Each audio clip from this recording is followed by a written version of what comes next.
love you.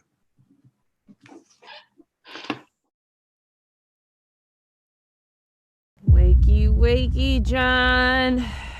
That boy. What the hell? Like I said, I'm making a film. Fox Soul's Screening Room, hosted by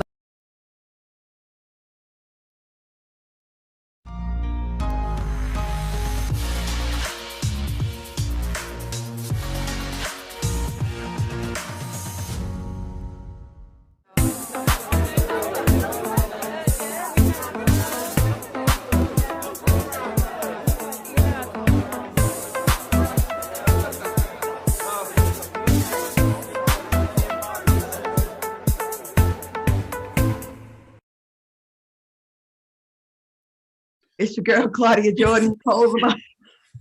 I'm in Dallas, 8 degrees. Y'all know what to do. But we back for another hot episode of Cocktails of Queens. I hope it warms me up, so you know what it is. I'm here with my girls, Vivica A. Fox, Lisa Ray, Selena Johnson. They all warm. I'm cold. We about to dish all the hot topics, and I'm going to try to get through this show. Please welcome producer and actress Vivica A. Fox. She's warm. I'm cold. Strange. It's a little chilly, but you know, Claudia, we love you, girl. You braved through the weather, girl. We love you, girl. Okay, hold on. Just living room studio. Right. All right. Okay. Right. With some business and businesswoman and actress with a very cute ponytail, Miss Lisa Ray. Hello. And I'm going to have a little fur for you too. It could be a little nippy where I am. It's not. I'm hot. But, right. Oh yeah, coordinate. And the beautiful Grammy-nominated singer Selena Johnson with the hair coming through. You look very cute. Everybody looks really cute today. Thank you. I'm feeling very vampire-ish tonight, but it's fine. You know, it's fine. I'm going to get through. I just need some sun, and I'm going to be all right. I'd rather be a vampire than look like Kenny from I'm giving Kenny from South Park. You know, y'all watch South Park where they kill Kenny the whole every episode? Anyways, y'all, I'm in Dallas and they're having the coldest weather they've ever had. Yes. It's like 8 degrees. I had to abandon my place. I have no heat, no electricity, no water, no run, nothing. Anyways, so we're gonna have a fun, hot show tonight. I need this tonight.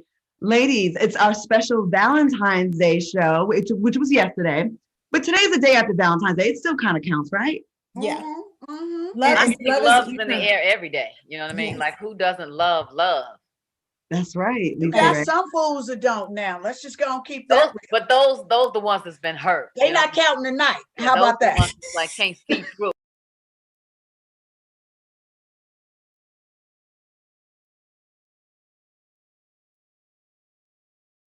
Let me tell y'all something about the queens of Cocktails with Queens, y'all. We all talk about it, you know. We was like, so baby, we need to do red. So let's do it right. So we didn't give y'all all red outfits and be like team too much. But look at the wonderful accents. You know, happy Valentine's Day, darlings. And they in full disclosure, before we saw the show, they was clowning my ghetto ass background. I'd be in the club in Cleveland and Detroit. Right. That's right. Take some pictures in the club. I have taken pictures in front of that very background in the 80s. Yes, ma'am. That was definitely our turnabout background back in high school. Y'all think that was from Keith Sweat concert or Keith Watson? I'm giving y'all throwback Valentine's Day here. Ghetto Valentine's Day over here, because that's what I'm about. I'm like bougie and ghetto at the same time. Anyways, Vivica, what's new with you these days? Oh, I hear you have an exciting new project to tell us about. I do. You know, Fox Soul will keep you working, baby. So I am now the host of The Screening Room. It's going to be premiering this Thursday, where we take African-American filmmakers and we give them a perfect platform to showcase their short films. And when I'm telling y'all, the films are anywhere from 5 minutes up to 20 minutes, in that range.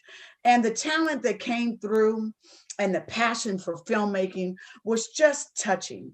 And I just love the fact when we can tell our stories, they're for us and they're by us, which means that you know you're going to get truth in the moments that they were. Because I'm about to go direct. So, Chad, I was looking at some of their angles. I ain't gonna lie. I was like, okay. But they were good. So good. So this Thursday, check it out on Fox Soul. Congratulations, Vivica Fox. Another one. And Fox Soul keeps growing and growing and growing, and y'all growing with us, and I love to see it. Love it, love it, love it. So y'all make sure you check it out on Thursday, The Screening Room. I've seen some of the pieces that came through already. Some great projects. Y'all definitely don't want to miss that.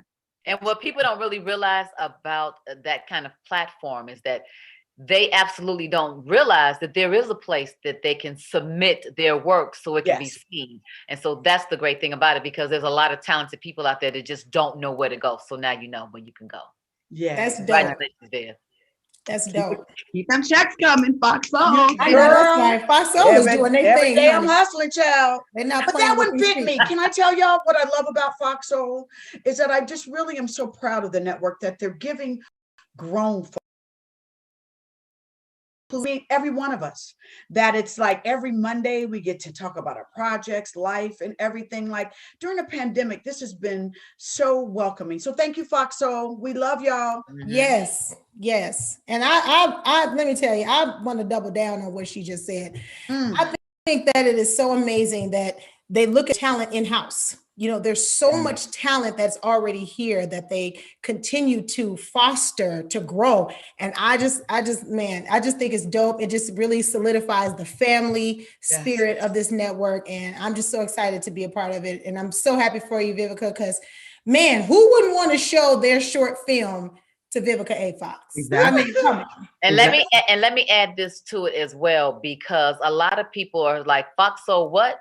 Fox Soul who? You know, but when you become a part of something from the beginning, and you are a part of the growth of that, and so it is not about just being like boom in your face. You got to be willing to get in the trenches with things. Okay. You know what I mean? You gotta preach. To grow, to start with something. You know what I mean? Come and on. so you Believe may in not it. have known about us then, and you may just be getting to know about us now, but you're gonna hear about us in the future too. Come on, shout. Amen.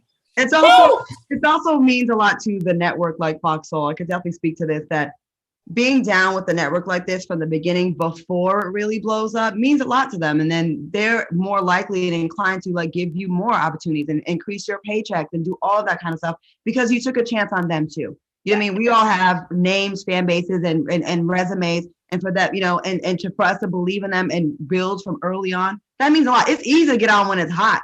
It's not easy to get on when it's not. So, and we are making it that. So thank you so much, Fox Soul. And let's get this show started. Let's toast to Vivica's new project and Fox Soul. And Cocktails for Queens. And everybody else. Wait a minute. And they're winning awards now. Did you just hear about them winning the awards? You know, we get these emails and baby, we like, yeah, we big up and over here, Fox Soul. Black Report is coming up. That's big. That show's really good too. So ladies, before we dive into some topics, we definitely have to take a moment and send our condolences to rapper Nicki Minaj, whose father was reportedly struck and killed by a hit and run driver in New York on Friday. He was just 64 years old, which is awful. I've been hearing this has been happening a lot more in New York. Well, not just in New York, but everywhere. People are just like the disregard of life and to just keep on going is disgusting. So our thoughts and prayers. Yeah, my heart's out to her because she's a new mom. He was a new grandfather. And now that baby will not get a chance to know his grandfather. And I know that, you know, Nicki, you know, finally having her first wanted to be able to share that with him. So my condolences to her, you know. Wrong with people. Like, I don't get how you can just do that to another human being and just keep it moving and then sleep at night. I hope your life is plagued with lots of nightmares and sleepless nights and stomach aches. I think that's horrible. But you know what? It is. The people in New York, they move so damn fast anyway. True. Until I'm sure that they probably didn't even know. They probably felt like, okay, I just spun them around or something and I'm gonna keep it moving because and I don't want to say all of them because I was gonna say rude, you know, but you know, you even have the bicyclists hitting your car like, get out of the way. Sure enough. It's so there much is a level of fun. aggression. But I promise you, I hope, and I'll actually pray that they find that person. I hope that they got cameras everywhere and they do this just like they do any type of other murder because that's exactly what happened. They got cameras on the street. These people, they are driving like they are in Too Fast, Too Furious. That's the hell. What's wrong with everybody? Slow down. Do you know what I mean? And you know, you be seeing people, they be like, you be like, wow, okay. Like, you know, children are out going to school and older people are crossing the crosswalks. Like, slow down for just a minute. And everybody's not in a hurry. Everybody's not in a hurry. You know, we should have left 10 minutes sooner. That's me. Well, when that karma comes, it's not going to be pretty, and I'm not going to feel any sympathy for this person. So that's on Mary Had a Little Lamb. How about let's get- Wait. Can I just get some clarity about Mary Had a Little Lamb? Just I don't know. tell- It just sounds funny. Where did Mary Have a Little Lamb come from? Because I know where it came from. That's all. Mary Had a Little Lamb. Let me tell you something. Like, where Did did you Mary? see? Oh, we doing lullabies? No, Okay. did you see it? It all came from. Now I saw this on Charlemagne the God's page, but at the top of the year he posted. Did you see the man that came out the trunk and he was he's a car salesman. Where the money resides. Where the money resides. And he was Resides, like, yeah. "Yes, honey," and that's on Mary Had a Little Lamb. Oh, And so is that where that's okay? Yes, it came Oh, from him, which is they love him. super funny, and I use it all the time. I don't know. I don't even know why. It just sounds so funny. It's like an exclamation point on everything, and it's like I don't know. Let me tell you something. It's part of the LGBTQ community lingo. Yes. When I tell you they give us the best, Yes, they do. One little phrase and death drop. when I tell you I live for the LGBTQ community. Elemental P. Elemental P, honey. Was I tell you they give us all the best sayings. So shout out. His name is Darrell Smiley. Shout out to Darrell Smiley. Well, yes. Stole where the money gotta go to resides commercial? And Almost. Mary Had a Little Lamb. Okay. Speaking of the community, shout out to T.S. Madison for getting her own show on the We TV network. Yes, T.S. Madison. Yes. Okay, ladies, Janet Jackson's name was thrust back into the headlines recently after Justin Timberlake posted an apology to her and Britney Spears for his sexist behavior in the past. You're a little late, Justin. But Janet used her social media to thank her fans for their support over the weekend. Let's take a look. And I want to thank all of you for making Control #1 once again after 35 years. I never in a million years, I would never think that this would happen. I really appreciate you and I love you so much. Thank you. His apology posted on Twitter read, "I specifically want to apologize to Britney Spears and Janet Jackson, both individually, because I care and respect these women and I know I failed. Justin Timberlake and Janet's Super Bowl performance in the infamous wardrobe malfunction was way back in 2004. Is his apology just long overdue or is it better late than never? What do y'all ladies think?" Well, he apologized when that happened.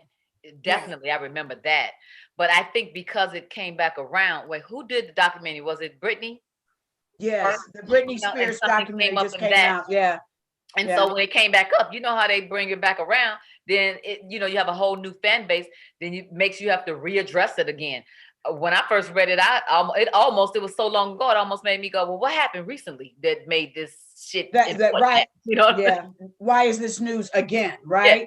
Yeah. I just think, like you said, the connection between that moment, but I had no idea that he screamed on Britney Spears the way he did. They showed that little clip. I was like, but he was mad at her.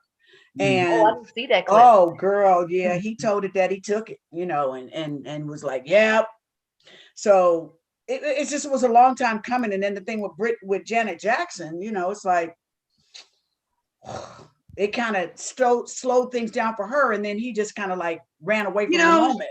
She could have used that apology because he's white and mainstream. She could have used that right when it happened instead of like waiting so long, because people for a long time really shamed her for like she was some kind of Fuji or whatever. How could she do this? And he had a part in it as well. So I'm like, where was this then? It's easy to say sorry for something you did 16 years ago. Now I could say, sorry, Mom, for that time I stayed out late or I crashed your car 20 years later. But, that's a long time. She's been waiting for that. Can I say this? There was totally sexism in it because the next Super Bowl or whatever it was, Adam Levine came out and totally took off his shirt and nipples was everywhere, this and the third. But because it's a guy, it was everybody's like, okay, what's the, go ahead, Lisa. But this was a mistake. This was a wardrobe malfunction. She didn't try to do that, right? No, stick to that story. It was planned.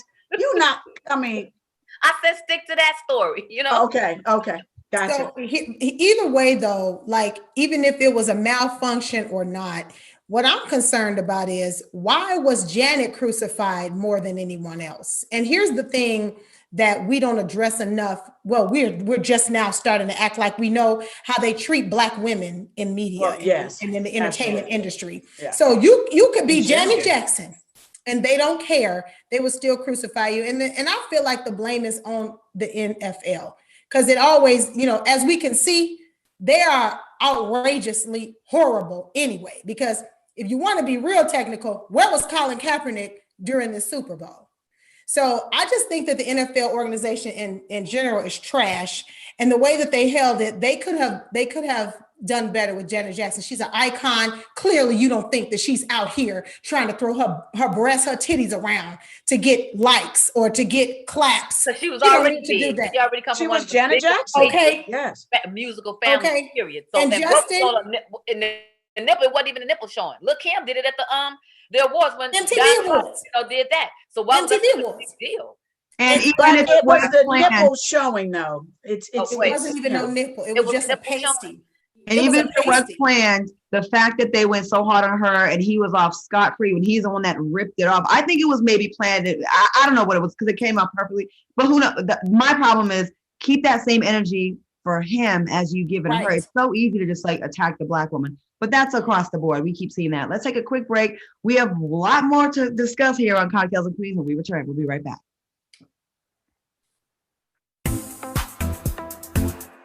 Back in the day, you know, you might have had your little Mr. Big situation at your job. Later with Leon. Like you used to work at a cable company and, you know, you had your options of cable. Every Monday night. You were dating an older man that worked at the cable company, and then y'all relationship continued after he got married. Yes. Stream it live on Fox Soul. Why do you know this, Leon? Hey, we do our research here Later with Leon. We dig deep. Every weekend, to get the true word on the street, you've got to speak the language. It's time to put the culture back in pop culture. Central Lab, a modern deep dive into entertainment that drives to the heart of the story.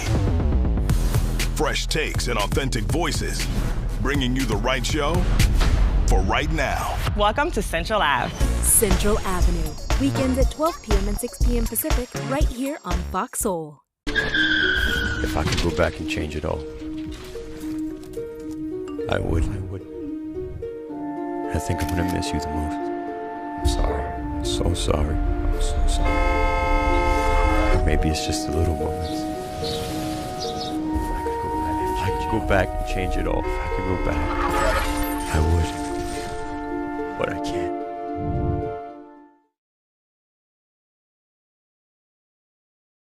Recently, we had actor KR on the show. He's somebody who you all have made allegations that he's sexually assaulted you. Hollywood Unlocked, Uncensored. I couldn't call for help. I was in a parking garage, so I didn't have service, and I was locked in a car. From there, I just kind of froze. Every Friday, 10 p.m. Eastern, 7 p.m. Pacific. I was crying while it was happening, and I said stop, and he did the same thing, like, I'm gonna keep going. Stream it live on Fox Soul.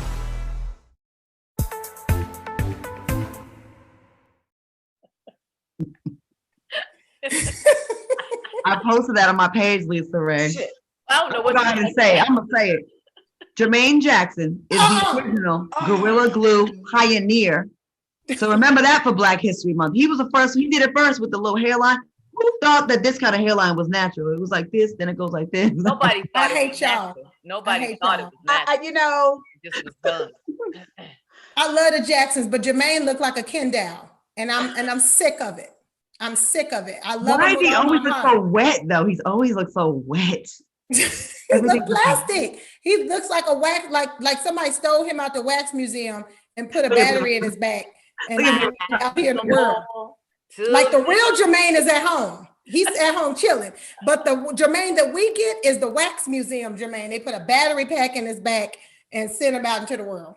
I love the Jacksons with the afros and the thick nose and the lips and black fists. I love them. They were fine back like that. Yeah, I want to they hear were that fine. from. Oh, Yes. Jacksons can't do no wrong. You wanted them to show up with that flared, brightly colored tuxedo with the ruffled on the thing, and then spin around, hit you in that. Oh, yeah. yeah. Like a young temptation, you know. Ow. Listen.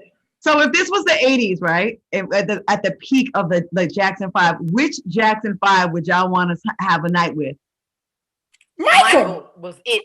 Michael. Yeah, As far as sex appeal, Michael was fine, honey. Jackie. What's going on? Jackie was fine. Come on, Jackie. Yes. Looking. But As Michael far had as sex appeal, y'all got to admit, yo, hold up. glove. Jackie bone structures were all of them was trying to get to. That's true. Jackie had the straight nose, jawline. Jackie had the six pack. Jackie could hit it. And But Michael had the one. future. Jackie Michael was had a future. tight. I don't know what y'all ain't on, baby. I would take Michael got Michael. these. I would take Michael, but I'm gonna need him to stop whispering and put a little bass in the voice when he's having sex. I can't. You can't be You like, don't know if he like it. He like Brooke Shields won for it. That's true. Marie Presley won for it. He might give you every bit of this. I heard Michael was a beast in bed, though. I did hear I that. was about to say, don't get it I heard twisted. Michael had another base level that when you really talked to him, that he was like, yo, what up? Probably in real life, he probably like, what up, man? I heard it. I'm telling you. They was like, oh man, Michael just, you know. Can you imagine when Michael we on, yeah. when he calls him, he's all swagged out. He's like, man, that's some bullshit for the fucking kids, man. I ain't man, whatever, man. Bring that ass over here. Get over Michael here. had an afro and a nose. Turn it up. Turn it up. He was putting it down. now. They I from bet you- Gary. I bet you he was packing too. Okay, you know about this. They from Gary, Indiana. Those soft voices were not making it in Gary, Indiana. Listen. You know how people conform to when, you know, to what they need to conform to get to where they gotta go? That's true. You saw Janet come on here and whisper. You saw Janet just whisper. So you already know the whole family is. Why I do my death drop again? Listen, Janet's still whispering even when she cuss your ass out. Yes, I would like to thank the fuck Justin Timberlake and everything that he stands for. But I would like to thank you all for making control number one.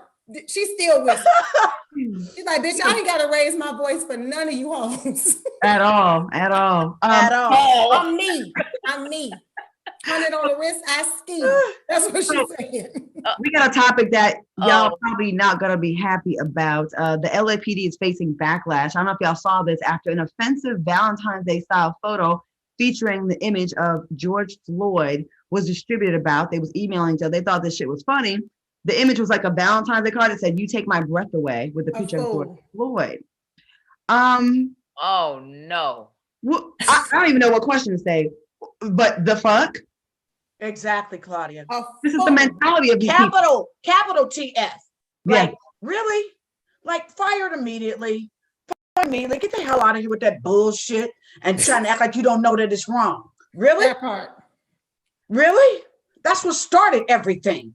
Fool. This happens a lot. You know, they do this all the time. They think it's funny because there's a brotherhood between them. And they don't, we've seen time and time again, they rarely get penalized for it. So why would they stop? But then you wonder why people want to defund the police and want to take money out of the police department to put into the communities, because you ain't doing shit with your money but creating Valentine's Day cards that look like shit. And so you wonder why. They don't really realize that we're saying defund the police because we want to try to get them some mental help as well. Some type of help that will allow them to understand what we're going through, so they will know how to stand in their truth when they're trying to protect us. We got to give them the skills. They got to go back to school. They're not gonna exactly agree. They need to stop recruiting Klan members because that's that part. Yes, I definitely think that they need to go and do more of a background search before they just hand somebody a badge and a gun. You know what I mean? And then put them in neighborhoods that they don't know the neighborhood that they're patrolling, and that's why we have a problem. We do. They don't get it. They don't care. But you angry. What would make you create a card like that? It's absolutely ridiculous. It's childish, actually. It's actually childish. It's just too easy to become a police officer. It's too easy to become a police officer. Have y'all ever tried to get a Macy's credit card? My credit is $7.95. I got turned down from Macy's. It is harder to get a Macy's credit card than to be a goddamn police officer in America. And Mary had a little lamb. Like, I'm just I got a Macy's card. It's harder to get one of those government PPP loans. You know what I'm saying? You know? Okay. And that's I got a Macy's and a Bloomingdale. I love it, Claudia. See, now I get it. I get it now because I was seeing it pop up in places, and I was like, "And what does everybody?" And I think Halle Berry even had it, and that's how Mary had a little lamb. Yeah, you get it now, right? We're gonna use it. So anyway, the LAPD that continues to disrespect Black people, you get a big F you from Cocktails with Queen. Sorry, Fox Soul. Y'all just blur that out if you have to. I just really feel really strongly about that. Ladies, Ayesha Curry's latest post proves the internet will always bring up the past. Steph Curry's wife posted a nude photo online and caught backlash because years earlier, she criticized other women for wearing very little clothing. Her previous tweet said, "Everyone's into barely wearing clothes these days, huh? Not my style. I like to keep the good stuff covered up." After followers called her a hypocrite, she responded by saying she was speaking about someone who wore pasties at a Starbucks. Do you think people are being too hard on Ayesha, and should Ayesha refrain from policing what other women choose to wear? I think people are kind of hard on her all the time. They always are. Right. I feel that too, because everything with that pose that you just saw, it was classy. It was. It wasn't showing anything. Yes. But yet we get see her it. skin. We build it to, your imagination. It's still classy. You know what I mean? Yes. I know exactly what you're talking about. It's some ladies that wear so little till it's almost like you should have came out here nude because you look like a mess in that. Yeah. And they outside walking amongst everybody like, hey, this is what I'm rocking today. You like, baby, just can we get sprinkle some class on you, please? There's a big difference between a beautiful photo shoot where she's covering her private parts than someone going into a Wendy's or a restaurant, a place of business where there's kids and you got your booty hanging out, titties hanging out, and there's kids there. That's two different things. And I think people are like so quick to be like, gotcha, you're a liar, you're a hypocrite. Like, use common sense. It was a damn photo shoot. Right. And the people are sitting on G and waiting on O when it comes to making someone that is trying to be trying to be upstanding, trying to be a good mom, trying to be a businesswoman, because most people want to find the flaw. That's what they want to do, because when they find a flaw in you, it normalizes flaws in them. Let me ask y'all something. Have y'all ever noticed that you can post something with a lot of drama and you get all these likes, and you post something positive about business or positivity and you'll get, and it's almost confusing, almost like, that's right here I was giving love and supporting. And you guys aren't trying to, circulate that and let that go viral. But I say something that's like, whoa, out of pocket, and it's everywhere with their own little catchphrases. But that's what it is. They sitting on G, waiting on O to find what is wrong with you, so it can make them feel better about the things that are wrong with them. Like you guys said, it was classy, it's art, it's artistic, and there's nothing wrong with it. She's a beautiful woman, she's a mother, and she should be celebrating her body as much as she can. And I think that's she recently lost like 30 pounds or something like did. that by, cooking it. Yeah, she lost weight and everything. So, she feels good, but people will figure out anyway, like Selena said, to justify their bad behavior about a moment for her. That moment was all hers. Glad Ayesha had that, y'all. There's some people that no matter what they do, they're damned if they do, they're damned if they don't. They do the same thing to Sierra. They do the same thing to Ayesha Curry. Anytime they open their mouth, they want to just be hypocrites. And you're so right, Lisa Ray, about people just focusing on the negative. And I want to just bring up, we have like about 2 minutes before the break. Last week we had Kiki on here, Kiki Wyatt, and she came on here and she talked about a whole bunch of stuff. She apologized profusely. The comments were the Queens let her off the hook. We were not giving her a real interview. I just want to address that real quick.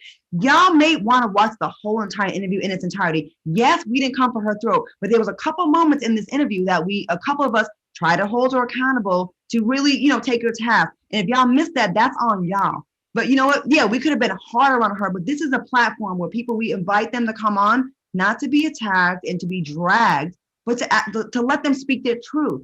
And I feel like people just like, y'all did not watch the whole thing. Y'all didn't post the clip when she was crying and apologizing, but you post the clip, that serves your narrative just to continue piling on this woman. She made a mistake. We didn't like it. No one co-signed what she did originally. That's why we had her come on it so she could apologize. Don't y'all feel that? Did y'all see that online? Did y'all see any of that? I had a couple people step into my messages and I just was like, dude, like, you have to remember there's still guests on our show and we're going to have respect for another Black woman, y'all. I mean, that's what we do here at Queens. So, well, they got mad at us when they felt like we were overdoing it with Ice Cube. So what we're trying to do is be embracing of Black people, because that's what this is supposed to be about. Remember, we're supposed to be sticking together. Remember, and just me personally, I'm not in the business of bashing Black women anymore. I just don't want to do that anymore. I just feel like that's not what this platform is about. She came on here to say her piece, exactly what Claudia said. We don't have a heaven or a hell to put her in, and neither do y'all. So at the end of the day, if you have a problem with her, you can always go to her page and address it. But that's not what that is not what our focus was. Our focus as the queens was to give her a platform to say what she had to say. Now, whether you like it or not, that's journalism. We're supposed to be able to, see both sides of the coin. It's not journalism, even though we're not journalists, we're not claiming to be that, but we have to be non-biased. We have to be non-biased and allow people to say their piece. And you know what? And I know we're going over. Y'all really want us to drag the Black women and coddle the Black men. That's what y'all show us time and time again. Because Ice Cube, although it got tense on the show, to my knowledge, he didn't have an issue with us. He's a grown man. He was cool with the conversation. He knows he's going to be held accountable and asked. And I think it came up worse than it really did because we were all talking at once because we were all so passionate, including him. And I invited him back. We all did. So he didn't have a problem, but y'all had a problem with it because y'all used to coddling men and y'all want to trash women. That's why reality shows where Black women are being dragged are so goddamn popular. Y'all say you don't want that shit, but that's exactly what you really want. You want blood, and you won't be happy till we drag her. And then, yes, I went back and watched the interview afterwards. I didn't like it. But guess what? Once someone apologizes and takes accountability and says, I'm sorry, I thought I was disgusting. She was disgusted at her own behavior. I think we should take her at face value, and unless she does it again. Let her apologize. And can I say this to Claudia, just to add to it? People also need to look at the initial video that happened. Remember, we kept trying to say to her, what was the thing that made you start ranting? Yeah. And, us as celebrities, they take moments and blow them out of proportion. It's like, oh, got that moment. It was that clip that they needed. So if you went back because when I saw the video of it, I said, oh, no wonder she got mad. So because she had a drink and they found a little button to push and they ran with it. And so when she came here, she apologized and we allowed her to. And I do think her behavior was inappropriate in that interview. And Milan Crisper reached out to me about, why don't you have me on here? It's not about the interview. It's about it's a bigger thing. And I appreciate your interview. But we can all agree the behavior wasn't cool. That's not coddling her, but let her apologize and move on. And that's also between her and Milan. That's going to be between her and sometimes I want to say, when people do interviews, because I started the whole thing by saying I know what a rant is. Sometimes you got to look deeper into what was that about? Maybe before she even got on, or what triggered her that could be from her past that made it that interview right there say, stop, I'm not going any further, time out, I need a break. What if that moment was overwhelming for her, that was this let her unleash? You know what I mean? So find out what the problem was or what the consequence or the whatever was about, so then you can then say your piece. But allow people to grow. Allow them to understand where they've been so they can know where they're going. Because sometimes if you keep setting them back and suppressing them, you holding them back. That's right. That's not what we want to do. So we gotta take a break. But again, no one approved her initial interview. We're not making excuses for it. It wasn't good. It wasn't a good look, and she knows that. That's why she came on. Now, if she does it again, carry on. Have at it. We're gonna take a quick break. We'll be back with more Cocktails of Queens when we return. From Chile, Texas. Wakey, wakey, John. That a boy. What the hell? Like I said, I'm making a film. Fox Soul's Screening Room, hosted by Vivica A. Fox. Hitch Girl is my revenge-themed spaghetti western-style film with a black exploitation influence to it.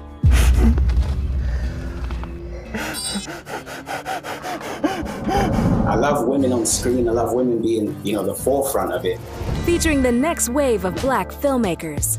Here's a man struggling to pay his bills, to be successful, and to achieve the American dream. They see someone like me behind the counter, their first impression is that I work for someone else. We wanted to recognize the subtle racisms. That way you can start to combat the real issue of racism. You got to realize that it's there. A black man with a liquor store in Koreatown. Ain't that something? Streaming Thursday nights, 10 p.m. Eastern, 7 p.m. Pacific on Fox Soul. Stay strong, my brother.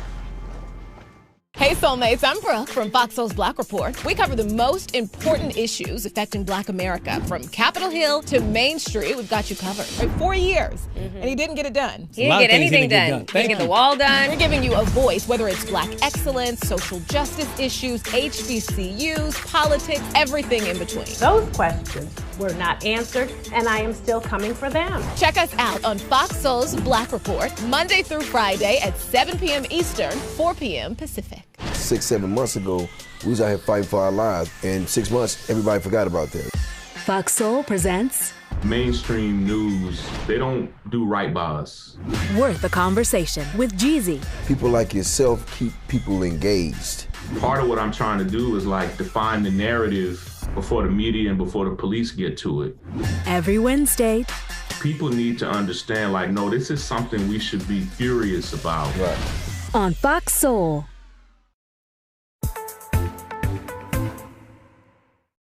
Welcome back to Cocktails of Queens. We're having a fun show, a hot show. I need that hot because it's cold in Texas. All right, ladies. Tessica Brown, the Gorilla Glue girl. I don't even like calling her that. I think that's a horrible name. But y'all know what I'm talking about. The girl that put the Gorilla Glue in her hair. A salon owner has admitted online that he used the product on clients before. Eric Vaughn posted a TikTok video stating, "So I've been using Gorilla Glue on people's hair for years, but this is the only way that you should ever use it. And at the end of a sew-in, I'll take my threads and knot them together, tie a tiny little dot of Gorilla Glue, blow dry, cut that, and then the knot is going nowhere." Would you let y'all stylists put a dab of Gorilla Glue in your hair? What is going on with you? Didn't even know, girl. They didn't right. Even know. But here's the thing. He said on the thread. So you still safe from your hair because your hair is braided up under there. We didn't all have sew-in, so we know about that. So that is not the same. And these people out here that's going to try to, help her with this case that she has against Gorilla Glue. Hey, you don't buy Gorilla Glue in the hair aisle at all. You know what I'm saying? You got to go over to where the hardware is. Where the hardware reside, where the hardware reside, where the hardware reside. I know she raised like $24,000 in her GoFundMe. She said she's going to donate $20,000 of it to the surgeon who, to his charities. Dr. Obing. Doing it for clout. And I'm one of them. I was like, did she do this for clout? But I am happy to hear that she's donating. She said, I don't have any more expenses except my flight home. So she's like going to donate $20,000 and keep like $2,000 or $3,000 of it for expenses. That's actually wonderful to hear, to be very honest with you, because my biggest fear is that once a person gets that much attention from something happened, what's that thing, Munchausen, that people want to, they do things, the children get sick, I just hope that she doesn't like, what's next? Yeah. Crazy glue. Well, yeah, that's a good point, Vivica. I mean, that's my biggest fear for this young lady. I mean, I heard she has 1 million followers now. She has t-shirts, she has merchandise, so yeah. Don't think about it. I don't know. That's a fool to me. I don't know. So we're gonna keep our good eye on her, both of them. I mean, well, I guess in one hand it's like, girl, that's a fool. But on the other hand, it's like, well, hell, I went through some things, I messed up, might as well capitalize on it. You know what I'm saying? She did. I don't know. It's just a fool. Nowadays, people can chew bubble gum and get the gum stuck on their face, and then now it's a thing. I don't know. I don't know. But I feel some kind of way about this shit after further evaluation. Me too. Come on, Pimp. Okay. She said, wait 1 minute. Wait a minute. Right now what? I'm hating. I got 550,000 followers. I've been in this goddamn business for 20-some years. This girl put some Gorilla Glue in her hair and some bad lashes, and she got 1 million followers and got people donating to her GoFundMe. I'm about to do something dumb this week. Maybe, what should I use? Claudia. Maybe some, I don't have time for Gorilla Glue. I don't have that kind of time. I ain't got time for none of that. Ain't nobody got time for none of that. Absolutely not. I said, zero time for Claudia, that. you just said the biggest thing, though. You've had a career that's lasted for years. It's a moment. The majority of those people, I guarantee they're going to fall off. We're going to be looking for the next story of somebody. So that's what I'm saying. I just want to make sure we watch her. I want to host parties and clubs and get paid for endorsements on Instagram too. Listen, but here's the thing. What are your followers for? Are they following you to see you fuck up again? Yeah. Oh, sorry guys. Sorry, producers. Are they following to see you mess up again? Or are they following you because you have all these groovy things going on that are positive and amazing? And I'll be giving homeless people money and helping out people. I don't get no likes off of that. Put some Gorilla Glue. Like, this is crazy. Well, girl, put some Gorilla Glue on the trays when you're serving the people. Hey, y'all, Cardi B has an interesting take on Valentine's Day. The Grammy Award-winning rapper posted this tweet. Men do deserve to get gifts as well for Valentine's Day, but the gifts have to be less expensive than the girl's gift. So if he buys you flowers, buy him grass. Ladies, what do you think about her perspective? And should the man always spend more money on the gifts? Because there's certain situations that he may not make more money than you, or this just may not even be his thing. He may not even be a gift giver, meaning he doesn't know how to give, little trinket gifts. That's when you teach him. Or you go get his first. You don't know how to do it. Let's hear about that conversation, Lisa Ray. So what if somebody comes in and you like, okay, it's Valentine's Day. Normally the woman gets wooed, this and the third, and he come in there with a whack gift. So what do you say? You say, now, honey, that sucks. So this is what you do. I mean, is it that bold? How do you approach telling someone that their gift is whack? I feel like this: if you are in a position where somebody is giving you a gift, then there's communication, there's a relationship of some type where I should be able to say, because first of all, you're not going to give me anything that I don't like and I don't want, and you're not going to make me keep it, because therefore I'm not going to use it. Therefore, you've already wasted your money, and I don't want you to waste your money, because what I want you to do is put it on something else that I really want. So I know that's right. I want. You know what I mean? It's so hard to tell someone that was like their gift wasn't shit. I remember I was dating this guy. He made a lot of money. He made a lot of money. And if I was in my little thought phase, I would have trapped his ass because he was paid, and he still paid. Anyways, Valentine's came along. I said, "Oh, I know I'm about to get hooked up." He must have had his assistant. Maybe I was one of many. I don't know. Sent flowers. When I tell you these were the most bullshit flowers I ever got. You know when you go see someone in the hospital and you're like, "Oh shit, I need some flowers from the gift shop." And they be like $19. Yeah. Now they were cute. But I guess I was like putting it in. I was like, well, oh, girl, you thought some diamonds was gonna come through. Somebody was gonna ring the doorbell when they opened up the door, like, not even America. Happy Valentine's Day, Claudia. I would have just like 24 roses from the Kroger's would have been better than what the shit I got. I said, God damn, I don't even like roses at all. That hurt my heart.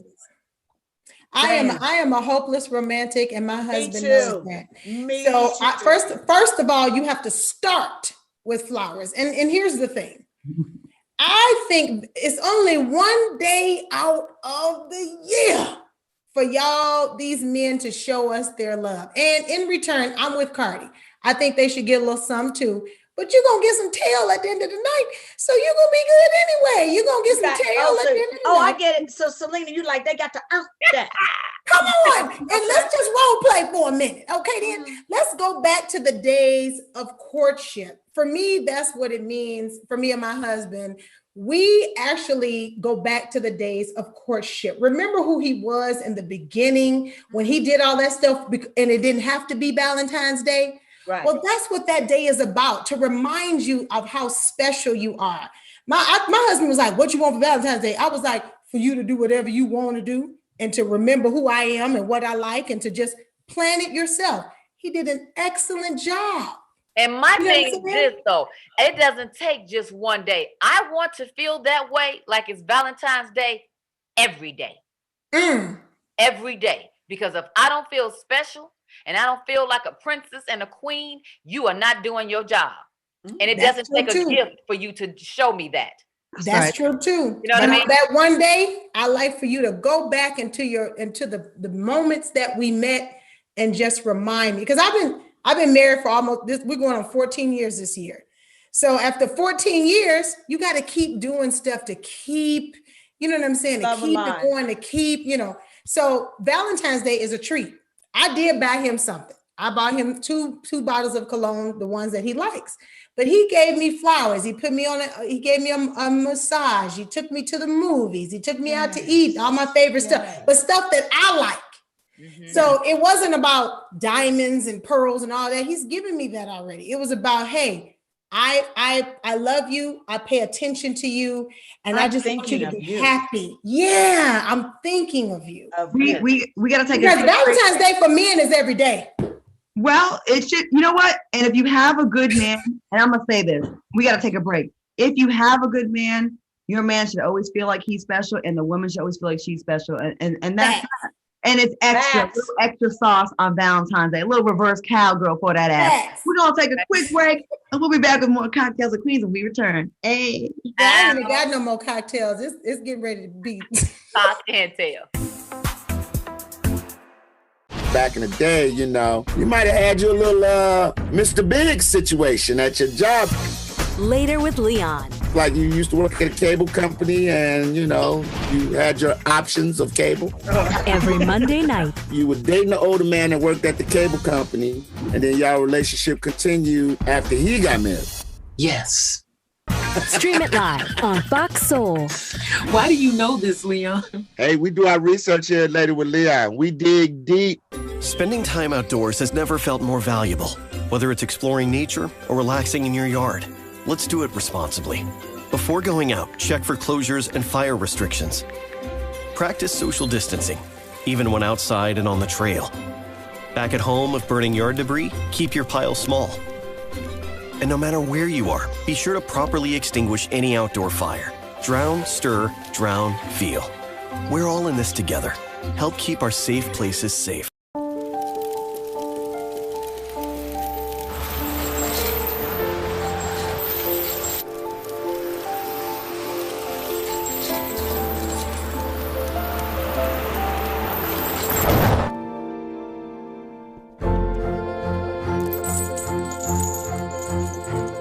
Did you know dragging chains can spark a wildfire? Only you can prevent wildfires. Al, your lips need an Instagram page. They are living for your lips. You are so shady, I swear to God. I am not shady. Look, I drew my lips all outside the line trying to be like Al Reynolds tonight. Look. TGIF. They was like, ooh, Al lips look so good. He must have just got them done. Every Friday night, 9 p.m. Eastern, 6 p.m. Pacific. I got good everything, trust me. What else you got good, Al? Take a look at that picture I sent you. Ooh. You already know. Y'all are so silly. Welcome back to Cocktails with Queens. We're having a fun Valentine's Day celebration, and that's why we all have a little trace of red. Even Lisa Ray, can we see? I never seen red gloves. Can we see the gloves? That is true. Oh my God, Lisa Ray has a different color. I didn't even notice that she has on red gloves. Let me see, Lisa Ray. Hey now. She also had a wrap, Selena. Gucci. I mean, but those red gloves. She coordinated. Those red gloves is big. Like them would have been white with like 2 pieces of red on it. It wouldn't have been that much red. This is a stretch. She is doing her thing. So we had some other stories to talk about, but breaking news just came out. Lisa Ray, you just got alerted to a special report that came through. You were being claimed by a rapper that said they had sexual relations with you. Oh, that's what that meant? Because I didn't know what that meant. I'm reading it now. And it says the game said he bagged you. And what? Like, now let me say this though. That's my boy. That's my friend. I mean, I love the game. Look, I ain't talked to him in a minute, but you know, COVID. Sorry, but we are super close. That's my. Oh, I can't say that. Ninja. Well, wait a minute. What did he say this is? Where's this list? You said there's a list of. There's a list because a story came out. I don't know if it's true or not, because sometimes the blogs, they do be lying. They said that he said he had sex with Kim Kardashian and Khloe and that Kim was better. And then there was also like another list of people and you were on that list. Really? And why is this list out? And why is he saying, you know what, you can't answer that. You know what? I'm going to go straight to the horse's mouth. I know that's I'll call him. I know that's right. You watch it. Pick up the phone. I'm calling you. I like the game though. I love him. He goes hard though. He definitely goes hard. He got it going on too. He fine. I got a husband. I love my husband, but he got it going on. I don't know. She did that disclaimer real quick, didn't she? Wearing now. Yeah. Don't get it twisted. I got a husband. I love him down. Oh, girl, we know that, honey. Everybody. I'm just saying. 14 years. And he's a sweetheart. You know, I've met him in person. I've talked to him. He said, we used to be like friends back in the day. He is really a sweetheart. So That's what I meant when we was talking about the Meek Mills thing. You know, I wasn't talking about dating him. When I said, oh, well, you know, I'm all about building relationships, because when you get to know somebody behind the persona of who they let the public know who they are, it's really refreshing, because you get a chance to go, you're nothing like what I thought you were. Yeah. Because it happens to me all the time. People always go, you're really cool, as if to say that I wasn't, but they don't know any better. You know what I mean? Because they get clips and little pieces of stuff that they hear that's out there in the drama-filled stuff, and that's all that they get a chance to know about you until you get a chance to show up for them, and then you can show out and they can leave you and go, I like her. And it's like, yeah. Or they think you diamond and that you're going to pull that gun out like you did in the dressing room. Well, all of that is true. You know, that's probably what the visual is in their mind when they see you. Because I'm forever diamond. I would love for nice stuff about people to go viral every once in a while. Like, I feel like we should start, you know, I know it's corny to some people, but it ain't corny to me. When you know something nice about someone, you know what? I'm going to start off with y'all. Vivica Fox, this girl, we spent a lot of time together in New York, and you know what? She was very down to earth, and to be so famous and so big, she's very down to earth. Lisa Ray can cook her damn ass off, let me tell you that. And Selena, I met you recently, and you're just so cool. You're like everybody's homegirl. Now, none of that will go viral, but if I said Lisa Ray was there next to somebody's husband, and Vivica's dating another rapper, and Selena took steroids to get fit, that will go viral, and none of that shit's true. None of that shit's true. Y'all refuse to make positive stuff go viral, and it's sickening. And when it goes opposite, when it goes left, it can only be because everybody's energy doesn't match. So just because I didn't get along with her doesn't make me a bitch. It just means that we didn't get along. That's all. But talk to all these other 10 folks that I'm friends with, and they'll be able to tell you all the things they like about me that's positive. So you cannot believe what everybody else thinks. What is that saying?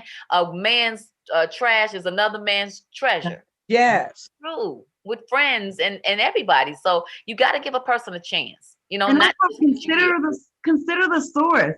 If someone's out there putting so much negative about you, they probably had some issue with you or something. Of course they're gonna come from a negative place. Always consider the source, y'all. Like, wow, this is like basic shit, ain't it? Yeah. They don't want to consider the source, Yeah, guys. they want to be I unhappy. see Claudia, you just floating, honey. Cocktails of Queens is just messy for you today. Claudia in a minute is getting ready to be like, I choose you.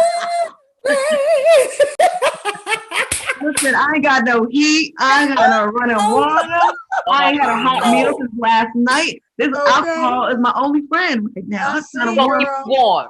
And your girl. Girl, take a shot, girl, for all of us. Pimping ain't easy out over at Claudia's house. We're gonna take a don't quick look good trying to do it, don't she? But hey, Claudia, can we just say this also, that, you know, to everybody that's out there, if there's somebody that you know that's older and their electricity or something, check on them, you know, because like what that came through with a vengeance. Yeah. And they were like, I woke up to that. 1 million people without power, like, and it's cold.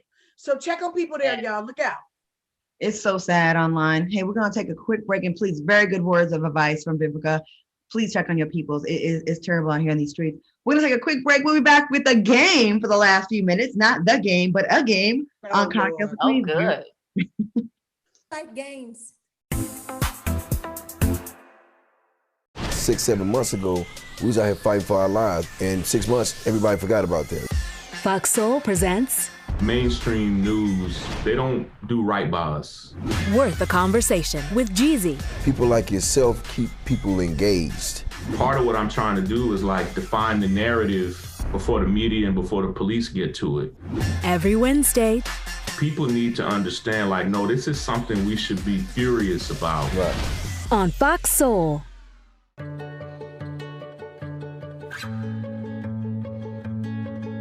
I feel like her heartbeat is like same speed as mine. And I think we have this like deep connection, this heart connection in her heart, that there's room for me and Mom. When I'm holding her, it makes me feel calmer. It's a sensory thing. It's a thing with Asperger's. She's really good with Anya. I've seen adults react to my daughter when she has meltdowns, like she's from a different planet. And this little animal just sat next to my child and was just like, you know, it's gonna be cool. She's my superhero. Good job, kitty cat. When we adopted Lucky, we discovered all the wonderful things that make her unique. Lucky's a little bit of a lot of things, but mostly she's pure love.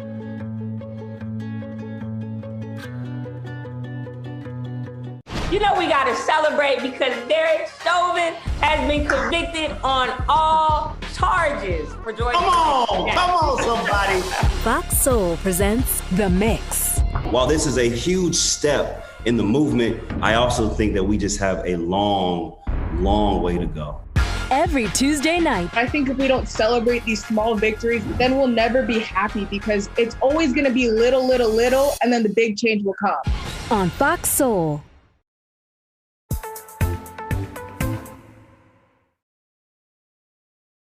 Welcome back to Cocktails with the Queens. We have a game real quick before we go. Lisa Ray, you got another movie, so shout out to you. Oh, congratulations. Another one. Thank you. I'm acting over here. Well, you are an actress. Well, we can't wait to see be it.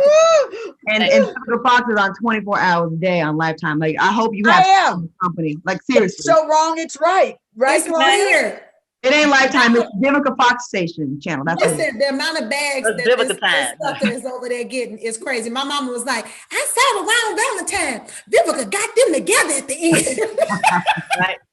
Shout out to my mother, Brenda Thompson. She watches every single Vivica Fox Lifetime show that comes on.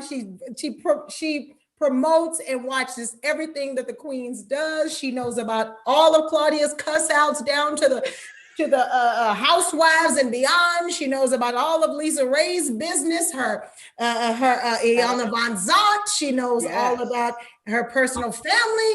My mother is all in your business, but honey, when I tell you she's down to that Lifetime, getting all of those Vivica Fox movies. Thank you. You know what we should do for Mother's Day? We should have our mothers on here. Oh, honey, wait a minute now. Wait a minute now. Hold on, Claudia. Wait a minute. Let's just right now. Right. We not bringing Evelina on here. No. Oh, Lord. We only got 3 minutes left. Okay, before we go, we're going to play a round of Are You Smarter Than a Kid? Black History Edition. I'll ask you some kid-level questions, and if you guess incorrectly, you must take a drink. Here we go. Claudia gonna get them all right. Okay, what was Malcolm X's birth name? Malcolm. Who? Malcolm Little? Malcolm Little is the correct name. So. But wait a minute. She got some sidebar help over there. No. Malcolm. Yeah, Selena, you take a drink. Malcolm, no. Selena, right. You cheated, Selena, so you should drink. I said Malcolm at first, and yes, his first name. Someone wrote you in the chat. Take a drink, damn it. There will be no cheating on the show. Actually, we should all take a drink. Let's all take a drink. Preposterous. You don't have to instruct me to take no drink. Okay. Let your husband do that. Who was the most famous conductor of the Underground Railroad? Harriet Tubman. There we go. Very good. What's the oldest civil rights organization that's still active today? NAACP. There you go. It's easy. Who was the first Black woman to speak out publicly against slavery? Kunta Kinte's mom. No. Ida B. Wells. Say Miss Jane Pittman. Ida B. Wells. All of y'all take a drink. Sojourner Truth. Sojourner Truth. Yes. Showing up. Yes. Who assassinated Dr. Martin Luther King Jr.? John Wayne Gacy. No, it wasn't. C.P. Levy. I said John Wayne Gacy. Didn't he kill Kennedy? James Earl Ray.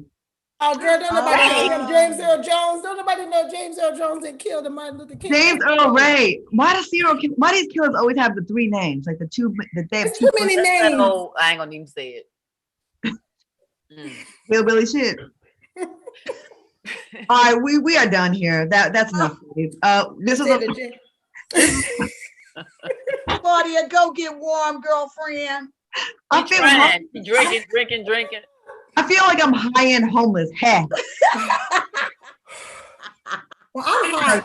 I got a portion, no heat. What the hell is that about? I want to thank Vivica A. Fox, Selena Johnson, and Lisa Ray for being with us tonight. Such a fun show, ladies, celebrating Valentine's Day. Actually, the day after Valentine's Day. This is official National Side Piece Day. So side pieces, go spend your time with somebody's man and go enjoy your time because it ain't gonna happen till December 26th.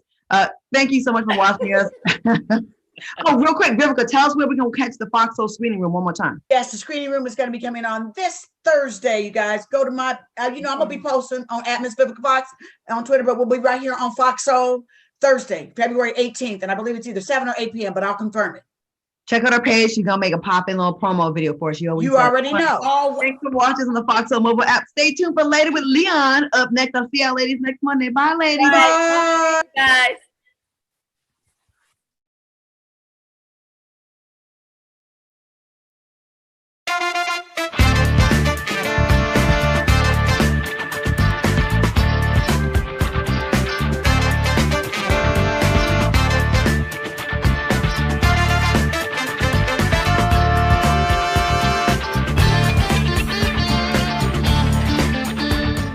Welcome one, welcome all to the Three Ring Circus we like to call Later with Leon. It's your boy, the Destined Legend, Leon Rogers of 107.5 WGCI, iHeartMedia station in Chicago. But I'm on Fox Soul tonight, and I got a great show. But before we get to our guests, I got a problem out there. If I got any girl dads out there, that means fathers that live in the house with all women like I do. I have 3 daughters and a wife, so it's tough.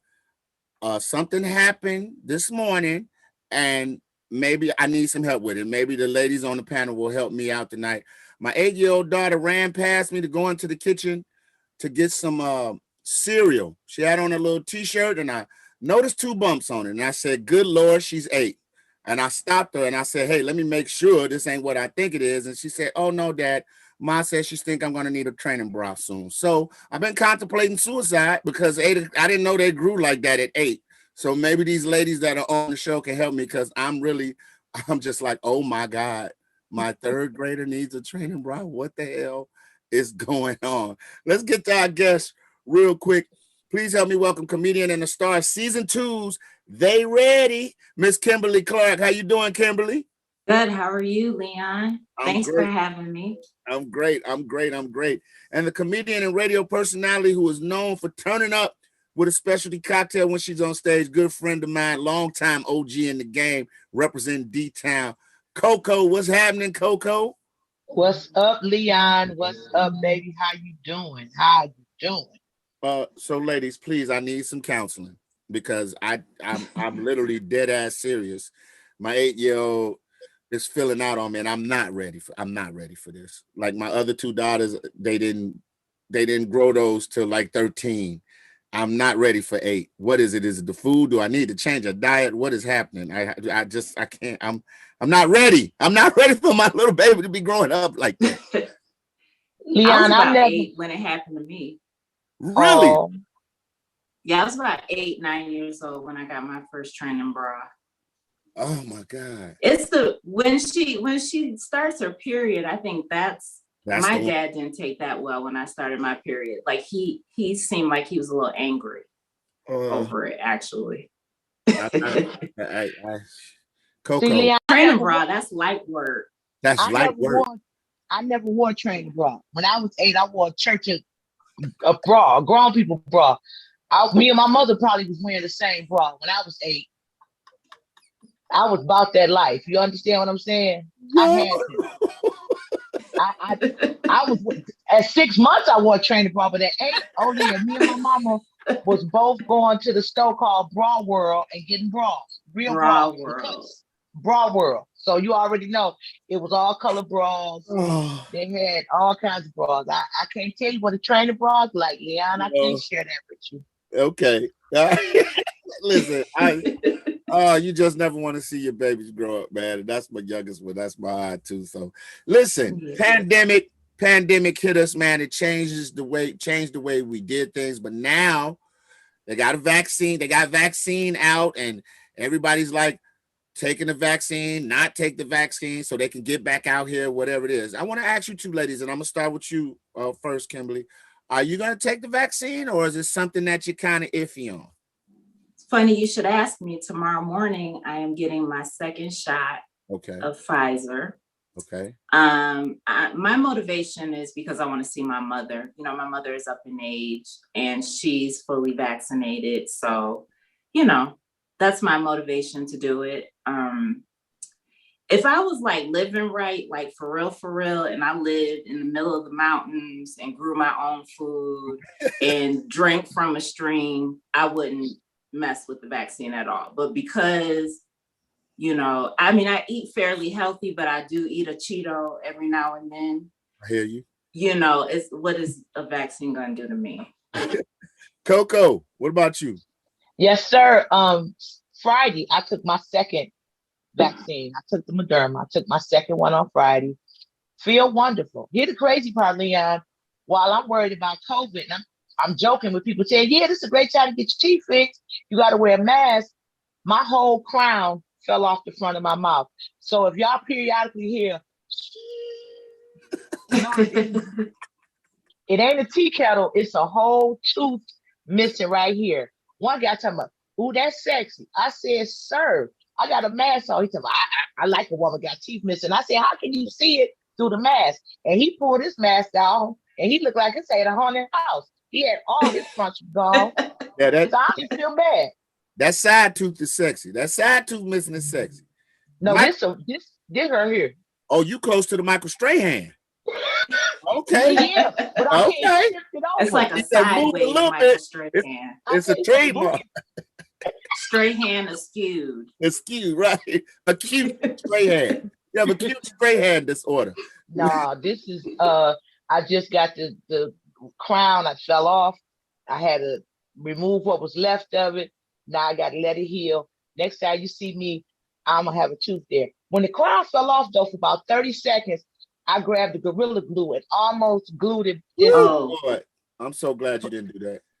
Listen, Black people just need to leave Gorilla Glue alone. Period.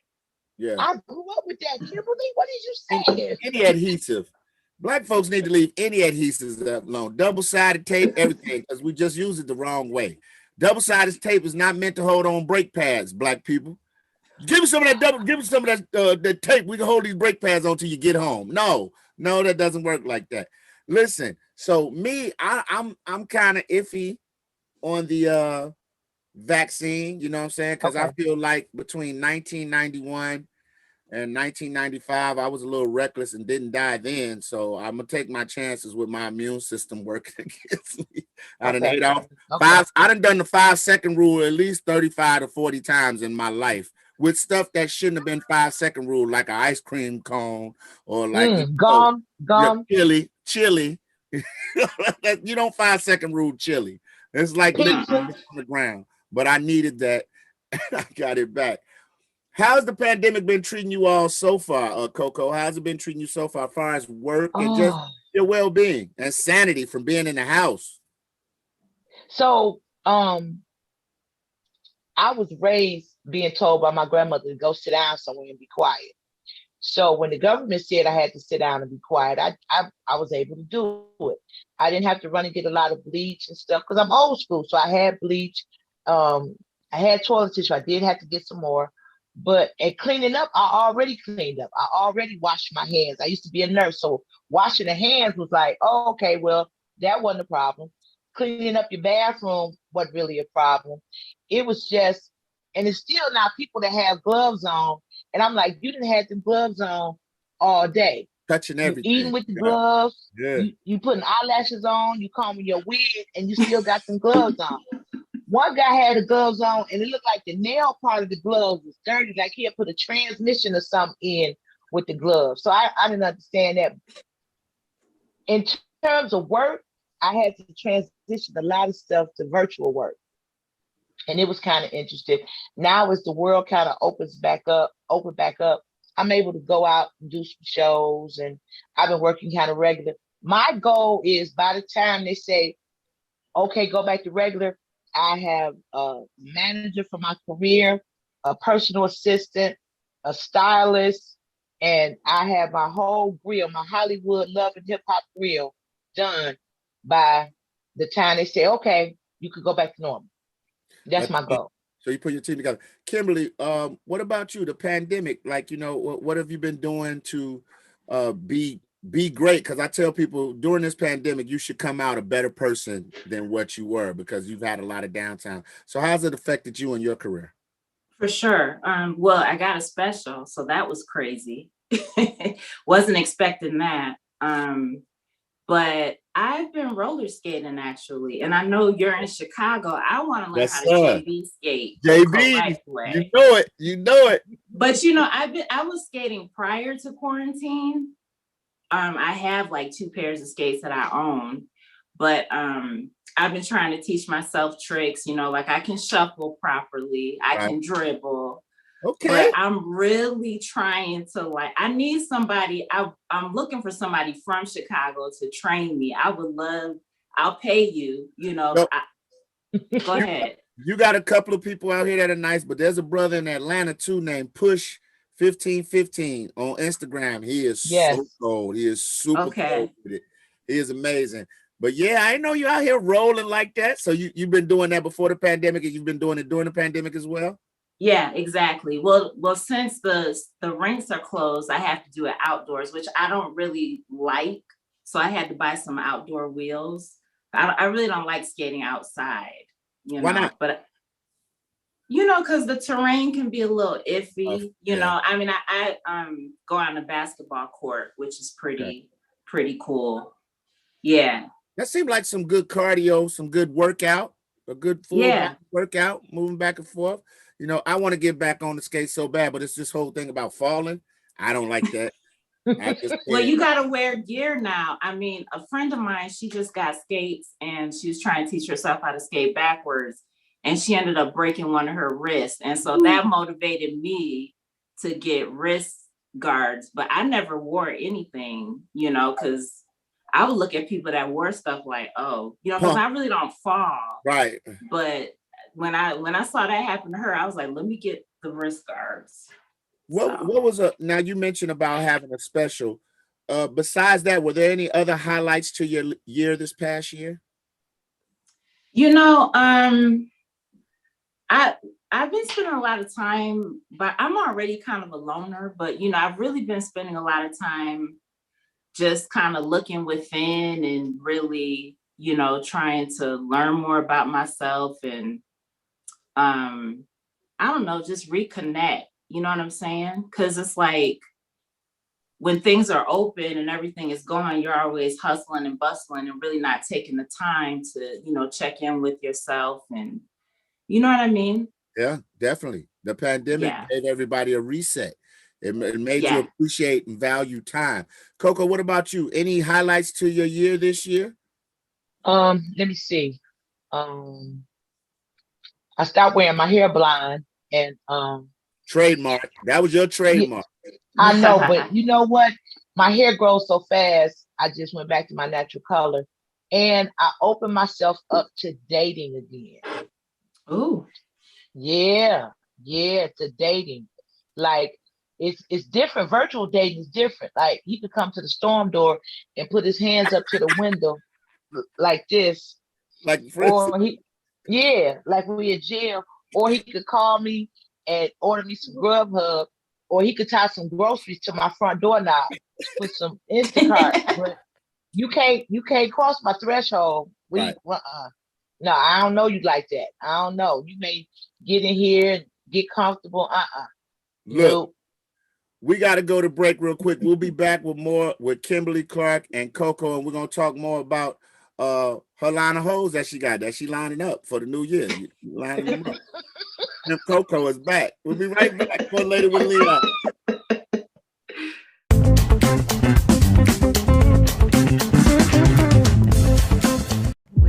Wakey, John.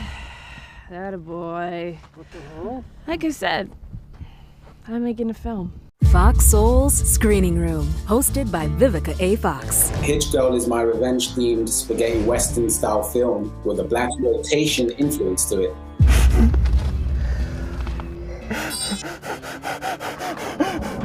I love women on screen. I love women being, the forefront of it. Featuring the next wave of Black filmmakers. Here's a man struggling to pay his bills, to be successful, and to achieve the American dream. They see someone like me behind the counter, their first impression is that I work for someone else. We wanted to recognize the subtle racisms. That way you can start to combat the real issue of racism. You got to realize that it's there. A black man with a liquor store in Koreatown. Ain't that something? Streaming Thursday nights, 10 p.m. Eastern, 7 p.m. Pacific on Fox Soul. Stay strong, my brother. Now, your lips need an Instagram page. They are living for your lips. You are so shady, I swear to God. I am not shady. Look, I drew my lips all outside the line trying to be like Al Reynolds tonight. Look. TGIF. They was like, ooh, Al lips look so good. He must have just got them done. Every Friday night, 9 p.m. Eastern, 6 p.m. Pacific. I got good everything, trust me. What else you got good, Al? Take a look at that picture I sent you. You already know. Y'all are so silly. You know we gotta celebrate because Derek Chauvin has been convicted on all charges for joining. Come on, somebody. Fox Soul presents The Mix. While this is a huge step in the movement, I also think that we just have a long, long way to go. Every Tuesday night. I think if we don't celebrate these small victories, then we'll never be happy because it's always going to be little, and then the big change will come. On Fox Soul.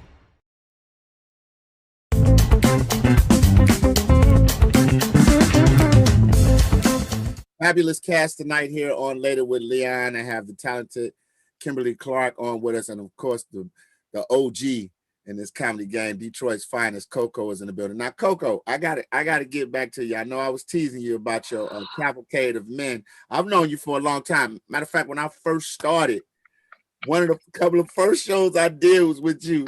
So I gotta tell this story because this is hilarious. Okay. Kimberly, you about to love this. Okay. So my wife literally had just had our first daughter, probably about 3 weeks. 3 weeks in, but of course, you know, new mom, stir crazy, tired of being in the house with the baby. We finagled it some way for her mom to watch the child so she could go with me to this show that me and Coco were doing. I can't remember where it was, but it was somewhere up in Michigan. I drove up because I remember we had a nice little ride. We drive up, we get there, Coco like, hey, Leon, what's up? We gonna kill it tonight. I'm like, yeah, Coco, like, you know, yes, I'm hype. I'm a new comic. I'm ready. Coco fresh off pulling the fifth out of a bra on Comic View. It's a beautiful thing. You know what I'm saying? So she said, who is it? I say, oh, this is my wife, Nicole. We just had a baby.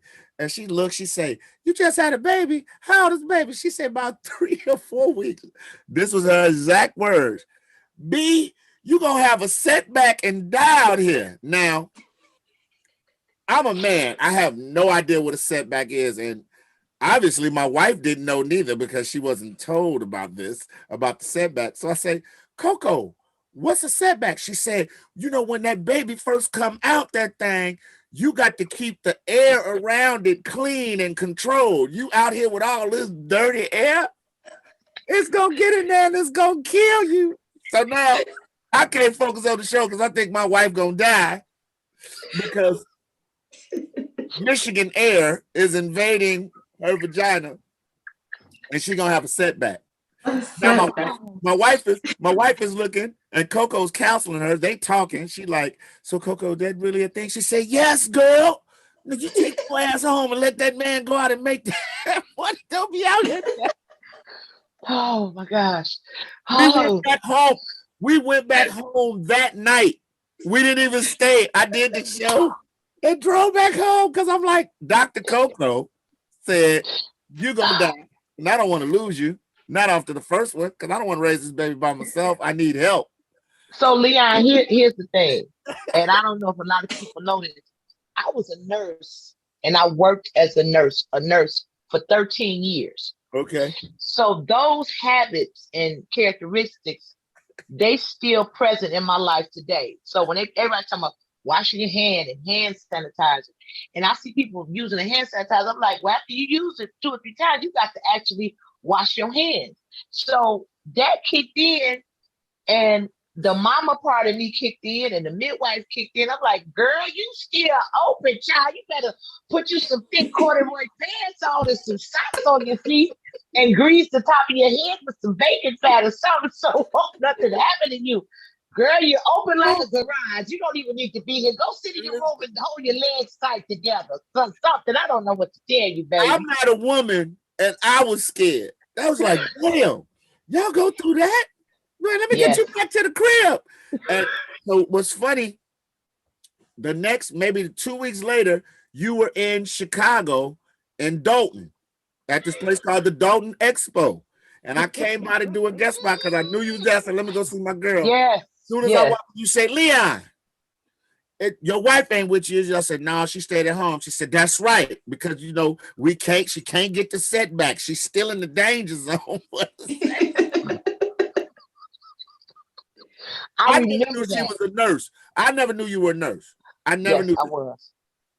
I was. Was that tough work for you? Because I know nurses see a little bit of everything, from young to old. You know, I've seen a lot. I became a nurse in like '87. Okay. So it was when people were dealing with HIV and they called it AIDS then. They don't use the word AIDS anymore. But they were dealing with HIV and I saw a lot of stuff. And I'm like, okay. And from nursing, I got into stand-up comedy, and then stand-up comedy led me into radio. But some of those old habits are still with me. And I'm glad they're still with me because every now and then I'll be at a club working and somebody get busted in their head with a tequila bottle and I got to hold the rag on their head to the ambulance, get there or something, or some girl that fell out and hit her face on the side of the toilet or something. Now I got to drag her out, put my foot on her head and hold the gauze and stuff. Every now and then it get real crazy. Hilarious. That's a good way to keep your skills up. Now, Kimberly, I heard you had a very interesting job before comedy, working at LAX for an airline in the lost baggage, which is the one place, let me just say this, I hate to go to lost baggage. I feel like everybody that works there does not care about your situation. So well, you can't have any feelings if you work in lost baggage. Nobody comes in there happy. There's never a happy ending. Occasionally, but yeah, people used to come in there all the time just yelling, complaining. I worked for America West. You remember that airline? Yes. And this man came in, he was like, this is America's worst airlines. I'm like, dude, we hear that all the time. Like that's a hack joke you try to tell. Yeah, but nobody is ever happy. Ever. What's the craziest story or funniest story you ever had working that job? Well, there was this girl, she came in, her bags, of course, were lost. And I don't think she had a lot of experience flying.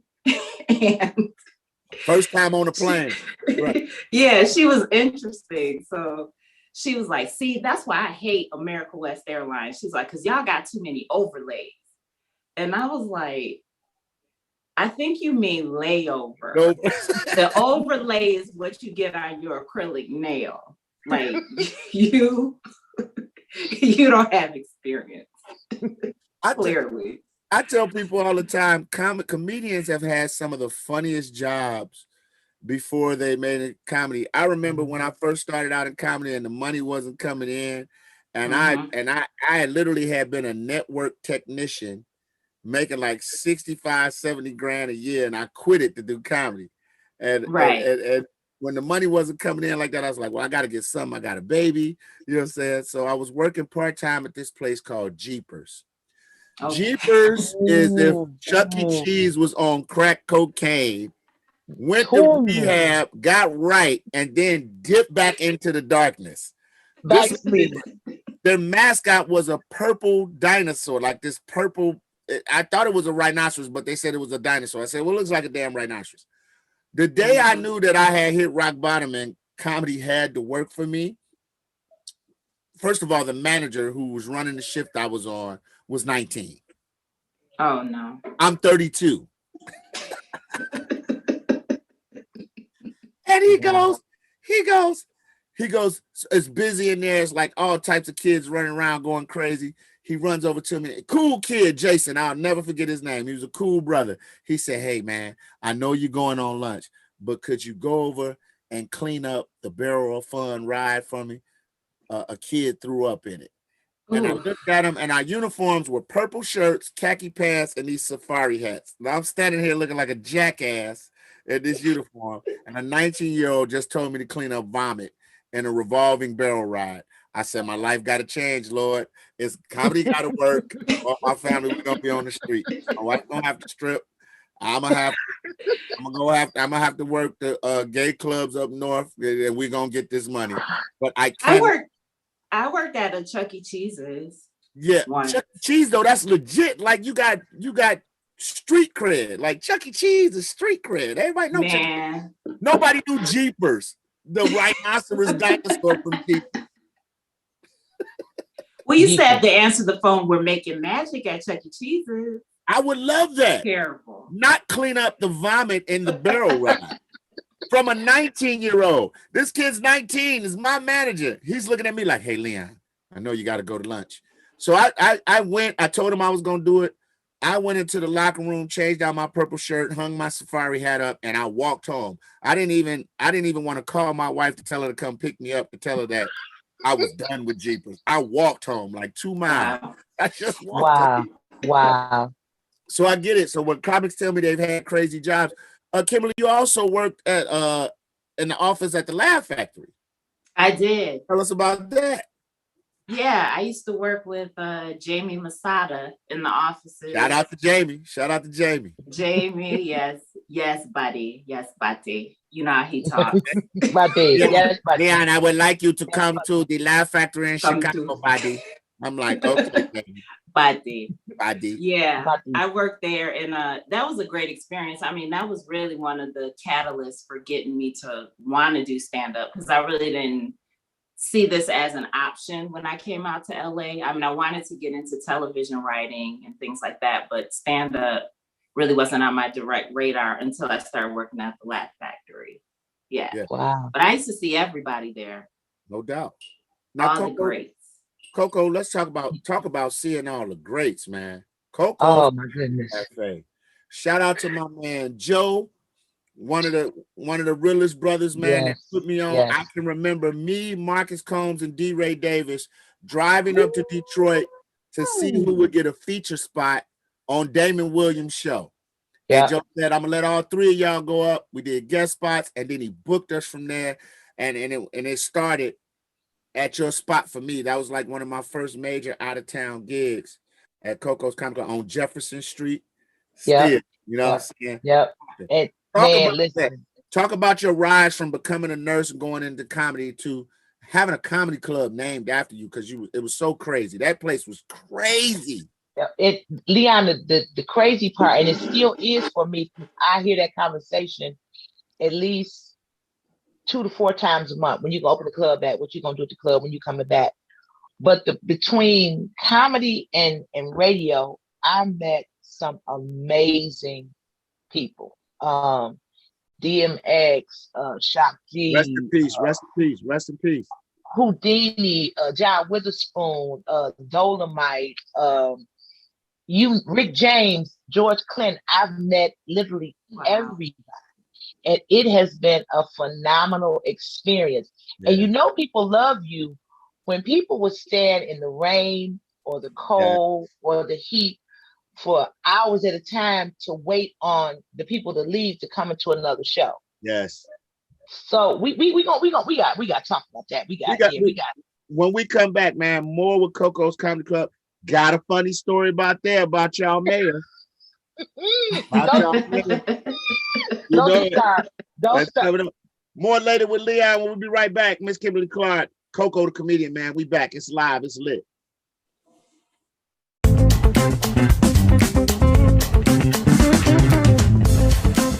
6-7 months ago, we was out here fighting for our lives. And 6 months, everybody forgot about that. Fox Soul presents mainstream news, they don't do right by us. Worth a Conversation with Jeezy. People like yourself keep people engaged.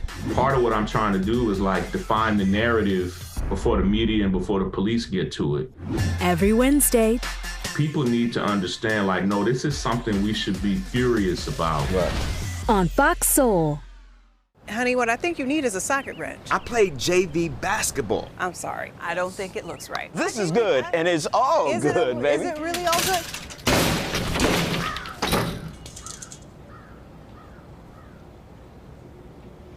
If you love me enough to routinely test your handyman skills, not to mention the strength of your marriage, then of course you'll visit nhtsa.gov/therightseat to make sure I'm in the right car seat.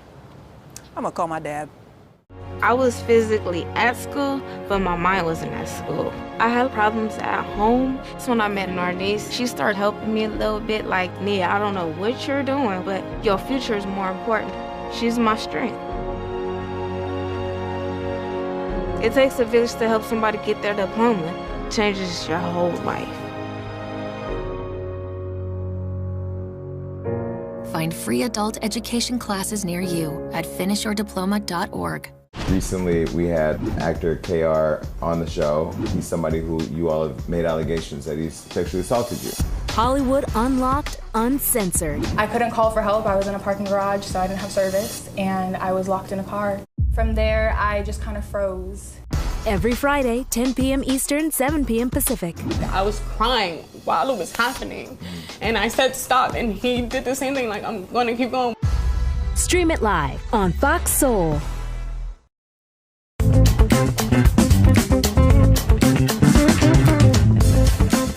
We are back later with Leon, man. Listen, if you're enjoying the show and you want to see more Fox Soul content, all you got to do is subscribe to our YouTube channel. Make sure you hit that notification bell, hit that subscribe button, get the best updates on live shows. Thumbs up, man. Tell us how you feel in the comment section. Shout out to everybody that's in our comment section, talking and having a good time with us, man. Some amazing stories from two amazing comedians in the building. One that did not give a care about anybody's lost luggage, and the other one that would give you that shot of penicillin when you had an STD. Got Coco. Yes, sir. Yes, sir. In the building. So, Coco, we were talking about Coco's Comedy Cafe and how legendary the room was. The who's who of comedy slid through there.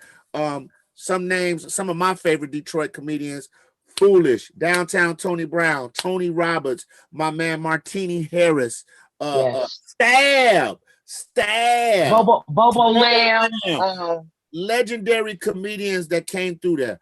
I remember doing a feature act up there one time, and there was this dude in the crowd. He's got a bunch of people around him, Coogee sweated out, big diamond earrings, looking like Suge Knight with hair. And one of his guys was acting up. Now I'm killing having a great set, but one of his guys just acted him up. He said, "Hey man, roast this N-word." And I said, "Hey, man, I ain't from here. I ain't trying to get killed. I know how they get down in Detroit." He said, "Man, roast him. Ain't nothing gonna happen to you." Now, mind you, I'm thinking this dude, big time drug dealer out of Detroit. He want me to roast one of his boys. I go on a 5-6 minute tirade on his boy, light him up, got the whole club laughing at him. He gives me $400 cash out his pocket. Show's over. They leaving out. Everybody dapping you up. You know how comics go stand at the door, get that love. When we do good, but when we bomb, we go to the bathroom while everybody's leaving. Yes. They all leaving out. And so Foolish go, "Hey man, you know who that was?" I was like, "Who?" He's like, "That's our mayor." I said, "Your mayor?" He's like, "Kwame Kilpatrick." I said, "This dope Dylan dress, Coogee slack wearing, this is y'all mayor?" I said, "Y'all city ain't gonna make it. It's over. It's done. My city is not going nowhere. Y'all city gonna be on the news." Oh my goodness. Y'all city gonna be on the news in about 2-3 years. And no joke, here we come. You know what I'm saying? So that was just one of the most memorable times I had there. And that was a fun time. What was it like for you though, having that named after you and having that be a part of comedy legacy? You can't talk about comedy in the Midwest without talking about Coco's Comedy Club. Wow. So it's interesting because when you in the moment, you don't think about being in the moment.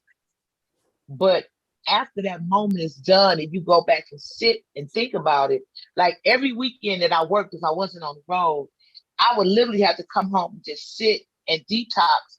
Like, man, Cedric the Entertainer was here. Right. That was Ronaldo Ray. DL was here. Monique was here. Adele Givens was here. And my phone would be blowing up. I would literally, at that time I had a fiance, I would hand him my phone. Because people would get to the door and I hear, hey, tell Big Coco, such and such at the door. I'm not coming out there. Right. Because if I come get you in, I got 3 more people I got to get in. Yep. And even now the conversation with younger people, because my daughter, and she was young, she would come. Her and her friends would come and be like, listen, stay in the green room, chill out, enjoy the show. But I get younger people now come up to me like, yeah, my mom and daddy said they met and you was responsible. I said, what I do? And I'm thinking about the radio. They said, no, they met at Coco's House of Comedy. I be like, they still together. Yep, they still together. I'm like, wow. It's so impactful and it's so humbling. And then it takes you to a place of all the people that you left an indelible mark on their life. You don't think about that, like I said, when you in the moment, but afterwards you like, you know what? I was the stuff. I'm still the stuff, but wow. And a lot of comics that came through are doing amazing things now. Amazing.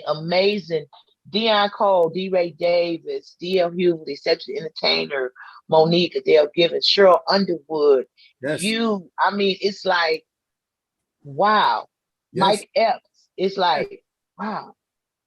Absolutely. And I appreciate it so much. It was a learning experience for me to go to another city like Detroit. Like if you could survive Coco's Comedy Club, Peppermint Lounge in New Jersey, 559 in Atlanta, Bruce, shout out to Bruce, big brother.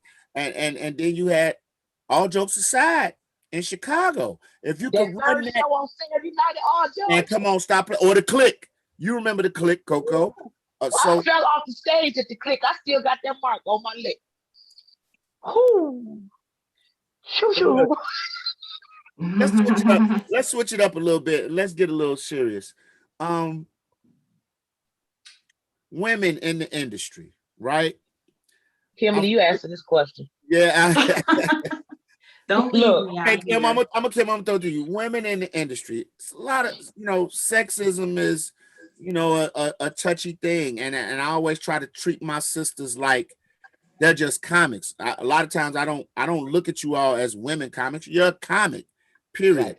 Have you ever ran into sexism in the game, and how has it affected your career? Kimberly, I'm gonna start. I'm gonna start with Kimberly. First of all, I appreciate you saying that you treat female comics as just comics, and I think I mentioned this when we did the after show roundtable talk on the special, but one thing that is so annoying to me is when I'm being brought up on stage and they're like, this next funny lady, it's right. Like, why is this even, necessary to say in my intro? Because you didn't say that about the male, you didn't say this next funny man, you know right. What I'm saying? So, little things like that. I don't know. I come from a place where, and this goes for racism, sexism, any type of ism. If I feel like it's being projected onto me, I try to just do what I have to do. And the way I fight it is by being successful. You know what I'm saying? And being excellent. Because I think sometimes when you're fighting all the time, it really knocks you off your square and you're not really focused on what it is that you're trying to do. And that's being, the best comic that you can be. And if you're always focused on sexism and this person did this to me and this person did that to me, not saying that it's not real. And right. There are days that it does get to me, but I like to focus on what I like to do or what I love to do. The craft. I don't have time for the other people. If you want to be sexist, you could do it on your own time, but don't do it on mine. Right. No, definitely. That's where I'm at. Coco, what's your viewpoint on that? Because you've been in the game a long, long time. Yeah. And 30 years. You came from an era where it was a super male dominant era. You know what I'm saying? It was a super male dominant era. Not saying that it's not male dominated now, but I think women are making more and more noise in the comedy game, and they're actually surpassing some of their contemporaries. But what was it like for you coming up in the game? It's funny because I hear some of the same things that Kimberly was saying, but you have to be uber funny as a woman. You already know in your mind that just let me on stage, I'm gonna be funny. All this conversation, you the promoter, whatever, stop coming in this green room. I don't want to talk to you. If you're trying to hit on me, let me just be real clear. If I do anything with you, I'm not gonna work for you and work for you. So you could just give me my money and I'm gonna leave. Because you ain't gonna work me and then work me. That's not gonna happen. And then let me go on stage and be funny. Don't be moving me around. Well, I don't know if you're funny. Somebody else said they want to see you on the show. Let me on stage, sir. I didn't heard it all. I didn't heard, I'm gonna come to your room and pay you. No, you're not coming to my room and pay me, sir. You didn't go to the other guy's room. I don't need you in the lobby. You can have my envelope somewhere. Why you want to come in my room? Right. I create a definitive line, and you gonna respect me. You're not gonna disrespect me. You ain't gonna have no crazy conversations with me and all of that. Let me go on stage and be funny and do my gift. Let me live in my gift and do what I gotta do. All the other stuff, you can have that. More of this topic when we come back, because I got some other points that I want you women to hit on this show. We'll be right back. More with comedian Coco and the fabulous Kimberly Clark right here on Later with Leon. It's up.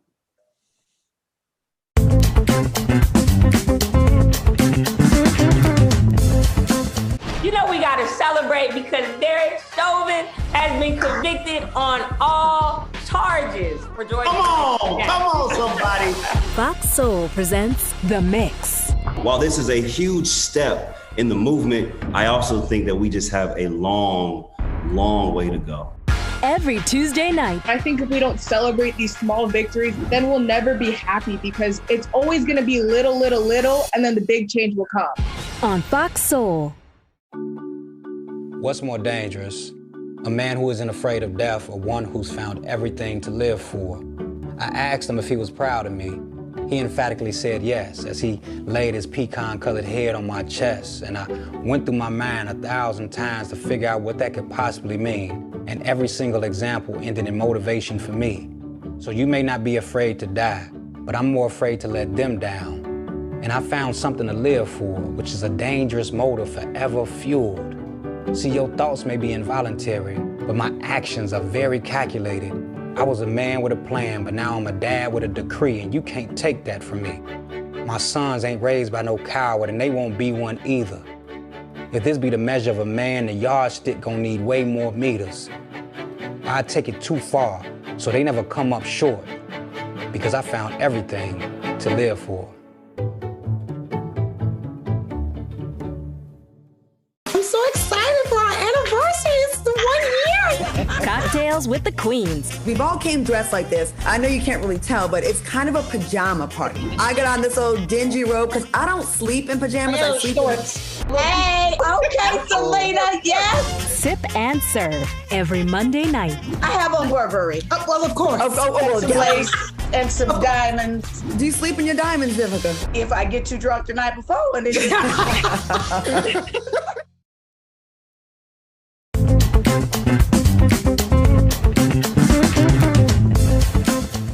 I am having the greatest of time talking to two fabulous comedians, Miss Kimberly Clark and Coco, the comedian. We were talking about sexism in the game and how it's affected you all. And Kimberly, I remember you saying, like, listen, you don't let that get to you. You do what you here to do. Don't do that crap on my time. Let me work. Let me do my thing. Now, let me say something to both of you ladies, attractive ladies. Do you think, and I'm going to start with you first, Coco, do you think looking a certain way allow women to book more gigs? And how do you feel about that? Ooh, this funny you should say this. I remember there was and still was a very, very attractive comedian, and I was working with her, and I was excited to work with her because, you know, from what I saw, I thought she was a phenomenal comedian. When I worked with her, I realized that a lot of her booking was related to her aesthetics. I didn't really figure it out until first I was the feature and she was the headliner. And that was that Thursday night. Friday night, the promoter came to me and was like, hey, I want y'all to co-headline because you was she killing didn't it. bring it. Right. We know what it is. Okay, you say yeah. So the promoter, that's the first show, Friday night. Second show, he was like, I need you. I said, are you talking to her? I said, because you having a conversation with me. And she acting surprised. You need to have a conversation with her. So I went from featuring Thursday to co-headlining Friday to headlining Saturday. And she was a little salty with me. I said, baby girl, I didn't change the rotation. He changed it. She was like, well, and I told him, I said, listen, if you change my position, you have to adjust the money. I said, sir, I will go up there and do my 15 to 20 minutes as a feature and won't do no more time. So, and in my head, I said, yeah. I was like Jethro Bodine on the Beverly Hills business. I'm like, yeah, you gonna owe me, yeah, this much more money. That's how much you gonna owe me. He was like, okay, I'll give it to you. Because people were coming to see her because she was the national act. Right. But after she did that 5 or 10 minutes that she was known for on TV, it was like, and I rarely say that about any comic, but sometimes you got to know in yourself, you get offered things that you may not be ready for. Like every comedian's goal is to headline, but if you haven't been in the game that long and you don't know how to maneuver and manipulate an audience or know how to work an audience, you may say, oh, you ready to headline, and you go on stage and you got 300 people looking at you like, all right, what's up? Right. What you doing? And you repeating the line, you don't know what city you in, all that. So sometimes the statement you can bite off more than you can chew is so true. Kimberly, it's so true. What about you? Have you ever experienced what I like to call style over substance? Ooh. Yeah, beauty privilege is something that affects every. I like that, Kim. I like that. Beauty privilege. Beauty privilege. It affects every profession. I kind of talk about it in my stand-up when I'm talking about butterflies and moths. You know what I'm saying? It's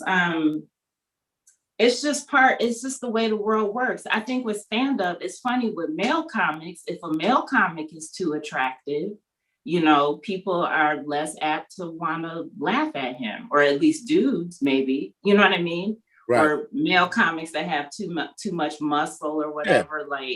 Yeah. That's always an issue. Like I get mad when my wife laugh at Finesse Mitchell more than me. Finesse my guy. I'd be like, hey. The ladies like the attractive male comics, but Bill Bellamy. Dudes aren't gonna laugh at them. Right. Yeah. He ain't that funny. Right. Yeah, I know it's something, it's something that unfortunately we women have to deal with all facets, from the boardrooms to stages, but at the end of the day, it's about substance, and being able to, be effective at what you do. That's why I'm so focused on writing and, really honing my craft. I feel like I'm in the middle. I'm still learning a lot. I've been doing it for a while, but, I'm still focused on the craft and not so much, the other stuff. And whoever is getting stuff because they're beautiful or whatever, there's nothing wrong with that, but, just make sure that you have, the tools to back it up. Kimberly, I'm going to stay with you real quick before we go. Okay. To break, and I want to get to Coco before we go to break real quick. You think the Me Too movement affected the comedy space enough to make a change and stuff like that going on? Sure. I mean, yeah. That's a tricky question. I don't think the Me Too movement alone did it, but okay. I don't know. I think we're evolving, as humans, and a lot of things affected. Let's be honest. We are.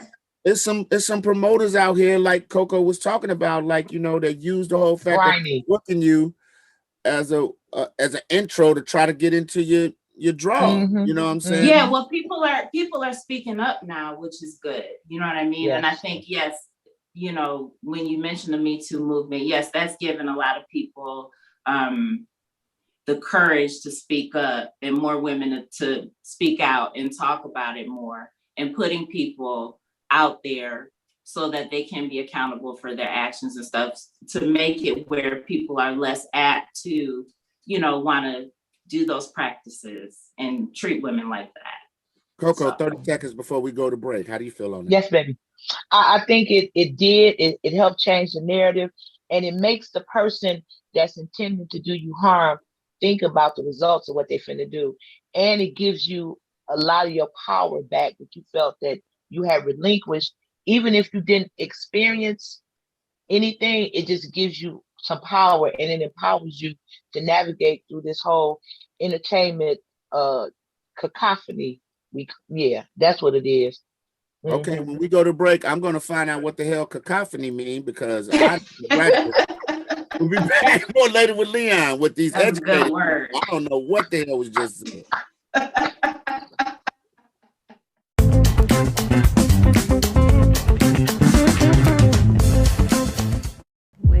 Wakey, John. That a boy. What the hell? Like I said, I'm making a film. Fox Soul's Screening Room, hosted by Vivica A. Fox. Hitch Girl is my revenge-themed spaghetti western-style film with a black exploitation influence to it.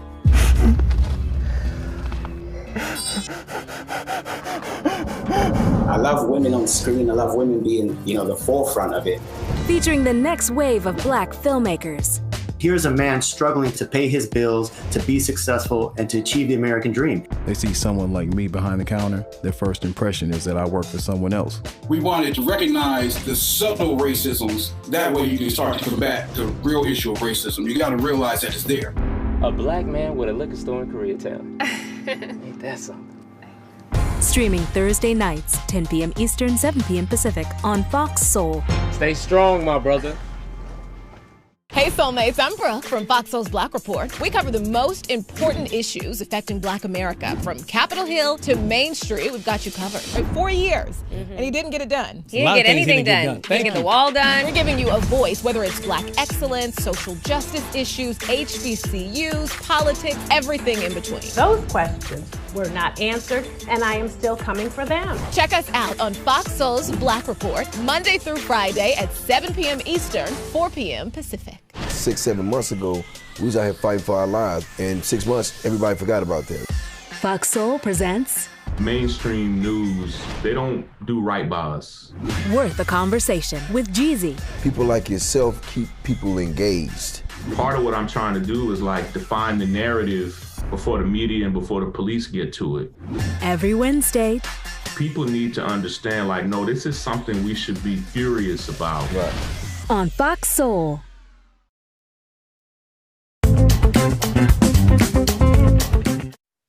We're back with comedian Kimberly Clark, an astute professor of cacophony, or whatever the hell she said before we went to break. Cacophony. Yeah, whatever. Is that a play off Coco, your name?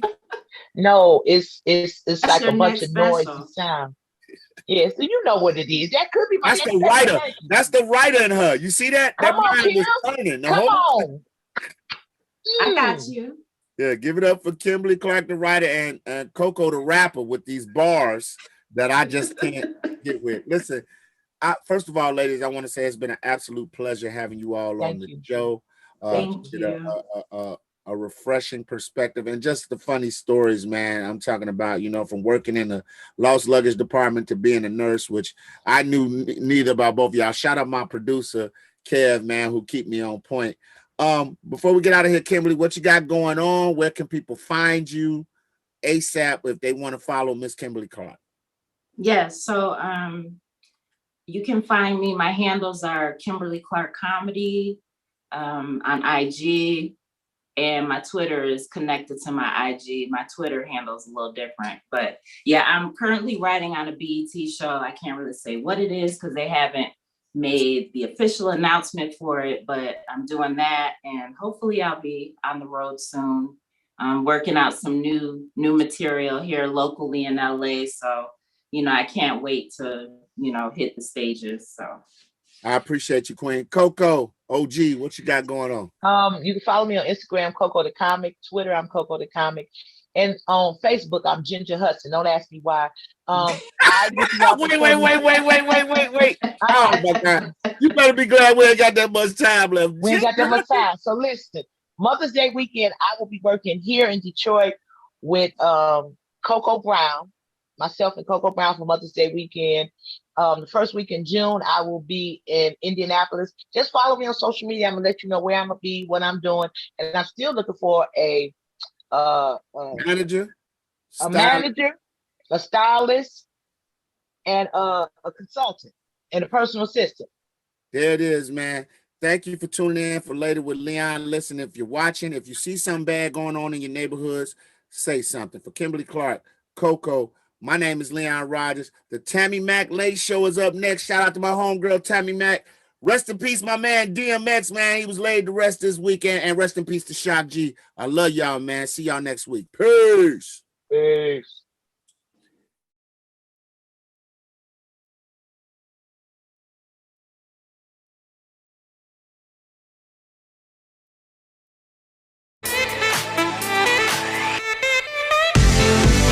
Hey guys, welcome back. And I always bring you guys great products. So did you know, first of all, which I just learned today, that every 30 seconds in America, there's a home burglary, and a majority of those burglaries are in apartment buildings? Now listen, I live in Los Angeles, so I live in an apartment building, and I wanted an extra layer of protection. So I wanted to show you guys this amazing product. This is called the Doorbell BOA. Now, I've always wanted one of these doorbell ringers here, but I could never put it on my door because it was going to damage the property, and I can't do that because, listen, I need my deposit back. So with this invention, you put your ringer in here, then you close it, and then it locks everything in. And then how you install it, it slips in right into your front door, and you're ready to go. And then when you're ready to move out, you take it off. There's no damage to your apartment building, so you get your deposit back and there's no problems. So we have an inventor here today. It was James Pritchett that came up with this, a Black man from Atlanta, and he wanted that extra layer of protection for his family as well. So James, how you doing? Hey, Kamani, thanks for having me on the show. Absolutely, we just feel so privileged to have you here.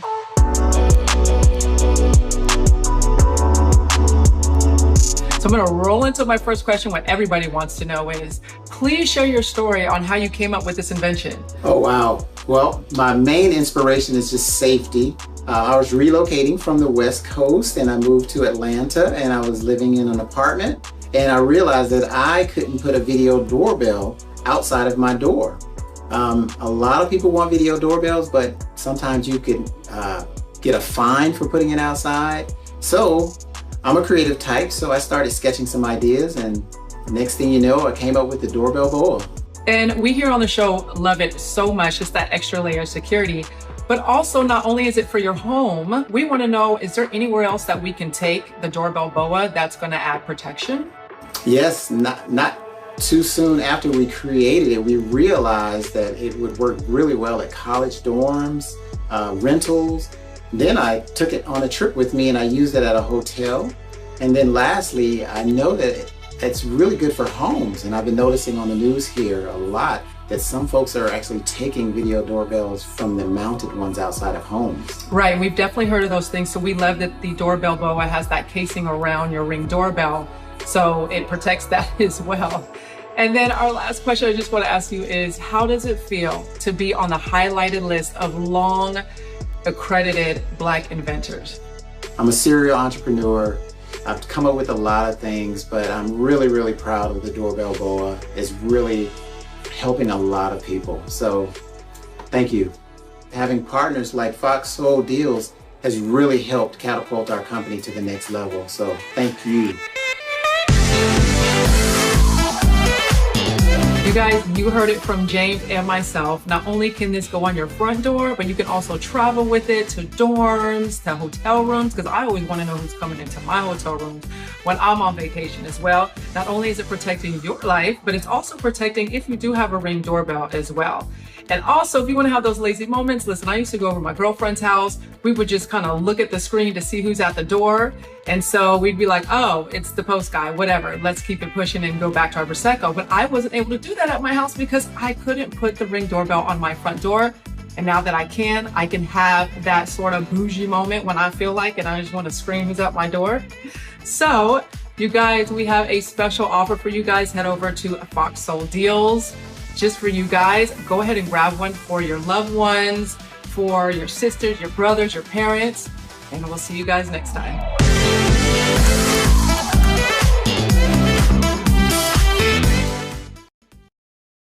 What up, soulmates? It's your boy Romeo, and I gotta tell you, Fox Soul's Black Report is the place to be. It's the spot where we bring you headline news from Black America's perspective. No other vaccine in history has been monitored like this one. It's where Black Lives Matter is a daily conversation, and we celebrate the young, gifted, and Black. It's our voice and our truth. Looking for a mentor, see how you can add value to them, because you don't want to just take.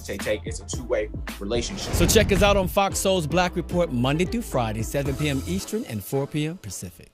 Wakey, wakey, John. That a boy. What the hell? Like I said, I'm making a film. Fox Soul's Screening Room, hosted by Vivica A. Fox. Hitch Girl is my revenge-themed spaghetti western-style film with a black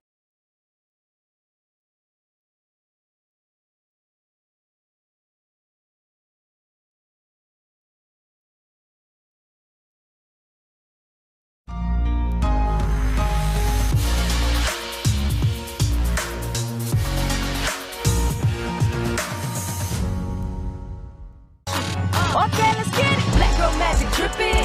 Yeah, she's on a mission. Keeping our culture lifted. Now you can watch and listen. And Tammy Mac. Oh, what show is that? It's the Tammy Mac Show on Fox Soul. Tammy Mac, hey, Tammy Mac, yeah. Ooh, that Tammy Mac, hey. So you know this Tammy Mac, hey. Welcome to the Tammy Mac Late Show on Fox Soul. So in 2018, African Americans represented 34% of the prison population, which is nearly triple the adult Black population in this country. Yeah. While that alarming number alone is due to racial injustice in the criminal legal system, the most disturbing statistic is that African Americans convicted of murder are about 50% more likely to be innocent than other convicted murderers. A Black prisoner serving time is 3.5 times more likely to be innocent than a white sexual assault convict. And innocent Black people are about 12 times more likely to be convicted of drug crimes than innocent white people. According to the National Registry of Exonerations, 1,353 Black people have been exonerated since 1989, y'all. Including Life After Justice client, Mr. Larry Smith, who was exonerated after 26 years in prison. Now, while these people have since regained their freedom, collectively, more than 10,000 years of freedom have been stolen from them. Well, tonight, the business of being Black are these life-threatening mistakes that are accepted into our justice system, why Black people are easily targeted, and ways for us to fix this crooked system. Please welcome attorney and author Jarrett Adams to the show. Hi, Attorney Adams. Hey, how are you? Thank you for having me tonight, Tammy. Thank you. The founder of We Push for Peace, Trey Pollard. Hi, Trey. Hi, Tammy. How you doing? Thanks for having me tonight. And death row survivor and R&B singer, Jimmy Dennis. Hi, Jimmy. How you doing tonight, Tammy? Thank you for having me. That's an odd way to be described, death row survivor. I feel like you were on Suge Knight's record label and survived, but apparently it's much more deeper than that, and we'll get into that. But the question I'd like to start with is why should Black people care about exonerated people in prison, or innocent Black people in prison, I should say? Trey, you want to start with that? Sure. I think that it is very important that people pay attention to what's happening, because it could be you. It can be one of your friends. It can be one of your nephews. It can be one of your cousins. And it just goes without saying that, you know, we need to educate our young Black men and women in regards to the way the legal system works. Yeah. Jimmy, why should Black people care about innocent Black people getting time? We have to understand that, you know, systematic racism is real. We have to understand that police misconduct is real, and that any one of you, what happened to us could happen to you. I could be your best friend. I could be your brother, your cousin. It happens to every single person in this country every single month. And so this is a problematic situation for everybody in this country. And you see innocent people coming home every single month. Wow. Attorney Adams. Yeah, Why? I mean, look, these gentlemen, they hit it right on the head. I mean, I'll come from a perspective like this. It's more egregious when it's innocent people, but just the number of African Americans who are incarcerated is alarming. And we know by the numbers in general we make up in society that it's a disproportionate amount. And so that in itself says something is wrong. But to be specific in this, here's what we're talking about. We're talking about the things that affect us in our, you know, communities the most, in African American communities, are what? Gentrification, segregation, incarceration. So we only win when we start to focus on duplication. That's duplicating more Tammy Macs, more Jimmys, more of my brother with the push for peace, myself. So this is a numbers game. You gotta understand, if we are locked up, if the prison system is eating us up, how do we ever become replacements to our oppressors? Good point. Good point. What constitutes a wrongful conviction, Attorney Adams?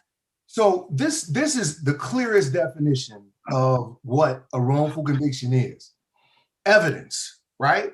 Evidence that was not in front of the jury before when you were convicted, right? Evidence of innocence, not just, you know, procedural or anything like that. We're talking about, look, there's a witness that was manipulated. There was a statement that was withheld. There was something that was done wrong with an expert. So in terms of evidence, I don't want people looking at this to think that, yeah, look, if I can afford to OJ my way out this thing, I'm innocent. That's not what we're saying at all. We're being very clear here that for the most part, the correlations that you see with wrongful convictions are this: poor, of color. Those are usually always the top two. So that right there in itself lets you know that it has to do with the monetary amount. How can people use the resources to prove their innocence? And if they don't have it, more than likely they fall victim to wrongful convictions.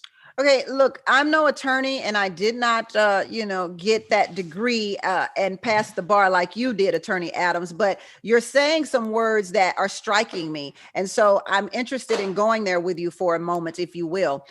You keep saying evidence of innocence and proving innocence. I've always been taught that you're innocent until proven guilty. So What are we talking about here when it comes to Black people in the court system? We're talking about what's in writing, and then we're talking about what's reality for Black folks. And then we're also talking about this. The people who were there creating the criminal justice system did not look like either one of us right now on this show. So how could it ever be fairly treating us, right? So that's really what we're talking about. We're talking about what's on paper and how things are applied to Black folks. And we already know what's going on. It's been going on. And now it's time to mobilize and do something about it. I love it. Jimmy, let's talk about you. Yeah. What was your wrongful conviction? I spent 25.5 years on death row for a crime I didn't commit. And what happened was you had a corrupt district attorney by the name of Roger King, who's notorious in Philadelphia. You can look him up. He's one of the worst prosecutors ever in this country. You had two corrupt police officers by the name of Jaskrimsky and Santiago. And what they did was they hid and destroyed evidence of my innocence. They had evidence of other people confessing to the crime.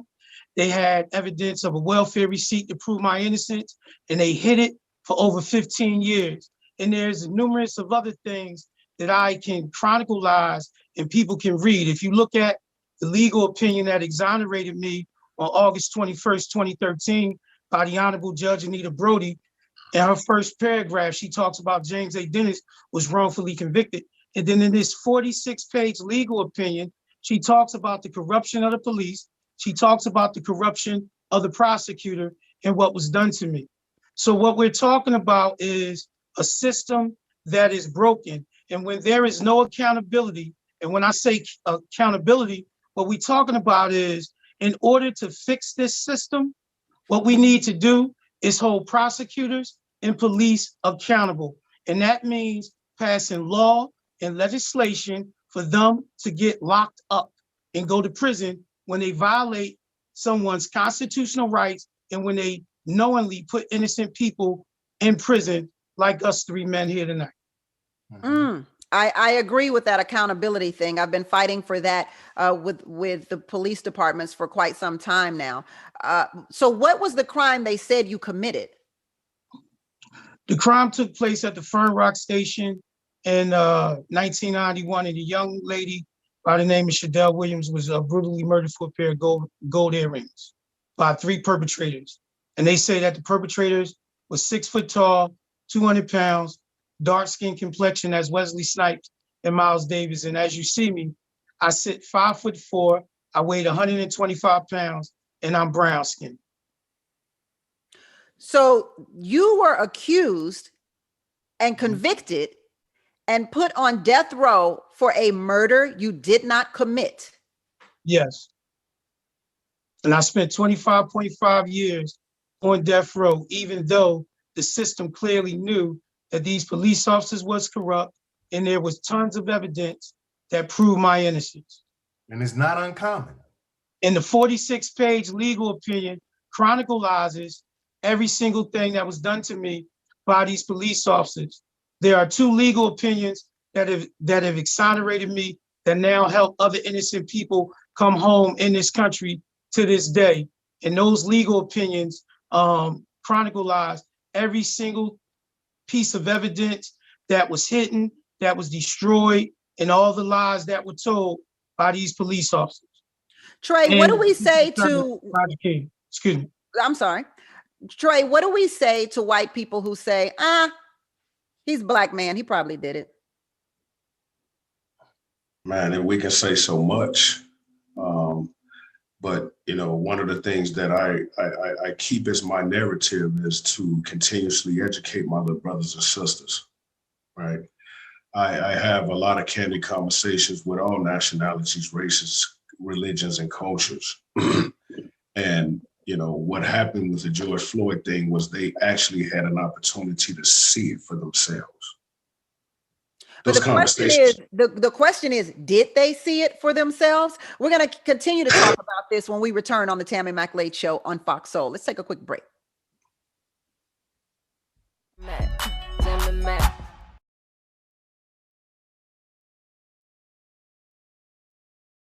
6-7 months ago, we was out here fighting for our lives. In 6 months, everybody forgot about that. Fox Soul presents mainstream news, they don't do right by us. Worth a Conversation with Jeezy. People like yourself keep people engaged. Part of what I'm trying to do is like define the narrative before the media and before the police get to it. Every Wednesday. People need to understand, like, no, this is something we should be furious about. Right. On Fox Soul. Honey, what I think you need is a socket wrench. I played JV basketball. I'm sorry. I don't think it looks right. This is good, and it's all good, baby. Is it really all good?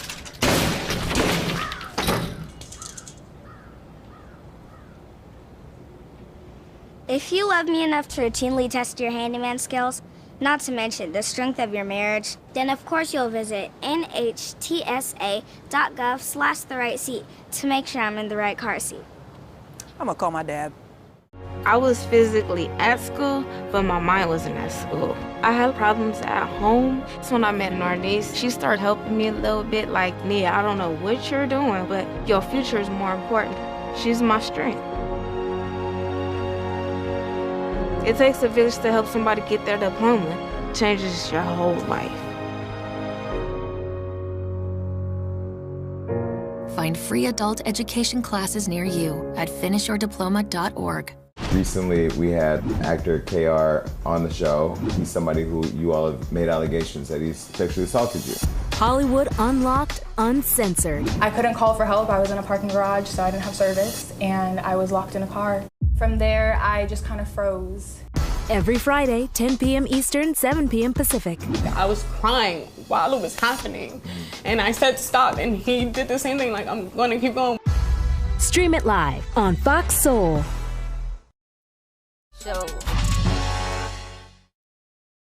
Welcome back to the Tammy Mac Late Show on Fox Soul, where tonight the business of being Black are innocent Black men put in jail. Let's go to our chat room. Joy. Hi, Joy. The prison system is just a modern take on slavery, she says.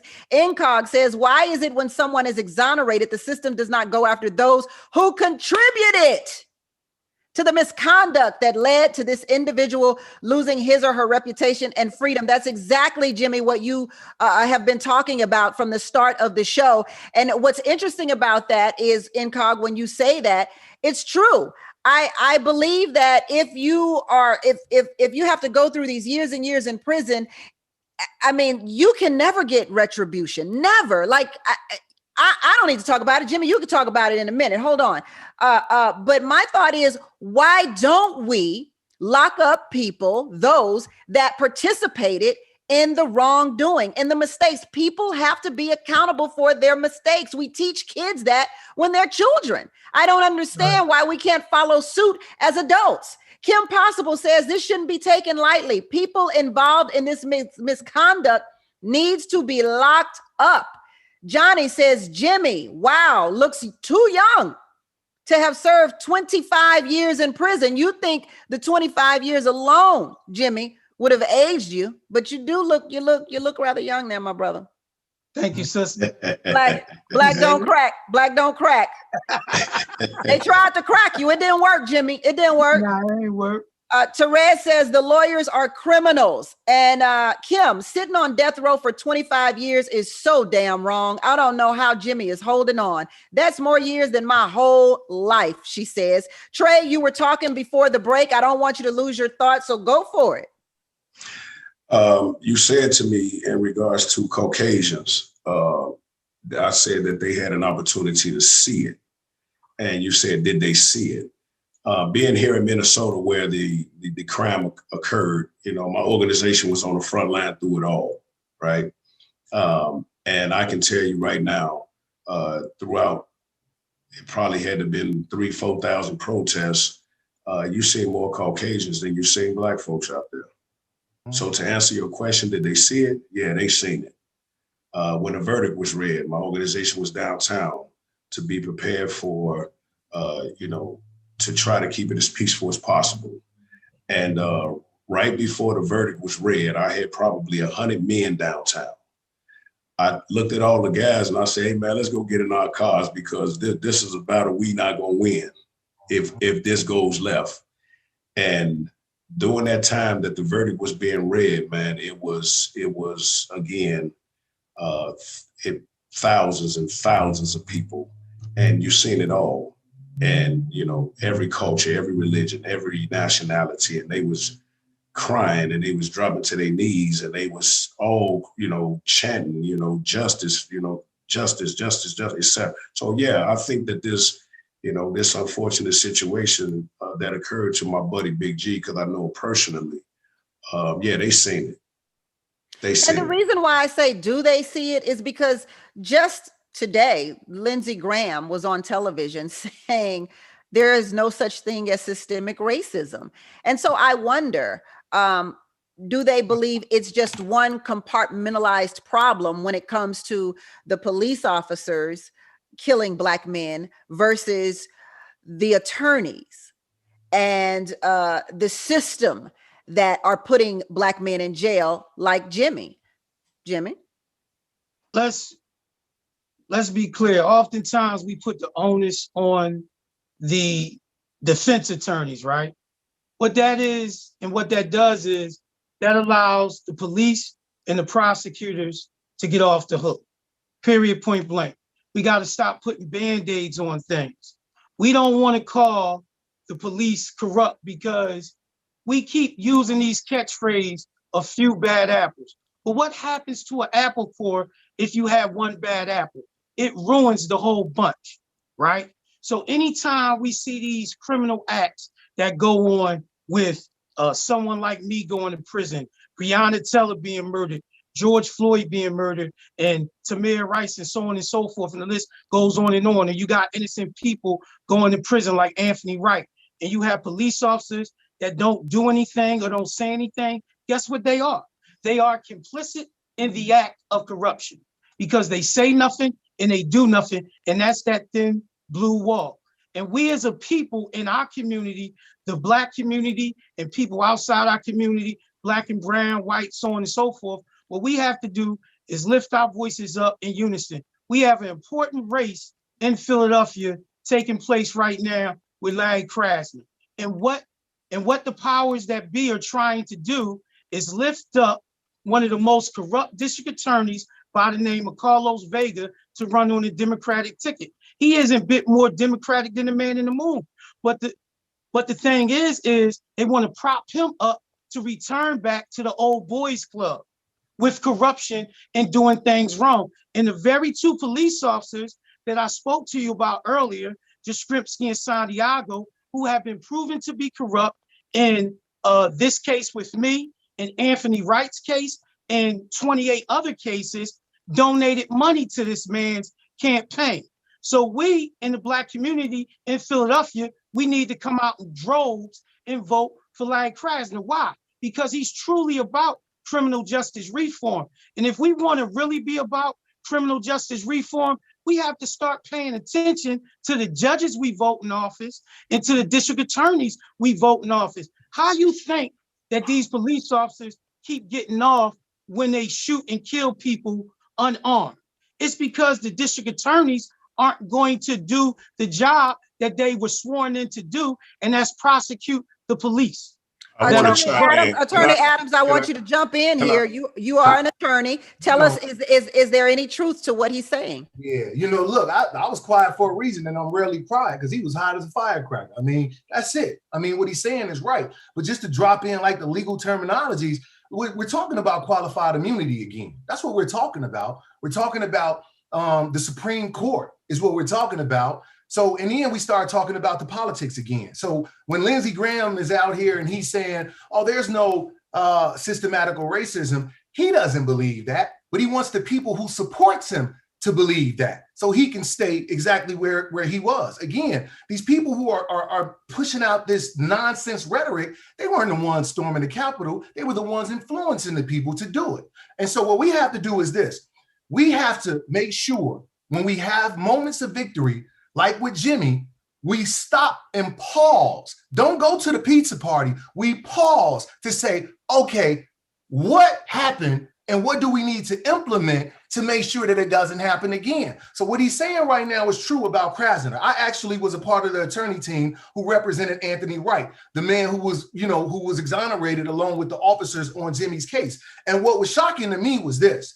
So I was learning that these men were not only not held accountable, but for years, they operated in the same fashion as Jimmy. And so what they'll do is this, they'll try to close the box real fast and let Jimmy out so you don't get a chance to get inside the skeleton closet to see what all is going on.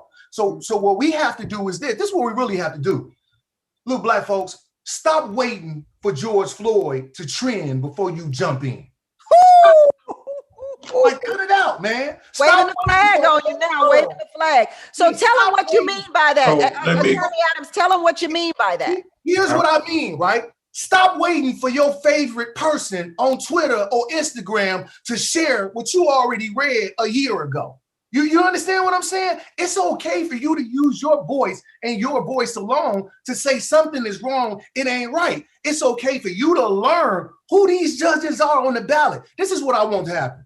I pray to God, because I'm about to start doing more of these talks and stuff like that more as my practice opens up as I launch this book. So I'm going to start a series of conversations to educate folks and stuff like that. And one of the things that I'm going to do is this. Criminal justice reform starts on a state level because it's state control. Absolutely. So I want everyone to know who the judges are in their jurisdiction. Exactly what I'm we saying. never really know until after we looking like Jimmy, Trey, and myself. Then that's when we learn the person who ain't even looking at us. They looking through us so they can give us enough time to make sure they let everybody else know we ain't who we think we are, we who they tell us we are, and that's simply not true. If we don't control the narrative and start changing it, Tammy, look, we're gonna be back on here again with another trending topic. I think that narrative that Jimmy was talking about needs to be discussed a little bit more, right? Let me elaborate on what I'm saying. You know, he alluded to talking about the Black community.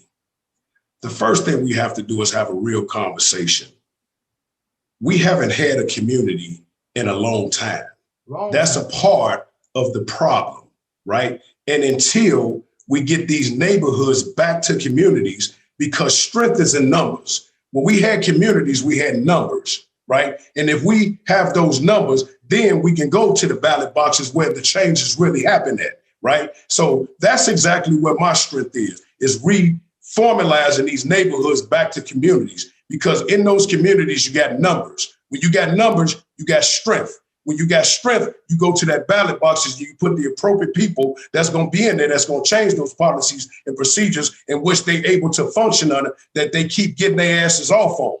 That's the problem. So I don't want to get too far off topic here, but I do want to know, Trey, when you say we don't have community, and you second the motion, Attorney Adams, what do you mean we don't have community? Because a full-on community came out for George Floyd, Breonna Taylor. I mean, the community has been coming out. And even in your own words, Trey, you said, look, not only did our community come out, everybody's community came out. So when you refer to the Black community, what are you referring to? What do you mean we don't have community? Well, you know, when I say that everybody came out, individuals came out.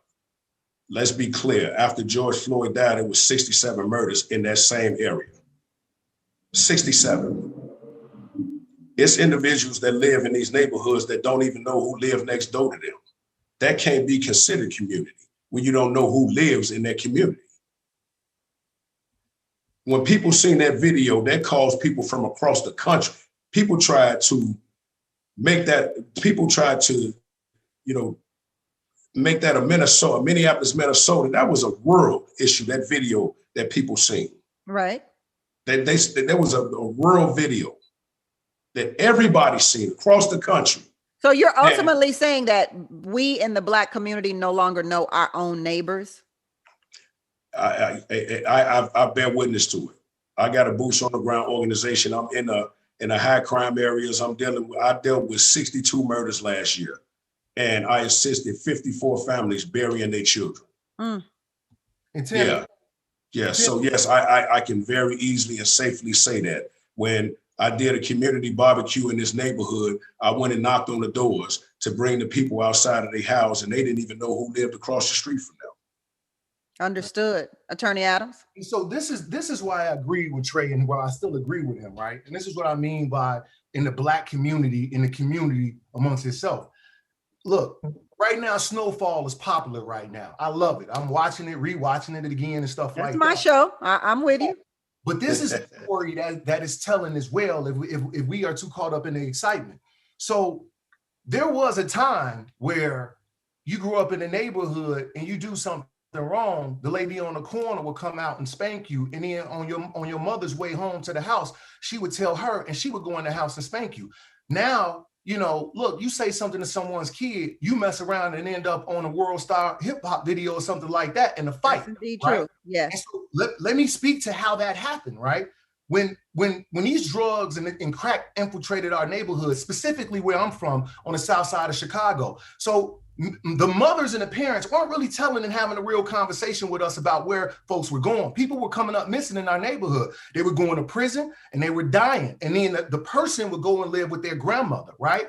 Well, then now you fast forward, Tammy, if that happened in the 80s, you fast forward 10, 20 years, right? So now who are the grandparents? The grandparents are the ones who were directly impacted and absolutely disintegrated almost by the crack era. So that essentially yanked the leg up from under the Black community that has never been repaired. So that's what I mean by community. And so now you take a deeper dive in that. Let me tell you something. When I go and visit you know, with my wife's friends and all that type of stuff, and I'm about to go out here and walk to the liquor store. They looking at me crazy because ain't no liquor stores in these affluent neighborhoods and walking districts. I'm used to the south side of Chicago where you could throw a blindfold on me, spin me around, and I'm gonna walk into a church or a liquor store. Yeah. So that's what I'm talking about with community, and that's what that brother Trey talking about as well. That's what I'm talking Jimmy, about. do you believe the community could have helped you in your innocence? Who, me? Yeah, Jimmy. Oh, Jimmy? Okay, because I was gonna say they could have helped everybody, but they're not to blame. Like, that's not what we're saying. This is a police and prosecutor issue. I don't want us to get off topic. Absolutely. Yeah, this is a police and prosecutor issue with all of us when you're dealing with innocents, with me and Jared, and when you're dealing with other innocents. This is about corruption of a police department.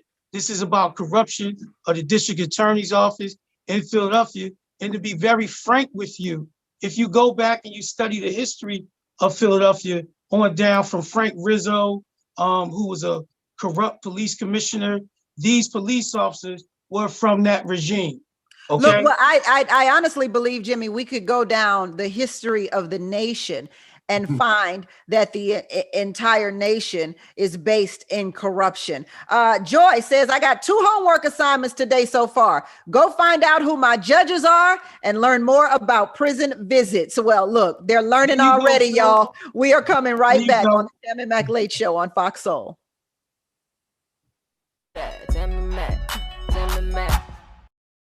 Back in the day, you know, you might have had you a little Mr. Big situation at your job. Later with Leon. Like you used to work at a cable company and, you know, you had your options of cable. Every Monday night. You were dating an older man that worked at the cable company, and then y'all relationship continued after he got married. Yes. Stream it live on Fox Soul. Why do you know this, Leon? Hey, we do our research here at Later with Leon. We dig deep. Every weekend, to get the true word on the street, you've got to speak the language. It's time to put the culture back in pop culture. Central Ave, a modern deep dive into entertainment that drives to the heart of the story.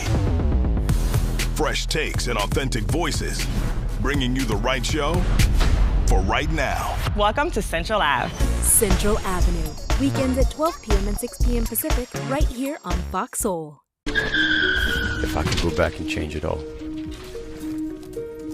I would. I think I'm gonna miss you the most. I'm sorry. I'm so sorry. I'm so sorry. Maybe it's just the little moments. If I could go back and change it all, if I could go back, I would. But I can't.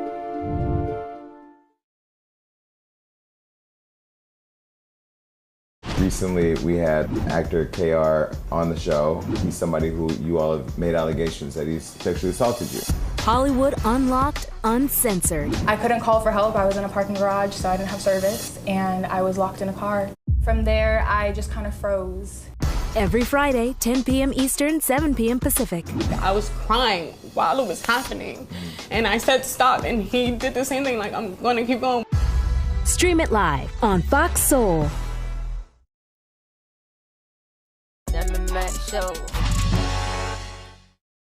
Welcome back to the Tammy Mac Late Show on Fox Soul, where the business of being Black tonight are innocent Black men being locked up for life, even death row.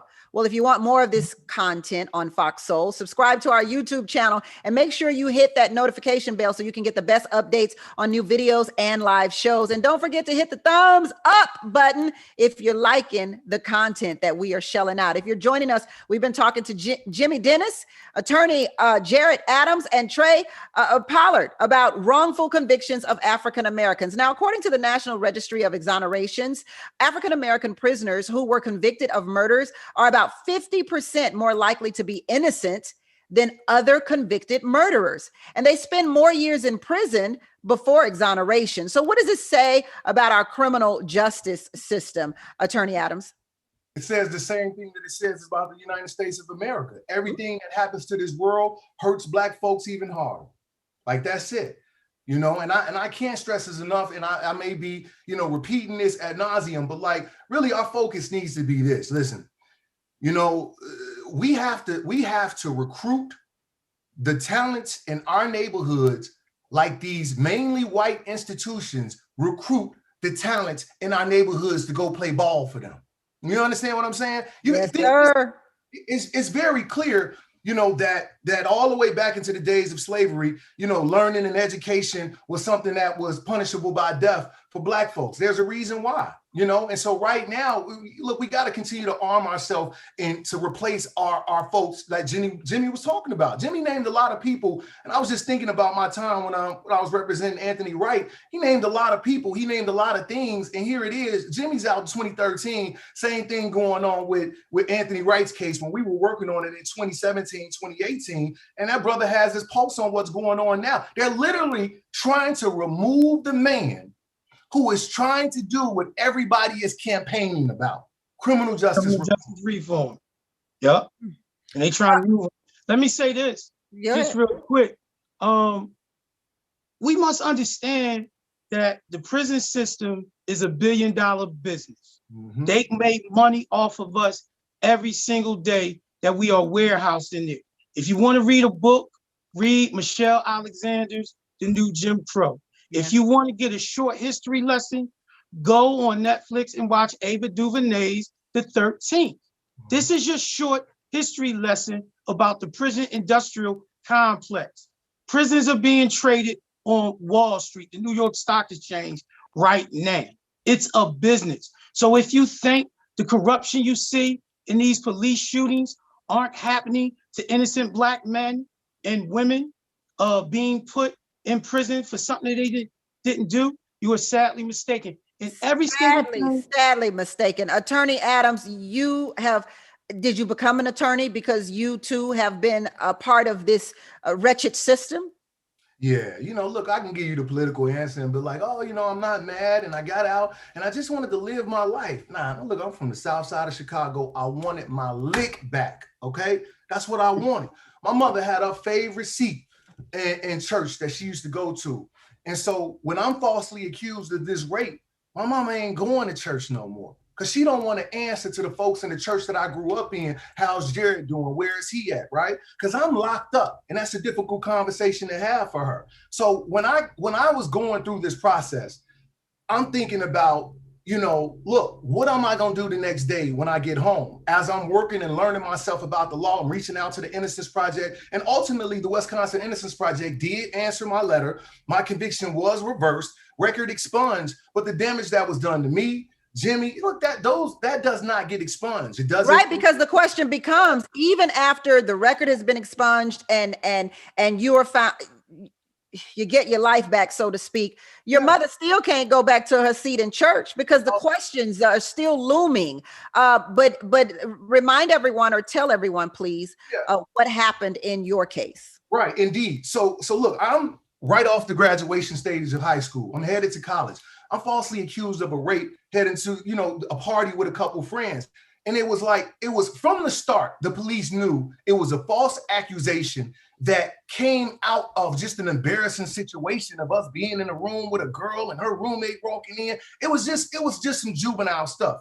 But that's not how they play you when your accuser is white and the accused is Black. And before I knew it, I'm sitting in a trial and my only experience and my parents' only experience was Law and Order. So like we're sitting here and we're looking at this, and when Dick Wolf's favorite theme music comes on, you never see them do an episode about wrongful convictions back in the 90s, early 2000s. It wasn't even a topic of conversation because we didn't want to acknowledge it. Because if we acknowledged that happened, we acknowledged that the entire system happened. So now I get my conviction reversed after being sentenced to 28 years in prison, never having a record at all. So my conviction is reversed because we found out that there was a witness statement that was basically undermining all of the allegations, which would make it not true. They withheld this statement from us. We never got this statement. This statement resulted in my conviction being unanimously reversed by the 7th Circuit Court of Appeals. Okay, I want to use this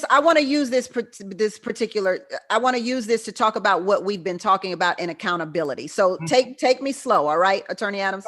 So, okay, so here we have evidence, a letter of a witness that counteracts or the allegations. Yeah. Counteracts the allegations. So they had this in the initial trial, yes? Not the trial. They had it, they quote unquote misplaced it.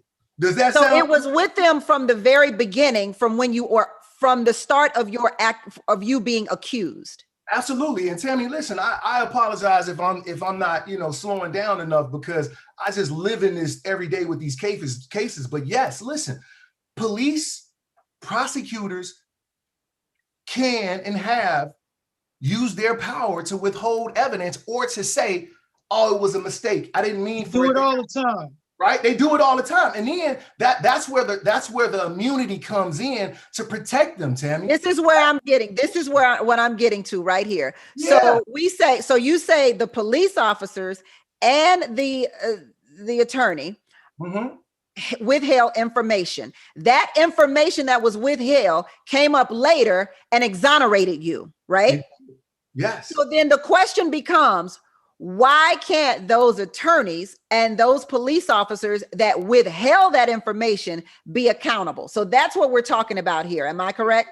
We are. And so what we're talking about is this. We're talking about you having me back on the Tammy Mack show to break down qualified immunity, right? Because if I say it in a way that it's read in the law, no one will catch it because I have to break down exactly what's going on. Here's my best layman's term for what qualified immunity is.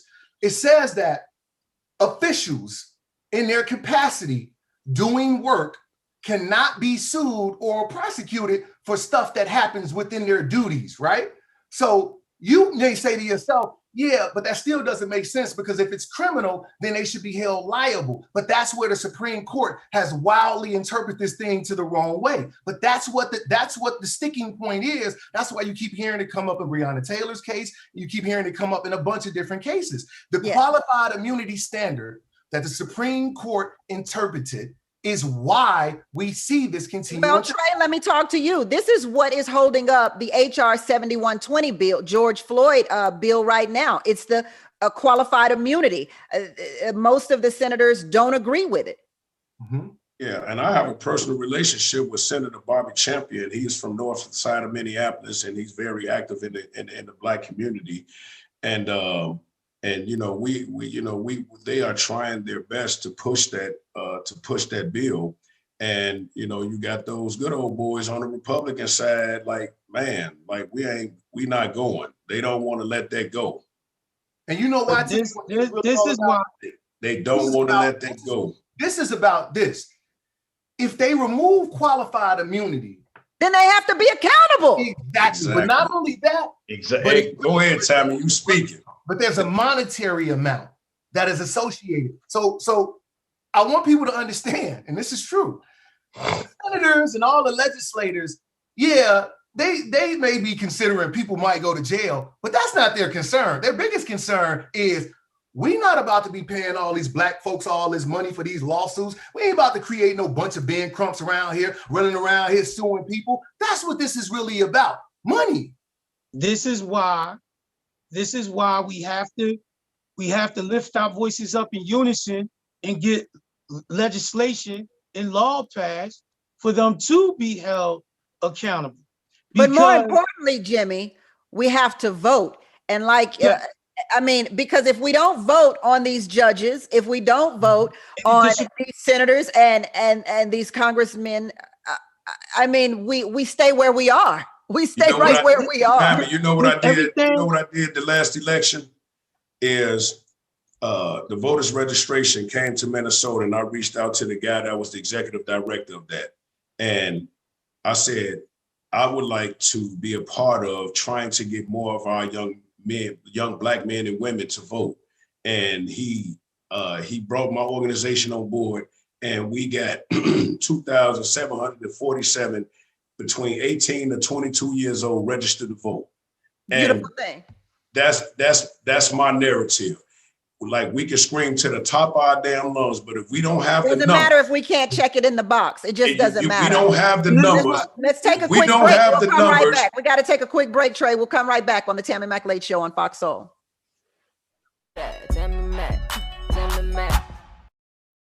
back in the day, you know, you might have had your little Mr. Big situation at your job. Later with Leon. Like you used to work at a cable company and, you know, you had your options of cable. Every Monday night. You were dating an older man that worked at the cable company, and then y'all relationship continued after he got married. Yes. Stream it live on Fox Soul.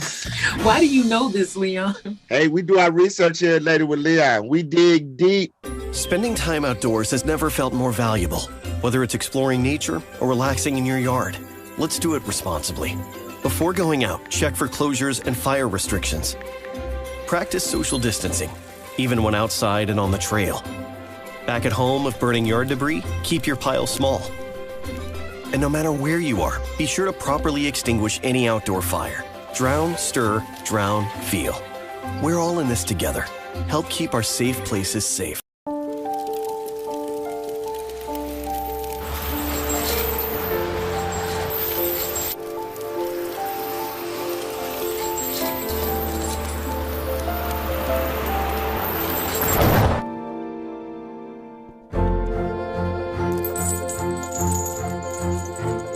Did you know dragging chains can spark a wildfire? Only you can prevent wildfires. Al, your lips need an Instagram page. They are living for your lips. You are so shady, I swear to God. I am not shady. Look, I drew my lips all outside the line trying to be like Al Reynolds tonight. Look. TGIF. They was like, ooh, Al's lips look so good. He must have just got them done. Every Friday night, 9 p.m. Eastern, 6 p.m. Pacific. I got good everything, trust me. What else you got good, Al? Take a look at that picture I sent you. Ooh. You already know. Y'all are so silly.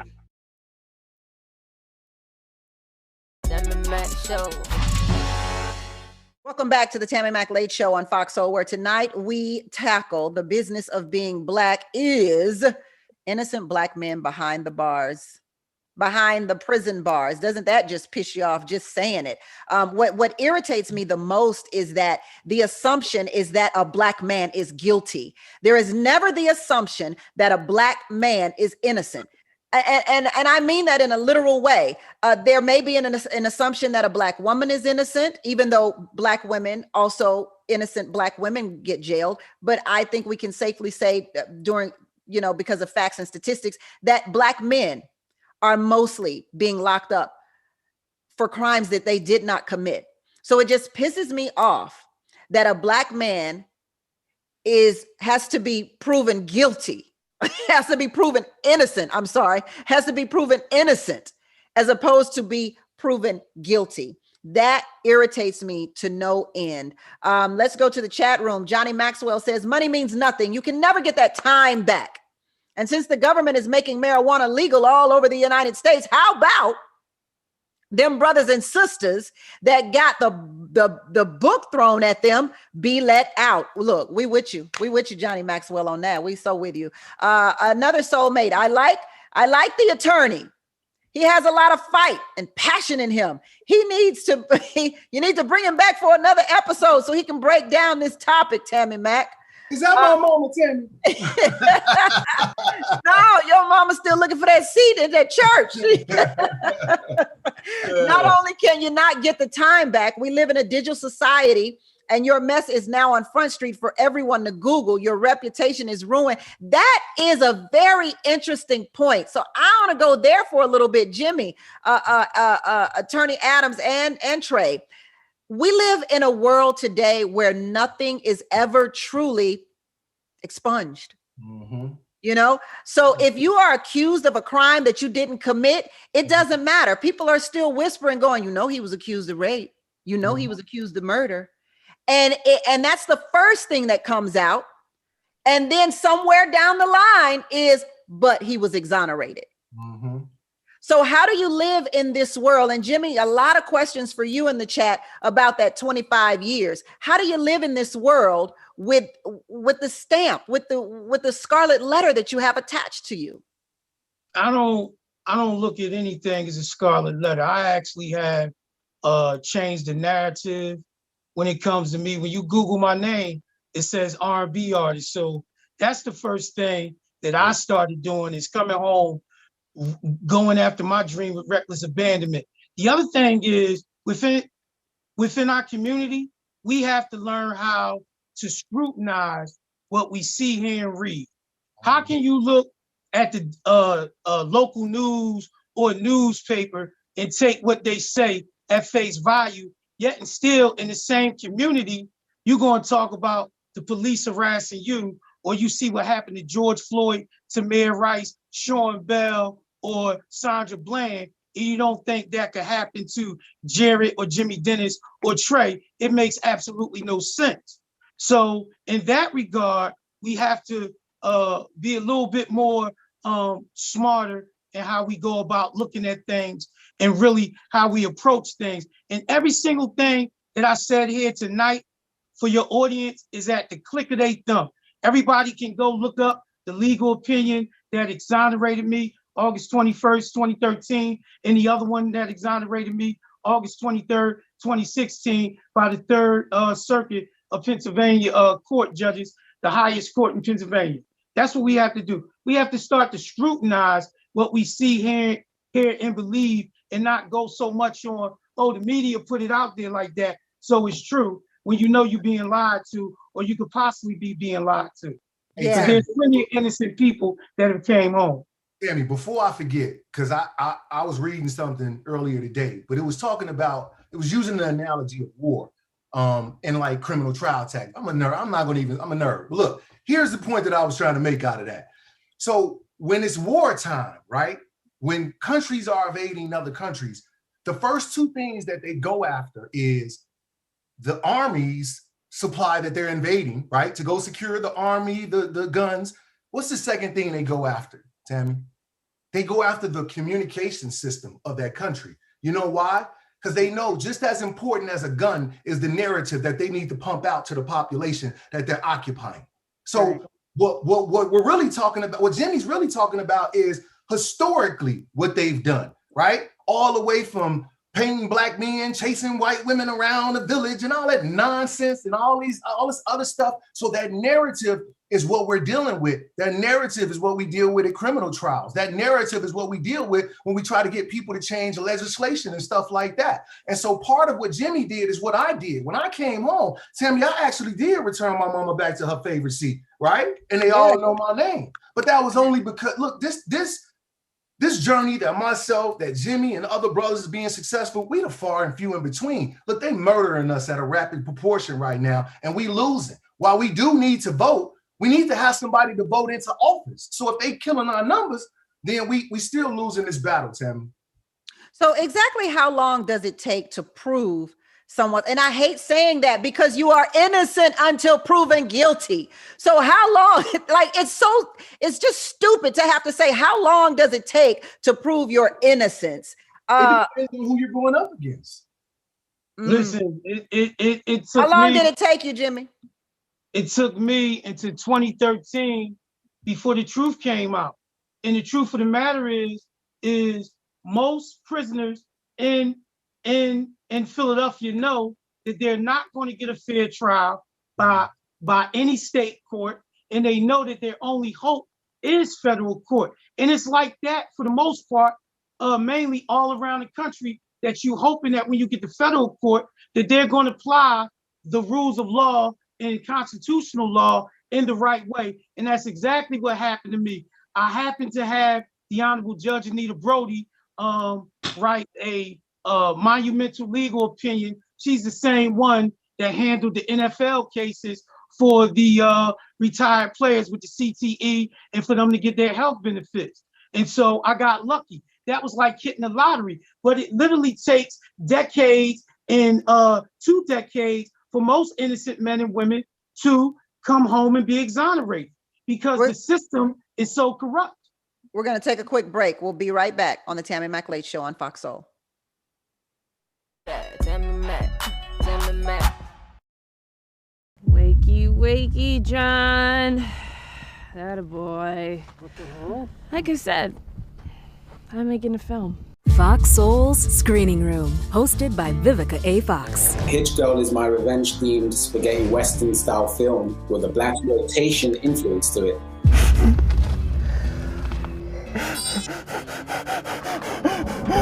I love women on screen. I love women being, the forefront of it.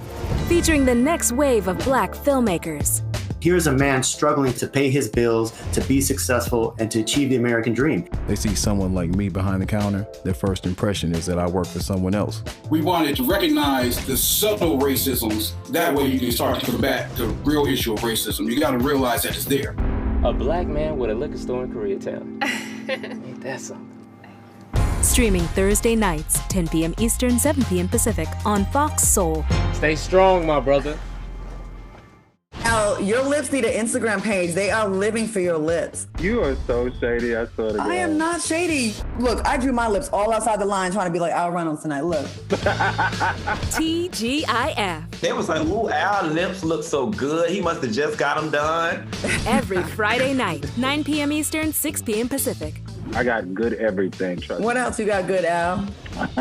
Take a look at that picture I sent you. You already know. Y'all are so silly. You know we gotta celebrate because Derek Chauvin has been convicted on all charges for joining. Come on, somebody. Fox Soul presents The Mix. While this is a huge step in the movement, I also think that we just have a long, long way to go. Every Tuesday night. I think if we don't celebrate these small victories, then we'll never be happy because it's always gonna be little, and then the big change will come. On Fox Soul. Show. Welcome back to the Tammy Mac Late Show on Fox Soul. I'm Tammy Mac. What an inspiring and jaw-dropping conversation tonight about the prison system and about Black men being held in the prison system who are innocent. Wow. Jimmy, you recently released a song called Tears of This Year. What's the message behind the song and how can we buy it? My music is on all musical platforms, Spotify, iTunes, Tidal. I'm on all musical platforms. Pandora Tears This Year is about us dealing with this pandemic and trying to get through it. I have another song called All You Went and Did It. Y'all can check that out on all musical platforms as well. And I got new music coming out May 13th, song called Love You Better, real R&B music. Check it out. Real R&B music. I can dig it. Real R&B music, yeah. Attorney Adams, you have a new book on the horizon called Redeeming Justice from Defendant to Defender, My Fight for Equity on Both Sides of the Broken System. Tell us about this book and how can we get it? Thank you. I appreciate you doing this. It's available right now for pre-sale. So you can get it wherever books are sold, Amazon, whatever it is. I'm asking for folks to come and support this book because essentially what we're doing is this. It's not common that somebody close as I am to the problem has an opportunity to go get accredited to come back to fix that problem. But I can't do it without the support of the community. So I'm asking for folks to go and buy the book and to also look up Life After Justice. Life After Justice is a nonprofit that we have. It's geared towards offering mental health services in our community to men and women who have been wrongfully accused. And we also have a litigation department, which I run, that actually we litigate actual claims of innocence. Go check out Not Guilty Serving Life. 2 Virginia men. Like I was saying, Tammy, don't wait until stuff trend, but I got 2 clients in Virginia right now wrongfully convicted of killing the cop. And the attorney general right now is ignoring our plea for help. This is the time that people can call to action and do something about it. And I also want to end by saying this. This conversation is amazing. It's great, Tammy. I appreciate you for giving me the opportunity. Trey, my brother Jimmy, let's continue this conversation. And let's make this conversation turn into the action of us focusing our attention on grooming and saving our babies to become the replacement of our oppressors. Thank you. There it is. And I want to mention that a member of the Exonerated Five, I hate saying a member because it sounds like they were part of a group or something, but one of the Exonerated Five, Dr. Yusef Salaam, will be on your Life After Justice conversation, right? Yes, I'm having a Life After Justice conversation podcast. I'll continue to do this more often, drop nuggets of education. Yep, we'll be on tomorrow. Thank you. Trey, we push for peace. Yeah, we're going to keep on pushing, Tommy. First of all, it was truly a pleasure to be in this conversation with my brother Jimmy and my brother Jared. Thank you, Trey. Like you, Jared, man. I had the unfortunate mishap of I lost my 20-year-old son 2 years ago to that very thing, which is mental health, which is one of the essential services that we provide the at-risk youth that we service in our community and give them a mental health assessment. I am right now in the process of opening his name was Xavier, so it's Xavier's Transition House, where I will be working with youth coming home from prison to help them transition back into society and try to give them a different platform. One kid said to me, "You show me something different, I'm gonna do something different." Well, if it's the last thing that I do on this planet, is I'm gonna show them something different. Indeed, I like that. Keep pushing for peace. Keep pushing for peace. WePushForPeace.org is the website, and then and I'm personal, so all of my personal information is on there. Thanks a lot, Tammy. Thank you. Thank you, Trey. Thank you, Attorney Adams. Thank you, Jimmy. And I'm pretty sure the audience wants you back, so I'm pretty sure we're going to have you back. I hope you guys can come through. Until tomorrow, everybody, it's a blessing to be in your box on the Tammy Mac Lade Show on Fox Soul. Appreciate you. Thanks to your audience.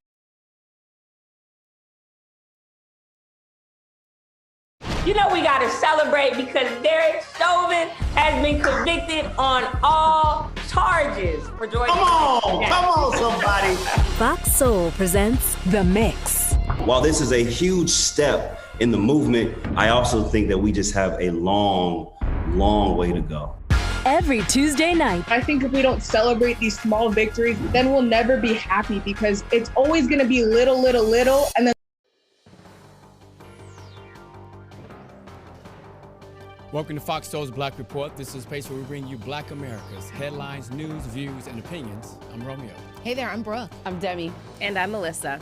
On today's report, 5 million Americans have missed the second dose of the vaccine. IRS holds millions of tax returns. Biden gets high marks, and the Southern Plains brace for severe storms. Inglewood, California Mayor James Butts joins us to talk policing and politics. Plus, we'll show you why Minnesota AG Keith Ellison had to once again defend George Floyd, and U.S. Congresswoman Cori Bush holds strong for an end to qualified immunity. Political strategist Dallas Fowler is here to discuss California's governor recall, and we talk Oscars, Simone Biles, Funky Pickles, and supermoons. All right, we have all that and so much more. So if you're ready, it's our voice and our truth. Let's get it. To me, this reeks of conflict of interest. Do we know if he actually waved a gun? We only hear one side of the story. This just really did make me feel good that the justice system did what they needed to. We're going to keep following this story, and we will have the latest for you.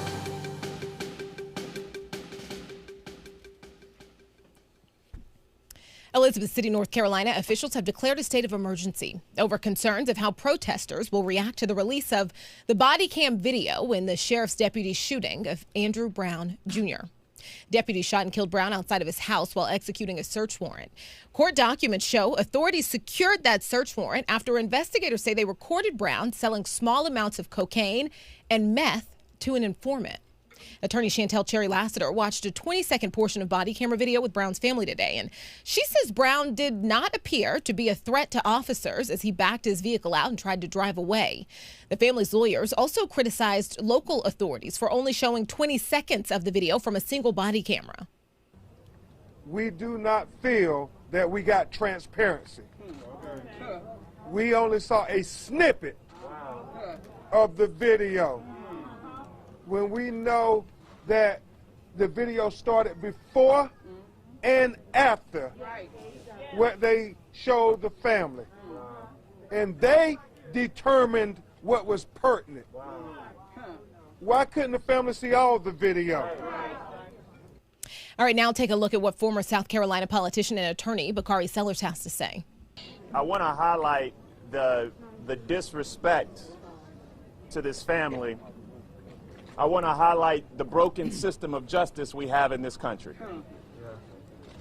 As we're going through this process, we told the family that they would have their attorneys in there as some comfort. We went back and forth, and I just want you to say I've never been talked to like I was talked to in there. Wow. It's important to note, I just want to add this with context when it comes to the fact that officials are calling a state of emergency. Protests have largely been peaceful.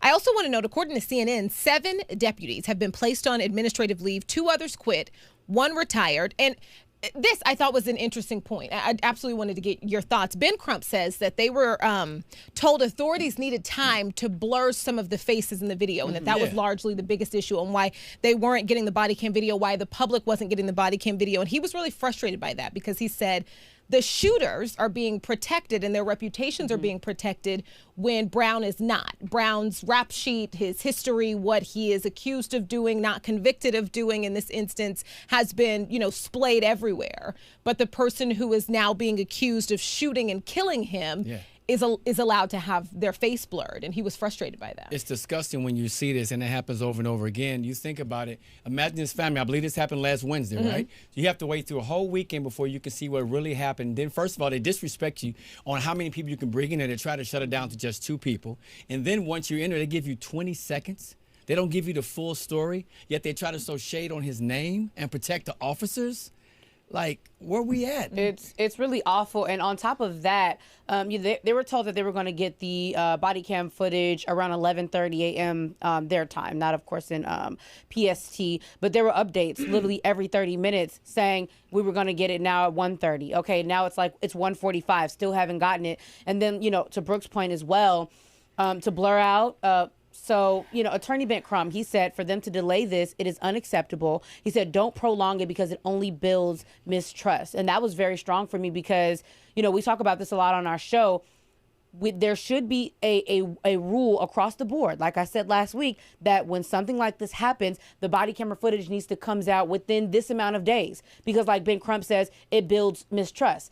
And now it's kind of like you need to blur out stuff, or do you need to blur out what was really going on? You know what I mean? It gives them a chance to make their own narrative, and it's just not right. Yeah, 2 things is it's just so part and parcel with whenever something like this happens, muddying the person's name, the victim's name. They did the same thing to George Floyd. They've done the same thing to everybody. Sandra Bland, Trayvon Martin, Eric Garner, you name it. They've always found a way to villainize the victim, especially if they are a victim of color. So that's one part that is just continuing to be a source of frustration for all of us. And the second thing is, I just wonder, at what point, maybe there needs to be an independent council or committee that's brought in to review body cam footage once a situation like this has happened. An independent council that is not related to law enforcement that views and judges the footage and allows the family to see it as it went on. Because if we leave it up to law enforcement to police themselves, we're continuously going to be in this position. You're and right. It's frustrating. So I like that, Melissa. Actually. Yeah, we're gonna keep you guys updated as the story unfolds. More than 5 million Americans have missed getting their second COVID-19 vaccine dose, indicating a growing trend that could endanger the U.S. efforts to return to normalcy. The New York Times reports that the rate of people missing their second dose of the Pfizer or Moderna vaccine has more than doubled since the beginning of the national vaccine rollout. 5 million people accounts for about 8% of those who have received a first dose of the Pfizer or Moderna vaccine. The CDC reported Sunday that 95 million people, about 28.5% of the population, have been fully vaccinated, and about 140 million people, about 42.2% of the population, have received at least one dose of a COVID-19 vaccine. Several people interviewed by the Times said that they were afraid of the vaccine side effects, while others told the newspaper that they felt protected by one dose. So speaking of the Times article, Dr. Stanley Perlman, who's a professor at the University of Iowa, who's also a member of the FDA Vaccine Advisory Committee, he basically said that, side effects are a temporary discomfort, but they're pretty standard with every single vaccine that you receive. It just basically shows that the body is responding and mounting an immune response. The reality of the situation is that we want to return to a sense of normalcy. All of us do. We are crying out for it. So the reality is that we kind of, if you went and got the first dose, just kind of go and get the second. Demi, you've got your first dose, right? I did get my first dose. Yeah. My second dose is actually next week, but I don't want anyone to think okay, so I read this report, right, that I want to read. It's from penmedicine.org. I want to make sure it is cited, okay, that this is not my thoughts. So this study came out, and I feel like the reason, Melissa, why this is happening is because you have a lot of people that say, okay, you'll have a worse side effect when you get your first dose. Some people say you'll have a worse side effect when you get your second dose. So penmedicine.org said that they suggest that people who if you had COVID and you recovered from it, after you get your first Moderna or Pfizer shot, you've built up the same amount of antibodies in your system as someone who never had COVID and got 2 shots. So you have studies like that come out that make a person say, they confuse. Hey, it's very confusing. It's kind of like, well, I don't want to get my second one. I might get this, but then also it's kind of like, oh, well, I got my first one. I should be okay. So it's a lot of misinformation that goes out. Like Melissa said, if you got your first shot, go ahead and get your second one. Like,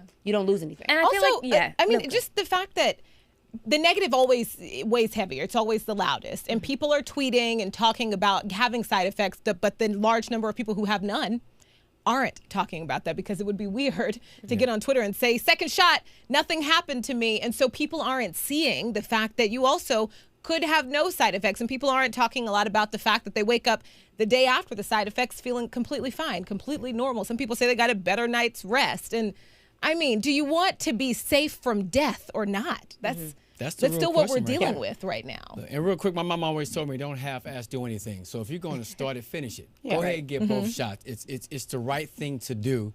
Don't get caught up in what you're reading in the hype. CDC saying it's what you should do. Just do it. All right.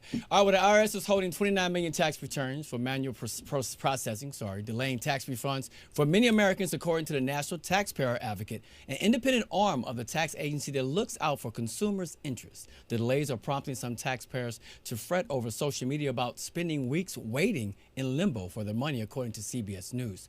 Typically, the IRS sends most refunds within 3 weeks of taxpayers filing a return, but this year is complicated by several issues, including a backlog of 2019 paper tax returns that the IRS was unable to process after shuttering its office during the coronavirus pandemic. A recent notice from the IRS said that some people may experience a longer than average wait for their payments that may especially impact tax returns that need a correction due to changes made by the Recovery Rebate Credit, a tax credit adjustment for people who were owed more money on the stimulus check, or to verify income for the earned income tax credit and additional child tax credit, according to the agency. So look, just last week there were news and people were talking about, hey, you know what?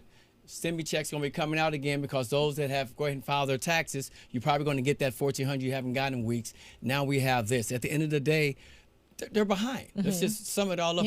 They are very much behind. Sometimes it's outdated IT systems. It could be limited resources, but they will get to you. But it's so unfortunate for those that need the money. Thank you. Now. That's exactly what I was thinking, Romeo. I had that right here in my notes. I'm not copying. I'm not copying up your test. We're on the same page. That's exactly what I was thinking. The same thing. It's a pandemic. Romeo, IT things, fix it. Figure it out. There are people that are depending on this money. There are people that didn't get laid off in 2020 or in 2020, excuse me, and they worked and they're like, okay, great, I'm going to get my $5,000 for my taxes, whatever, to feed their family. They're looking for, they filed early in January to make sure that they can have their money. And it's like, government, administration, let's just figure it out so that people can get their money who are in need right now. Yeah. All right, so nearly 2/3 of Americans say in a new survey that they approve of the job that President Biden is doing in terms of handling the coronavirus pandemic. Now, this is a strong showing of support for the new president as he prepares to address a joint session of Congress this week. A Washington Post and ABC News poll was released on Sunday that says that 64% of Americans say they at least somewhat approve of the job Biden has done so far in terms of managing the pandemic and vaccine rollout in the U.S. Now, just 31% say they disapprove of his efforts, while the remainder had no opinion at all. The poll included responses from 1,007 U.S. adults between April 18th and the 21st. Political strategist Dallas Fowler is going to be here to join us later in the show to talk about the California governor recall and the presidential administration.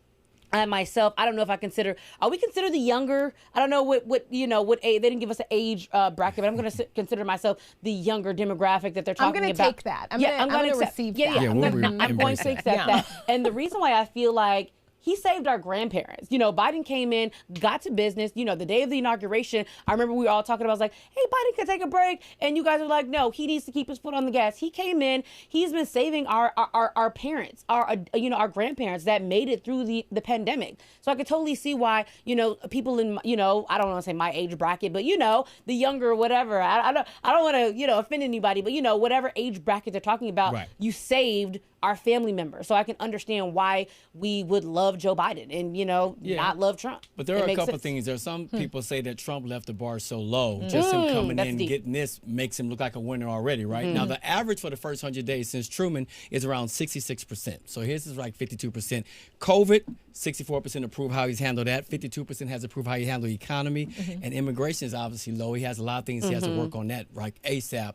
But at the end of the day, I mean, you know, the vaccinations are out, right? The economy is getting a little boost. The stimulus checks going out. That's a win-win-win. But he still has a lot of work to do. Yes. A lot of promises he's made. And you know what I think is interesting is that it is easy to say that the bar is low, right? But the bar was low when Donald Trump was in office when it comes to the pandemic. Because you'll remember the pandemic and getting it right was a total and complete layup. All he had to do was say, hey, these are the rules. Do this. I'm going to save your lives. Right. But he didn't want Obama getting credit for that. But he didn't. He was talking about injecting bleach and Lysol and not wearing masks, and masks are fake manly, and all of these. Like, he likely would be our president today had he accepted that layup. And so they had the same bar. Yeah, you're absolutely right, Brooke.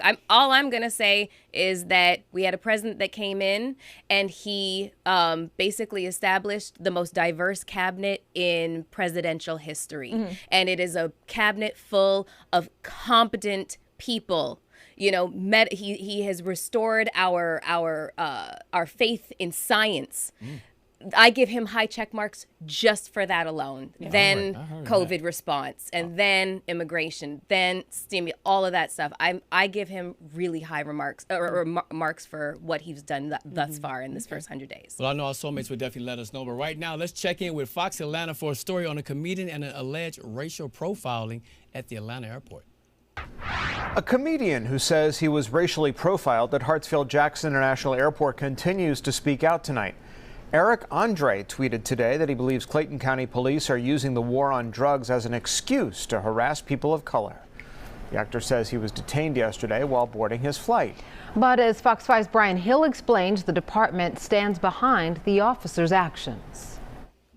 Clayton County police say Andre was never detained or put in handcuffs. They tell us there was a pleasant conversation between them. However, Andre says he wants the officers involved held accountable. I'm not Walter White from Breaking Bad. In an interview with TMZ, the 38-year-old actor says two plainclothes police officers asked him if he was transporting methamphetamines. The stand-up comic says he was the only person detained for a random search as he was attempting to board his flight. I'm filming in Charleston and I'm connecting in Atlanta to go home. And they were like, can we search your bag? And I was like, no. Okay, so you can't. That's against the Constitution. Immediately after Wednesday's encounter, Andre took to Twitter to address the issue. In a series of tweets, he said he was racially profiled, harassed, his rights were violated, and that he was the only person of color in line at the time. Did an apology do it for you? Yeah, or like reprimand the police that are clearly racially profiled. In a Thursday afternoon news conference, Clayton County Police said Andre was not racially profiled and agreed to talk with police. They tell us this type of interaction happens often as part of their officers' duties. Mr. Andre did give our officers consent to search his belongings, but instead, the officers chose not to do so. Police said the encounter only lasted about 2 to 3 minutes. Mr. Andre was cordial, personable, and pleasant to speak with.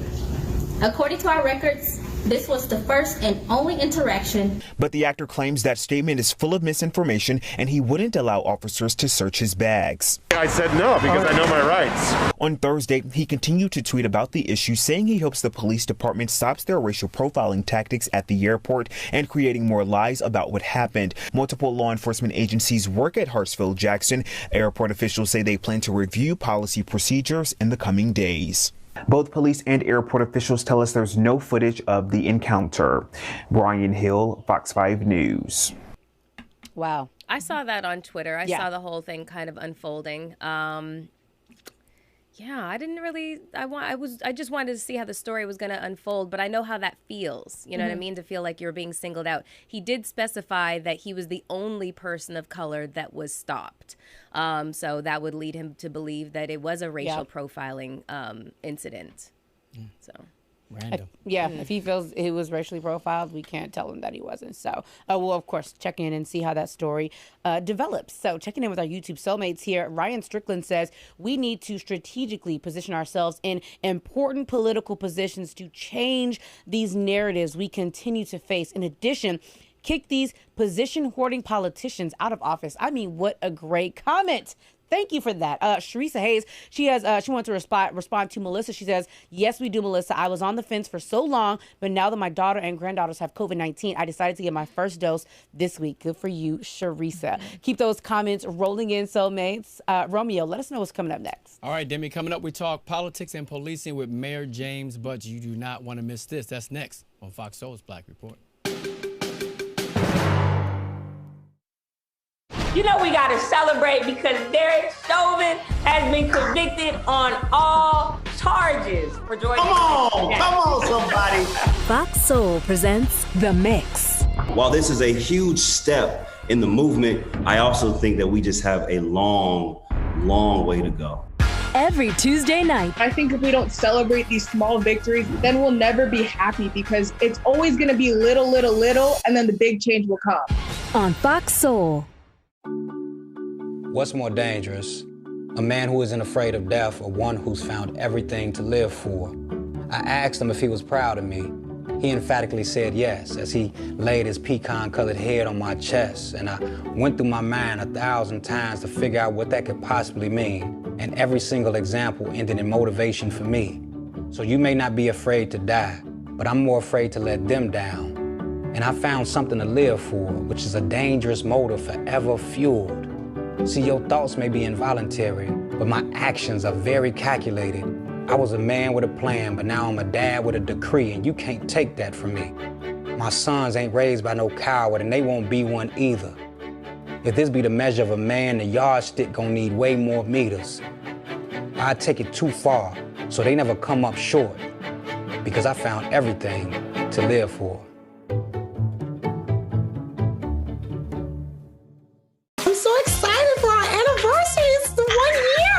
Cocktails with the Queens. We've all came dressed like this. I know you can't really tell, but it's kind of a pajama party. I got on this old dingy robe because I don't sleep in pajamas. I sleep shorts. Hey, okay, Selena, yes. Sip and serve every Monday night. I have on Burberry. Oh, well, of course. Some lace and some diamonds. Do you sleep in your diamonds, Vivica? If I get too drunk the night before, and then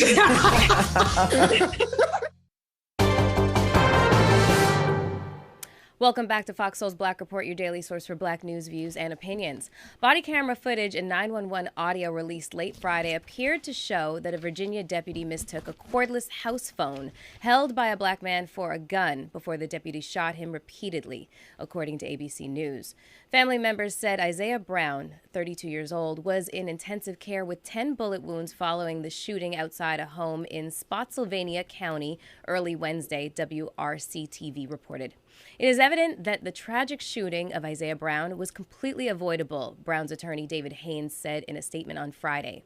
The body camera video shows the deputy arriving at the scene and yelling at Brown to show his hands. The deputy then yells, "Drop the gun," multiple times, and appears to say over his radio, "He's got a gun," to his head.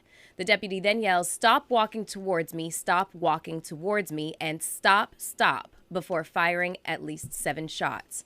The 911 audio shows Brown was on the phone with a dispatcher at the time the deputy arrived. The dispatcher is heard telling Brown to hold your hands up as the sirens draw near. So, yet again, here we've got a case of a deputy who is not in any danger. If he says that it was a gun to his head, then why are you shooting at this person? That's number one. And it turned out to be a phone. And on top of all of that, this person was on the phone with 911. He'd asked the cops to come to his... Yeah, I mean, you can't make this up. This is sick. Mm-hmm. And then 10 times? What's the reasoning behind shooting him 10 times? And not even with rubber bullets, not even... I don't know. We hear this so much. This is becoming so normal that it's sickening to me. Are we supposed to become desensitized to this? Is this what's supposed to happen? That we're supposed to stop caring and develop such an overwhelming sense of apathy that we are not reactive anymore? Is that what this is supposed to do? Because I think that it's having the exact opposite. I mean, I was going to say, if that's what it's supposed to do, it's not working. Yeah. But to the point of like this happening over and over and over again, you know, we've been spending a lot of time talking about how likely it is that someone can mistake a gun for a taser. Right. But I would like to actually look into how likely it is that someone can mistake a phone for a gun, because this is not the first time we've heard this exact story. Exactly. It's not that you had something in your hand, it looked like a gun. We hear that a lot, that it turns out it was a phone. You would think that, you know, after something like that keeps happening, if that's truthfully what's happening, it has nothing to do with the fact that black men scare people in America. Black people. But in this instance, I do want to talk about, because listen, I don't have to put my hands in my pockets when I walk through a store. I window shop. Yeah. Sometimes I get followed around, but I'm not afraid that someone's going to call the police on me for window shopping. I don't get out of an elevator when a white woman gets in. These are things that my little brother does have to face. We do have different realities. A lot of them overlap, but there are different things. And in this instance, I don't often feel like people are physically scared of me as much as I know they're going to be of my brother. That's why I said black men in that instance. But yeah, I would like to look into what's being done to prevent that being a repetitive thing, that, you know, phones look like guns. Like, what can we do? All right, so Democratic Representative Cori Bush of Missouri said she will refuse to vote for new policing reform legislation that compromises on civil lawsuit protections that are currently afforded to police officers as negotiations on a federal police accountability bill are underway on Capitol Hill. Bush was just one of several lawmakers to weigh in on the federal policing reform efforts, signaling that the issue of so-called qualified immunity remains for some a sticking point in congressional talks. Now, the House passed a George Floyd Justice and Policing Act just last month without Republican support, but it faces an uncertain future in the narrowly split Senate, with Democrats pushing to change federal law to ensure that police officers can be charged for reckless conduct rather than willful misconduct under existing law, currently a high bar to meet in court. And Cori Bush did an interview earlier today. She said a lot of powerful points. I can't go into it right now. I hate that we don't have enough time, because it was something I really want to tell you guys, but it's on Twitter, and she posted it on her page as well. It's on her Twitter page right now. Go check it out. All right. Well, Minnesota Attorney General Keith Ellison said on Sunday that George Floyd bears no responsibility for his death. In an interview with 60 Minutes that aired on Sunday, CBS Scott Pelley asked Ellison if Floyd, in his view, bears any responsibility for what happened the day in May of 2020 that former Minneapolis police officer Derek Chauvin knelt on his neck for more than 9 minutes. Floyd was pronounced dead soon after. Does George Floyd bear any responsibility, in your view, for what happened that day? No. See, Pelley pushed Ellison on. Derek Chauvin is currently, hold on one second, I think we may have some video going there. He'd be alive today. The fact is that police officers are paid and trained to deal with people who are having problems. And if they're allowed to use deadly force on people who are just having a bad day, then we're going to be in a very, very lethal situation. Derek Chauvin is currently being held at the Minnesota Correction Facility, Oak Park Heights, which is the only maximum security prison in Minnesota, according to New York Times. He is scheduled to be sentenced on June 16th and faces a maximum sentence of 40 years in prison. That's awful. You know, if he also would have stayed in bed that morning, he'd be alive. Like, it gets ridiculous at some point. How far do you go back? It's offensive. All right, back on the show to talk policing and politics is Inglewood, California Mayor James Butts. Mayor Butts is also a former Santa Monica, California police chief, so he's bringing a lot of different perspective with us here on the show. Welcome back, Mayor Butts. Last time you were here, got a lot of attention. Our comments were on fire. We're glad you came back. We love talking to you. And I know you like answering tough questions, so we're glad to have you here. Last time you were here, you had a lot to say about qualified immunity. And it, of course, we just mentioned, has now become a sticking point on Capitol Hill on the George Floyd Justice and Policing Act. I want to go through some of the things in the bill. Me and Demian, let us know your thoughts. Let's start with qualified immunity, because last time you were here, you said, essentially, and correct me if I'm wrong, but you said you didn't see how anyone would agree to be a police officer without the protection of qualified immunity. I think you're muted. Just want to double check. Are we having? Yeah. There we go. Got you. Here we go. Let me tell you something. First of all, the bar for filing a lawsuit is extraordinarily low, and police officers have a very difficult job, and you can do things that can get you sued. Now, if you don't have qualified immunity and the city does not indemnify you, you can't afford to hire attorneys for everything that you could get sued for. So the issue is not qualified immunity. The issue is the selection and the discipline of police departments. And the biggest issue, and nobody's talking about it, is pretextual stops that allows a police officer to stop a car for any one of 10,000 vehicle code violations so they can have contact with that driver. Now, usually when the driver is a black driver, that's when they ask him a question like, do you mind if I search your car? Do you have any warrants? Have you been arrested? Get out of the car. And things go bad from there. Look at Sandra Castile, Brian Encina. That's the officer that stopped her for an illegal lane change, he said, berated her, and she ended up committing suicide in jail. We're talking about Sandra Bland. Sandra Bland, excuse me, Sandra Bland. And then there's Philando Castile, who was stopped for a alleged traffic violation and was shot to death for having a legally licensed firearm in the car. Then you had Walter Scott, stopped by Michael Slager for a broken taillight on his car. He ended up having an $18,000 child support warrant, and then he ends up shot to death.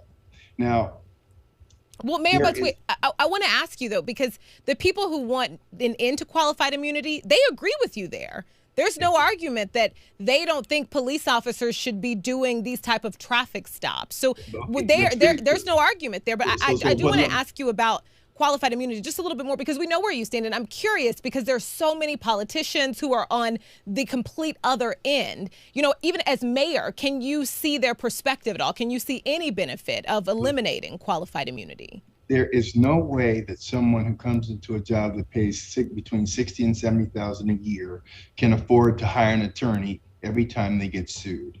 There's usually a $5,000 retainer to retain an attorney. And if something goes to trial, it could take as much as $50,000 to defend you. And that's if you receive a defense verdict. And if you're found to be wrong, you could be bankrupted. There's no one that can work for the public and not be indemnified by the city or county that they work for and continue on in this job. Good people can't do that. But I'm going to go back to what I'm saying. The issue is that there's about 2% of the police officers in this country that have racial biases that they're either conscious or unconscious of. But here's the bigger problem. Everyone in those departments, all those names that I mentioned, they know that these people are idiots, and they know that they treat people sadistically. And not only do they not say anything to them, by their silence, they give the impression to new and younger officers that these behaviors are acceptable. There was an Army lieutenant that was stopped months ago driving a new vehicle, and they missed his tag in his rear window, and he was treated horribly. And now that officer was fired in the next couple of days, but you see, everyone knew he had that predisposition before, but it wasn't until it embarrassed the department of the city that they fired him. So, you know, it's great to talk about legislation. It's far more important to talk about a policing culture and self-policing and turning in people that act like this. Derek Chauvin had 18 complaints in 18 years. The chief of police worked internal affairs for 2 years. And so he knew Chauvin, but you know what? Derek Chauvin was a training officer. He had authority over line officers in the street.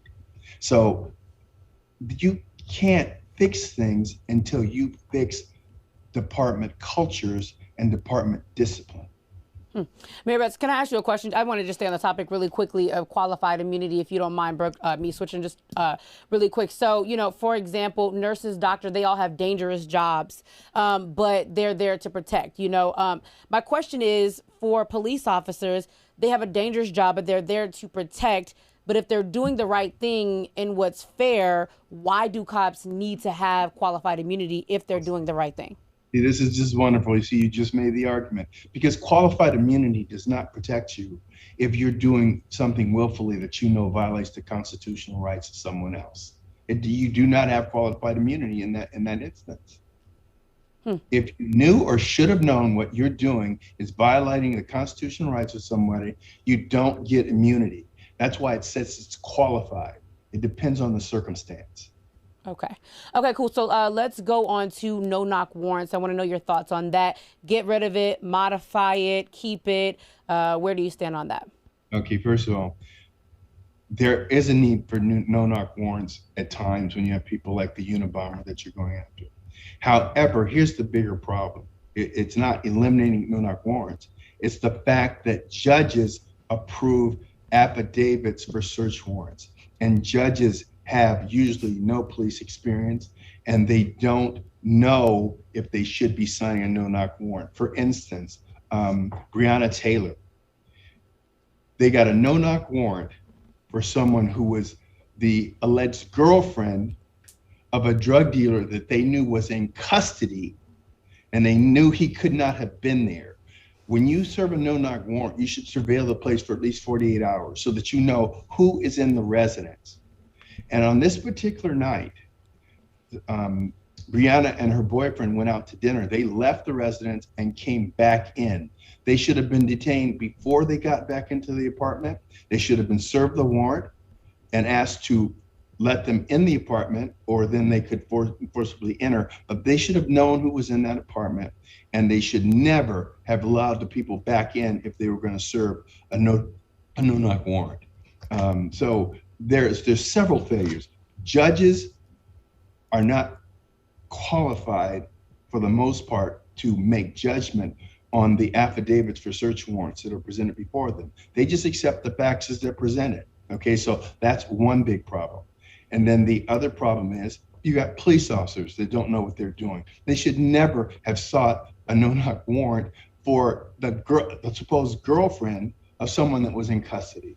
So you can't use that as an example of whether or not there should be no-knock warrants. All right, what about all police officers having body cams? That's a big push. Every police officer should always be wearing a body camera that's on. What do you think about that? I think it's a very expensive proposition.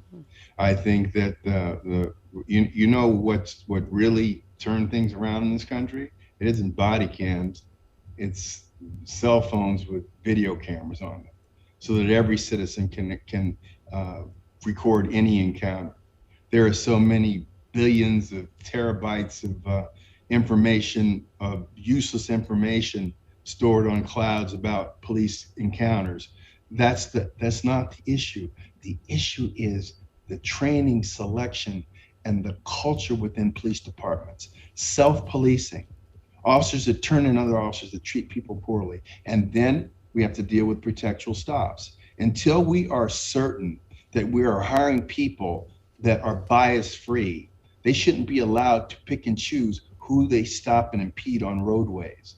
If you notice, every one of these instances that I talked about earlier, it came from a pretextual stop, where an officer could use his choice as to who of the tens of thousands of cars he or she sees every day that they pull over for something hanging from the rear view mirror, a tail light out. Mm-hmm.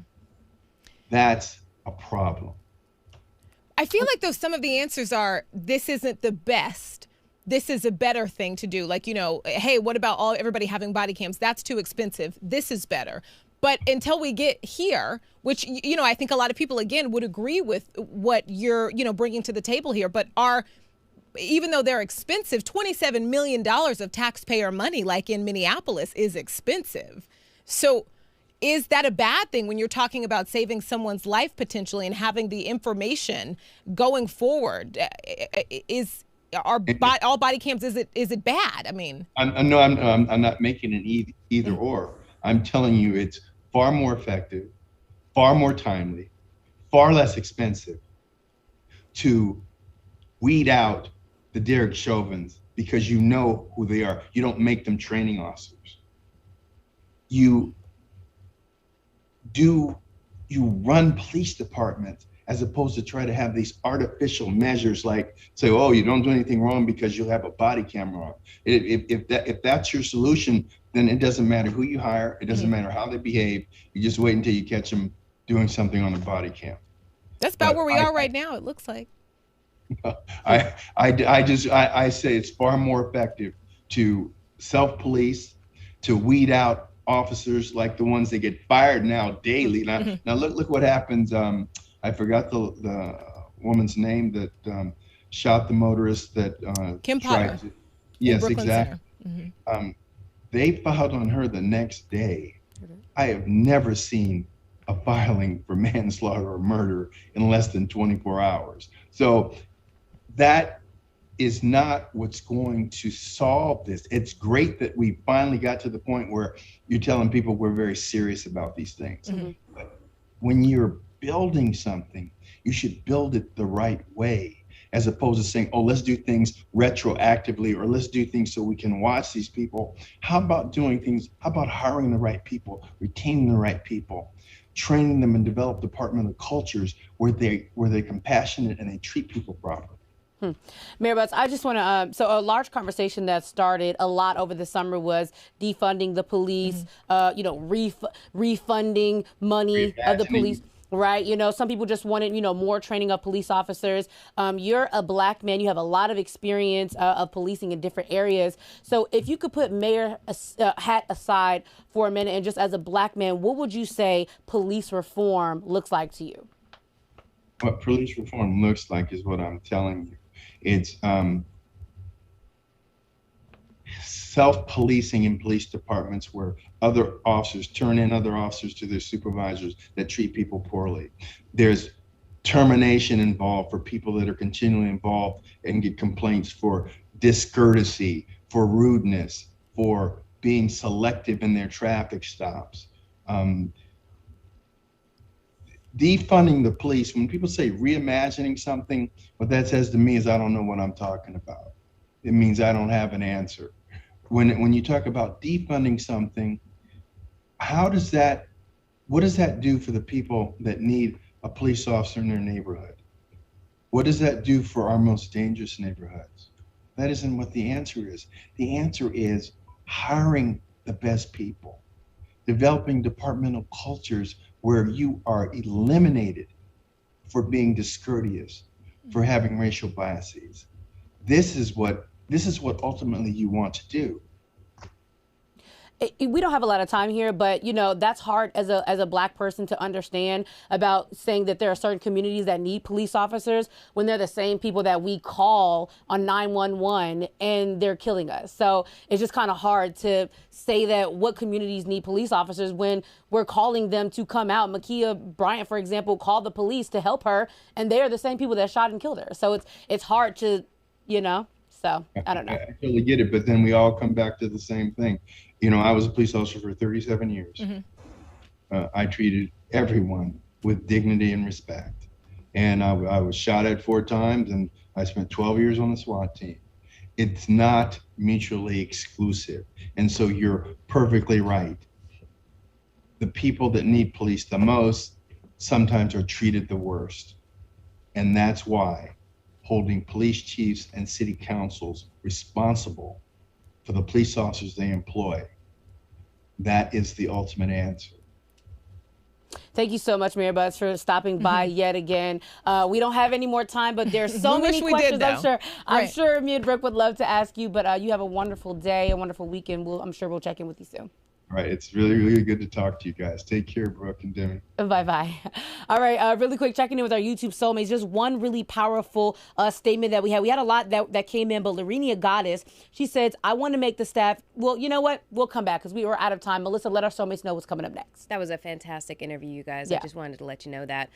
Political strategist Dallas Fowler joins us to talk California governor recall and the Biden administration. That's next after the break on Fox Soul's Black Report.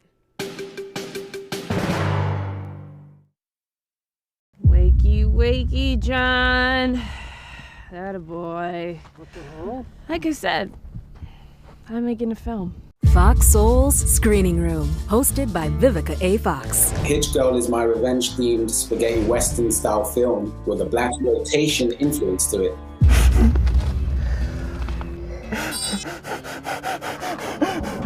I love women on screen. I love women being, the forefront of it. Featuring the next wave of black filmmakers. Here's a man struggling to pay his bills, to be successful, and to achieve the American dream. They see someone like me behind the counter, their first impression is that I work for someone else. We wanted to recognize the subtle racisms. That way you can start to combat the real issue of racism. You gotta realize that it's there. A black man with a liquor store in Koreatown. Ain't that something? Streaming Thursday nights, 10 p.m. Eastern, 7 p.m. Pacific on Fox Soul. Stay strong, my brother. Recently, we had actor KR on the show. He's somebody who you all have made allegations that he's sexually assaulted you. Hollywood Unlocked, Uncensored. I couldn't call for help. I was in a parking garage, so I didn't have service, and I was locked in a car. From there, I just kind of froze. Every Friday, 10 p.m. Eastern, 7 p.m. Pacific. I was crying while it was happening, and I said stop, and he did the same thing, like, I'm gonna keep going. Stream it live on Fox Soul. I'm so excited for our anniversary. It's the 1 year. Cocktails with the Queens. We've all came dressed like this. I know you can't really tell, but it's kind of a pajama party. I got on this old dingy robe because I don't sleep in pajamas. I sleep shorts. Hey, okay, Selena, yes. Sip and serve every Monday night. I have on Burberry. Oh, well, of course. Some lace and some diamonds. Do you sleep in your diamonds, Vivica? If I get too drunk the night before, and then Welcome back to Fox Soul's Black Report, your daily source for news, views, and opinions. If you're just tuning in, here's what you've missed. Elizabeth City, North Carolina officials have declared a state of emergency over concerns of how protesters will react to the release of the body cam video in the sheriff's deputy shooting of Andrew Brown Jr. Millions of Americans are skipping their second vaccine dose over fears of side effects. You might be waiting for a while for your federal tax refund because of delays. President Biden's approval numbers are strong, with most Americans polled saying they are happy with the way he has handled the pandemic. Comedian Eric Andre says he was racially profiled at the Atlanta airport. A sheriff's deputy in Virginia reportedly mistook a black man's phone for a gun when he shot him. U.S. Congresswoman Cori Bush says she will not vote for policing reform that compromises on eliminating qualified immunity. Minnesota AG Keith Ellison shut down the idea that George Floyd bears any responsibility for his own death. Mayor James Butts of Inglewood, California, joined us to discuss policing and politics. To get the full scoop, download the Fox Soul app to watch today's episode of Fox Soul's Black Report. We're also on Roku, Apple TV, YouTube, Samsung, and Fire TV. Melissa, what's next? Thanks, Brooke. Olympic gold medalist and reality television star Caitlyn Jenner will run in a recall election aimed at deposing California Governor Gavin Newsom, her campaign announced on Friday. Jenner will become the biggest name to challenge Newsom in the recall election, a prominent Republican in a race that has so far been limited to former San Diego Mayor Kevin Faulconer, businessman John Cox, and former Rep. Doug Ose. In a statement on her new website, Jenner says she moved to California nearly half a century ago because I knew that anyone, regardless of their background or station in life, could turn their dreams into a reality. Well, joining us now is Dallas Fowler, political strategist and candidate for 54th California Assembly. Welcome to the Black Report. Mr. Dallas, how are you doing today? Greetings. It's good to be back. Good to see you both. Good to see you too. Looking amazing today. Let's get right to it. California has been talking about recalling Governor Newsom for a while. Do you think the recall is justified? Well, no, of course not. This is Republicans making a push just because our party, we within the Democratic Party, tend to challenge, and it is our job to hold our elected officials accountable. And we've done that with this governor. However, that does not mean we, by any means and any stretch of the imagination, will be recalling our governor. It is interesting that Caitlyn Jenner has entered the race, although I don't believe that she is going to be the most notable candidate in the party, in the Republican Party. However, I look forward to seeing the Republican Party embrace a trans woman candidate. So that will be very interesting. I think that you kind of just answered the question that I was about to ask. You know, right now, sorry. it's okay. Right now, all the challengers are Republicans, so you don't see any Democrats throwing their name into the hat as far as it relates to the running of the recall election. No, I don't expect any Democrats to throw their hat in the ring. We are supporting our governor. We have a governor in office, and whether or not we agree with everything he does, he has been doing a pretty good job, barring the circumstances that he's had to navigate us through. So I don't anticipate any Dems getting in the race. If so, they will be wasting time and money. I heard that. Now, you already kind of spoke on Caitlyn Jenner. But with the name and the fame, you feel like if that happens, that she has no chance in this race at all, no matter what, because you're saying there's not going to be one. Well, there could very well be a recall. That is something that could very well take place. And should the recall happen, I think it's important for voters to know that there are less Republicans now in the state of California than there were when Governor Gray Davis was recalled with Arnold Schwarzenegger. And there are about 4 million more Democrats now in our state since that time as well. So even if there are a few dissenting, I believe that our state is going to send a resounding message that we are retaining our governor. You mentioned that even through supporting our governor as Democrats, that we may not always agree with the decisions that he makes, all of them. A lot of black women were upset with Newsom for his choice of replacing former Senator Kamala Harris's seat with Alex Padilla. Instead of a black woman, they even started a campaign called Keep the Seat and posted, "We will remember Newsom." Do you think that this recall has something to do with Newsom giving the seat to Padilla instead of a black woman? I mean, I guess the big question is, who began the recall? Like, how did that process even begin in the first place? So, and then who's behind it? Well, right. I think this recall has really been a part of the right-wing conservative effort within California. Central California is still very conservative in parts of, even parts of Southern California, but more the inland areas are still fairly conservative. Business over people.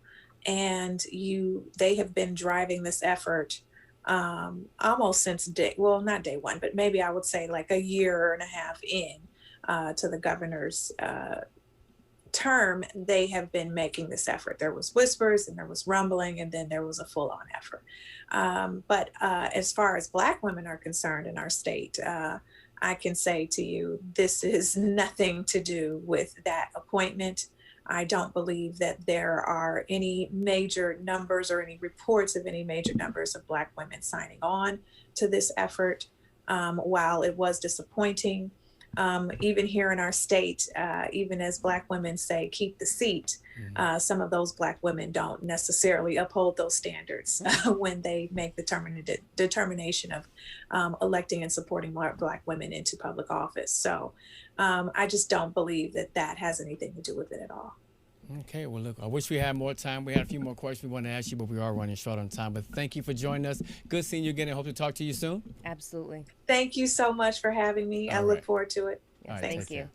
Thanks. Great interview, guys. President Joe Biden will address a joint session of Congress for the first time this Wednesday, April 28th at 9 p.m. Eastern, to only invited members of Congress, according to a memo from Acting House Sergeant-at-Arms Timothy Blodgett. Now, the speech will come just before Biden's 100th day in office and will provide him an opportunity to update the American public on his progress towards fulfilling his promises. If you're wondering why this is not a State of the Union address, presidents don't deliver them to Congress until their second year in office. All right, when we come back, we're breaking down all things Oscars. Stay with us. Back in the day, you might have had you a little Mr. Big situation at your job. Later with Leon. Like you used to work at a cable company and, you had your options of cable. Every Monday night. You were dating an older man that worked at the cable company, and then y'all relationship continued after he got married. Yes. Stream it live on Fox Soul. Why do you know this, Leon? Hey, we do our research here later with Leon. We dig deep. Every weekend, to get the true word on the street, you've got to speak the language. It's time to put the culture back in pop culture. Central Ave, a modern deep dive into entertainment that drives to the heart of the story. Fresh takes and authentic voices, bringing you the right show for right now. Welcome to Central Ave. Central Avenue. Weekends at 12 p.m. and 6 p.m. Pacific, right here on Fox Soul. If I could go back and change it all, I would. I think I'm gonna miss you the most. I'm sorry. I'm so sorry. I'm so sorry. Maybe it's just the little moments. If I could go back and change it all, if I could go back, I would. But I can't.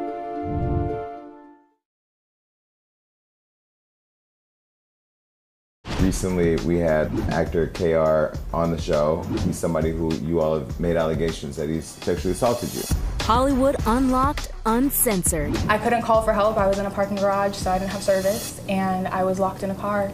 From there, I just kind of froze. Every Friday, 10 p.m. Eastern, 7 p.m. Pacific. I was crying while it was happening, and I said stop, and he did the same thing, like, I'm gonna keep going. Stream it live on Fox Soul. Welcome back to Fox Soul's Black Report, your daily source for Black news, views, and opinions. Let's talk Oscar highlights. Daniel Kaluuya, he triumphed in the supporting actor category for his work as Fred Hampton in Judas and the Black Messiah. It was one of the 2 awards that the film won on Sunday night. And to Chairman Fred Hampton, bro, man, what a man. What a man. How blessed we are that we lived in a lifetime where he existed. Do you know what I'm saying? You know what I mean? Like, thank you for your light. He was on this earth for 21 years. 21 years, and he found a way to feed kids, breakfast, educate kids, give free medical care against all the odds. He showed me, he taught me. Him, Huey P. Newton, Bobby Seale, the Black Panther Party, they showed me how to love myself. And with that love, they overflowed it to the Black community and to other communities. And they showed us that the power of union, power of unity, that when they play divide and conquer, we say unite and ascend. Daniel began to trend last night for this comment. Take a look. We're going up, you know what I mean? We're enjoying ourselves tonight because we've got to celebrate. We've got to celebrate life, man. We're breathing, we're walking. It's incredible. It's incredible. Like, it's incredible. My mom met my dad. They had sex. It's amazing. Like, do you know what I'm saying? I'm here. You know what I mean? So, I'm so happy to be alive. So I'm going to celebrate that tonight. Do you know what I'm saying? And I appreciate every single person in the room. Appreciate everyone watching at home. You know, love. Kemp Powers directed Soul claimed 2 trophies, Best Animated Film and Best Original Score, while Jamie Foxx took home an award as well. He posted on Instagram. So he said, so humbled and thankful to be a part of this legendary Pixar film. It has been nothing short of amazing, and now to be the first African-American lead in a Pixar film to win an Oscar is beyond my wildest dreams. A recording artist, her, she also won Best Song for Fight for You from Judas and the Black Messiah, sharing the trophy with Ernst Emil II and Tiara Thomas. And Ma Rainey's Black Bottom took home awards for costume design as well as makeup and hairstyling, with Mia Neal and Jamaica Wilson becoming the first Black women to win in the latter category, sharing that statuette with Sergio Lopez Rivera. Kevin Durant, Mike Conley, and Diddy also celebrated a win last night for Two Distant Strangers, which won an Academy Award for Best Live Action Short. Tyler Perry, on the other hand, won the Humanitarian Award, and he spoke of unity during his acceptance speech. Now, for a full list of the winners, visit Oscars.org. Can we just talk really quickly about the range of Daniel Kaluuya? I mean, we're talking about Get Out. He is just amazing. beautiful, yummy as well. He's everything. You know it was coming. You know it was coming. And I'm just so happy for him and all the winners. And Jamie Foxx, a good moment, right? Like that was a wholesome moment showing his. And Melissa, you introduced me to the movie Soul because you told me about it in the first place. So. Can we talk about her though? Can we see that picture again? Because you guys noticed she's paying homage to Prince when he won the very same award for Purple Rain. Yes. It's basically a pretty close look at his outfit that day. Pretty powerful. Yes. Yeah. Black Panther and also Queen and Slim. Those are the other two. Yes. Okay, stay tuned, guys. We're going to have so much more of Fox Soul's Black Report after the break. Back in the day, you know, you might have had your little Mr. Big situation at your job. Later with Leon. Like you used to work at a cable company and, you know, you had your options of cable. Every Monday night. You were dating an older man that worked at the cable company, and then y'all relationship continued after he got married. Yes. Stream it live on Fox Soul. Why do you know this, Leon? Hey, we do our research here Later with Leon. We dig deep. Even though there is so much against us, you will see me choose to protect myself and my community from the coronavirus by wearing a face covering. Because it's going to take all of us thinking about one another. And even with my face covered, you will see me. You will see me as a mother, a wife, a friend. As an athlete who gave everything to the game I love. As a father, leading by example. As a sister. An entertainer. As a champion for my people. You will see me finding a light in a dark time. To unlock our creativity and push our craft. You will see me demanding the space to tell the stories that matter. As a man who knows that tough times don't last, but tough people do. Join us in wearing a face covering to help stop the spread of the coronavirus. Because covering your face is one small act of kindness that has the power to bring us together. I'm so excited for our anniversary. It's the 1 year. Cocktails with the Queens. We've all came dressed like this. I know you can't really tell, but it's kind of a pajama party. I got on this old dingy robe because I don't sleep in pajamas. I sleep shorts. Hey, okay, Selena, yes. Sip and serve every Monday night. I have on Burberry. Oh, well, of course. Some lace and some diamonds. Do you sleep in your diamonds, Vivica? If I get too drunk the night before, and then Welcome back to Fox Soul's Black Report. This is a space where we inform and inspire. Now tonight, sky watchers will be able to see the first supermoon of the year as Earth's only natural satellite comes particularly close to us. The moon on tonight is also called the pink moon based on its American Indian moon name. The Maine Farmer's Almanac began publishing these names for the months of the year in the 1930s. Be looking for that. All right, thank you very much for tuning in, and we will definitely see you next time. Be safe and be well. Up next.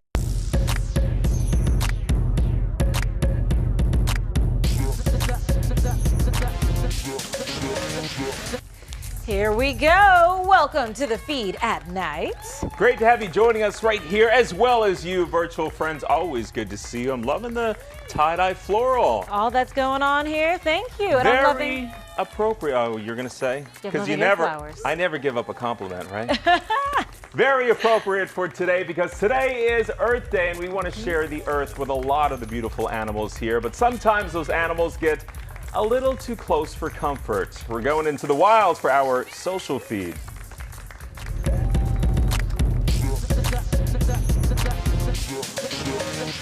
It's not unusual for a cat walking by your house to get your attention of your dog, but this wasn't your usual stray cat walking by. Oh no, one family had a mountain lion right at the front door. Oh my God. Oh my God. I can't even.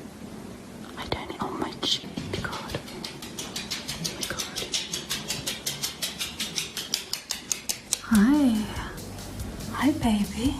Hi, baby. Keep whispering. Yeah, this video is from Nina Isaacs in Boulder, Colorado. You can see the rare mountain lion roaming in her front yard. The family dog started barking at the big cat, but this is a fight, my friend, you may not want to pick. She was saying hi. I would have been like, bye. Bye. And run. Well, the mountain lion stayed outside their home, thank goodness. This next bear wanted to get a little closer, so he decided to jump the fence. Some good pictures.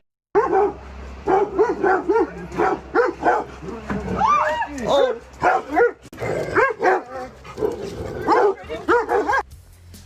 Oh my goodness. For a second I thought it was the bear that was barking, but it's the dogs reacting to the bear. That bear is fresh out of hibernation. Like, all right, what are we going to do? Let's get this party started. Let's play. Based on our first two videos, it appears the family dogs are always ready to protect the home. That even goes for small dogs like this one. There he goes right there. All right, this happened in California. You can see this little dog sitting in its front yard when a coyote approaches. The dog didn't back down. Little Peanut barked until the coyote left the area, and Peanut's pretty lucky here because coyotes could easily jump a fence that size. But way to go, Little Peanut. Mm-hmm. If you've scrolled TikTok at all this week, you may have seen this next trend. You know those movies that at the end give you updates on what happened to the characters? Well, many people have now started to do that for everyday lives. Here's an example with a woman who swears she will be more productive tomorrow. Get your money, man. Life goes on. I'm hopeful, yes I am hopeful for today. Take this music and use it. How did it turn out? She was not productive the next day. Yep, slept for 16 hours and is now even further behind. Oh, Jessica, I was rooting for you, not the ending I was anticipating. This next guy put a bag of clothes in his trunk for Goodwill. What happened after the movie ended? Get your money, man. Life goes on. I'm hopeful, yes I am hopeful for today. Take this. The bag never made it to Goodwill, and it's still collecting dust in his car. I can't wait for the sequel, or even the prequel, to see what he was doing with the clothes before he gave it away. But we are hopeful. Most of us have had this next scenario in our lives. You're going out with friends, and you say, you know what, I'm just going to have 2 drinks. That's it. Let's see how this one ends. Get your money, man. Life goes on. I'm hopeful, yes I am hopeful for today. Take this music and use it. Wow, I just kept getting worse and worse. Blacked out, woke up naked. Oh my goodness, in the bathtub. Yeah, he had a night. Whew. It could be a good ending for some, just depends your perspective. Even something as innocent as buying salad to eat healthy can have a plot twist at the end. Let's see what happened to this woman who just bought some kale. Get your money, man. Life goes on. I'm hopeful, yes I am hopeful for today. Take this music and Oh, Natalie, I think I starred in a couple of these movies. She never ate the salad. Now it's just stinking up her refrigerator. I've done that with a couple of bags of spinach. Yeah. I love buying salad bags, but I never can finish them, and they always end up expiring on me, and I always feel so sad, but I still keep buying them, hoping one day I will. Many people try to come up with a movie-like ending to reveal that they're pregnant. This next woman wanted to surprise her mom with some symbolism. The problem is the mom just wasn't getting it. What are you talking about? Don't scare me.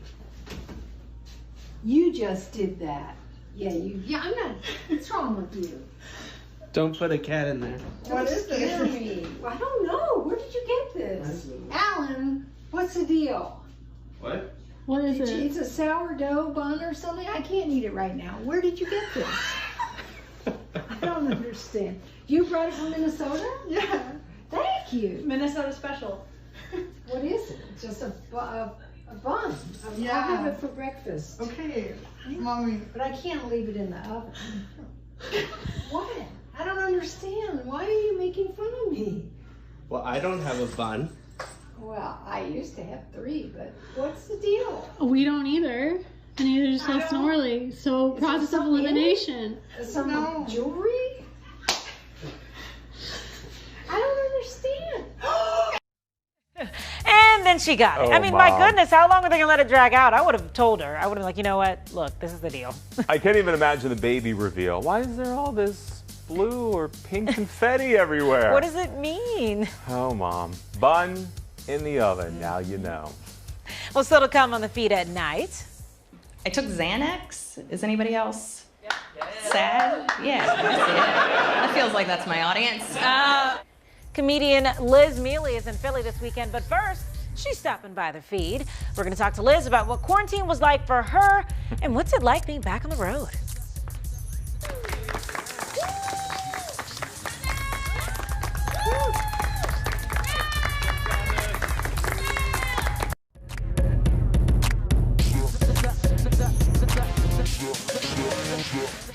Welcome back. Comedian Liz Mealy is back on the road after quarantine. You know, she's a lot of new things to talk about. And so that tops our entertainment feed tonight.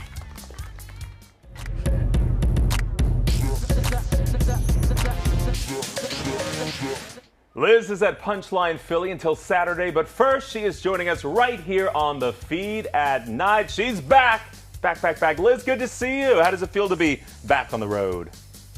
I mean, it's very slow starting. I did a gig 2 weeks ago and then did nothing for 2 weeks. And that sounds like the perfect job. What are you talking about? Huh? Sounds like the perfect job. 2 weeks on, 2 weeks off. But that's not normally how it is. It used to be I was on a plane every 3 days, and now I don't know what to do with myself during the breaks. Oh, I see. Well, we're glad that you're here in Philly, and you're going to be doing some shows. So what have you been up to in quarantine? I became very in tune with my cat. I feel like we're on the same page. We took naps together. We ate meals together. I lived like a cat, honestly. I don't think I did much. Well, at least you have 9 lives then. Yeah, true. I know. I feel like I really saved any health problems that I might have had. I think I starved it off for like a year because I didn't move or do anything. Becoming one with your cat. Sounds like a breakup was somewhere in quarantine. A little bit. So you're special. You also have a special on YouTube called Self Help Me. What's that about? Honestly, I taped it in 2019 and I released it in 2020. So I feel like that life and that person is so far from who I am now. But it was honestly just me learning as somebody that I probably wasn't raised Catholic like my parents. I was raised self-help. I read a lot of self-help books. My dad would make us read self-help books. And that kind of culture implemented who I am and how I associate with people and how I react to the world. And I think that's what I was kind of showing with my stand-up. And on top of the fact that mental health is something I advocate for, but something that's a big part of my life because my brother is bipolar 1. So it's basically talking about self-help, good and bad, and then also mental health and how I've approached it, good and bad. It was definitely a deep conversation. So not to give too much away, can you give us a little sneak peek on what we can expect? Well, this hour that I'm doing this weekend is completely different from my special because I wrote everything on Zoom during this pandemic. So it's about, you kind of hit the nail on the head. It's about a breakup I had 6 months ago, how difficult this past year has been, how I might have handled it differently than other people because I don't drink, and I feel like most people got through this by drinking. So I think it's somewhat relatable to what everybody's gone through, but then also how I've handled this past year differently. All right, then. Well, we are excited to see it. You'll be here for the weekend. It was so nice to talk to you. Welcome back, Liz. Yeah, can't wait to see you on the road right here. All right, we're still scrolling the feed with you tonight. Don't go anywhere, including this.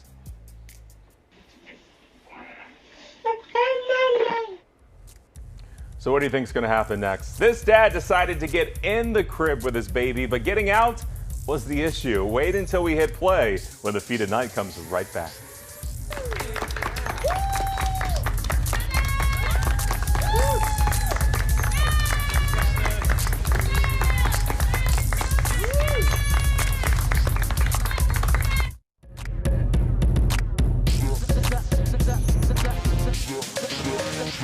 Welcome back to the feed at night. We found a lot of talent on the feeds, as you know, each and every night. But sometimes people are a little shy about showing their talents. They need a little encouragement. That brings us to tonight's Untapped Talent.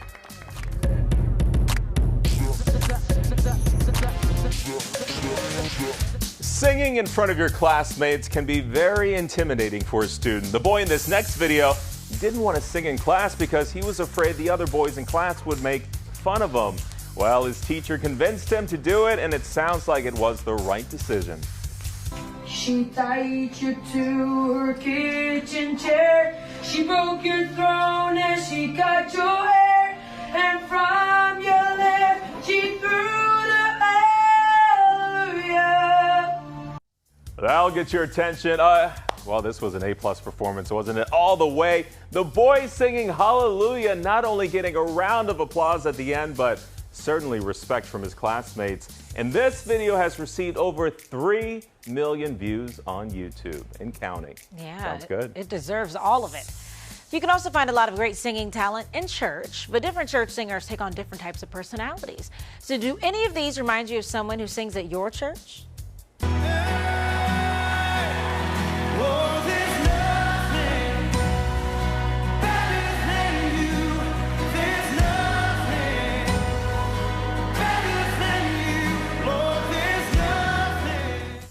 Really? The broken helicopter? That's what we call it? I didn't know there was a name for that move.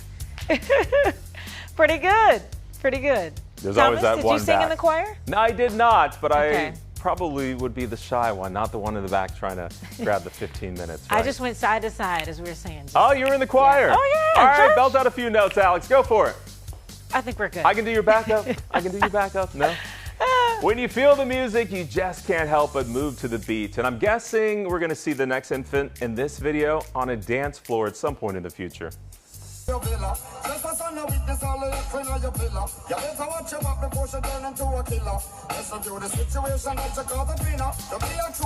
Oh. Come on, keep kicking. I have the feeling this little one may have stolen a few dance moves from Daddy. Enjoy it now, because when you get older, that leg just gets lower and lower. Yeah, it won't go up the same. You won't be able to connect. So they were having a great time. Sometimes it doesn't always work out that way. Sometimes time together can cause a bad day.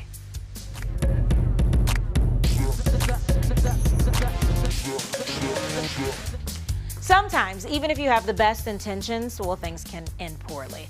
This dad decided to get in the crib with his baby, but getting out turned to be the major problem.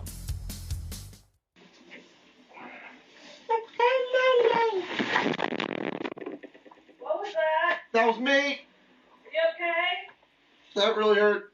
Are you okay? Oh, Okay. yeah. Okay. Oh, even the baby's asking. It was a pretty loud noise, too, huh? You think he landed on some Legos? Oh, that would have made it even worse. Oh, man. He's like, I have new respect for you, little son, who makes it in and out of that crib every single night. Well, after a trip to the store, I tell you, we try to carry all the bags we can in at once. We're trying to avoid that second trip. This woman had all the bags but missed a step, and it seems like her friend isn't too sympathetic.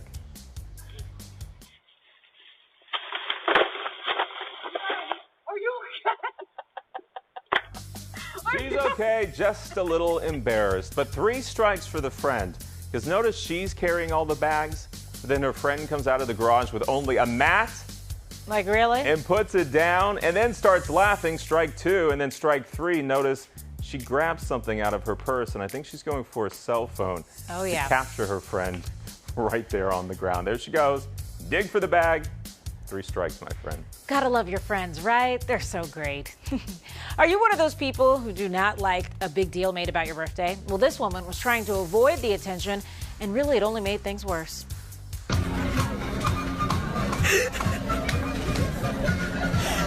Happy birthday to you. Happy birthday. Yikes. Just, you know what? I mean, maybe the goal was to get under the table anyway, but probably not in that. I was about to say, aren't you supposed to drink yourself under the table at the end of the night? Yeah. She started early. Not that way. Not the best day. Well, still to come on the feed at night, what kind of contribution do you make when you are on Zoom meetings? Are you really involved? We're going to talk about that in our picks of the night. That's when we come back.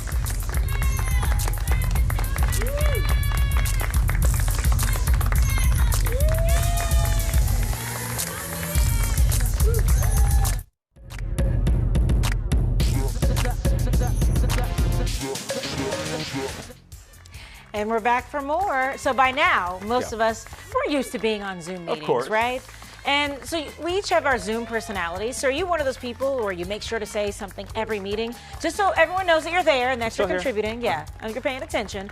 Well, this next guy says he contributes only one thing to every call he's on, and that starts off our pick of the night.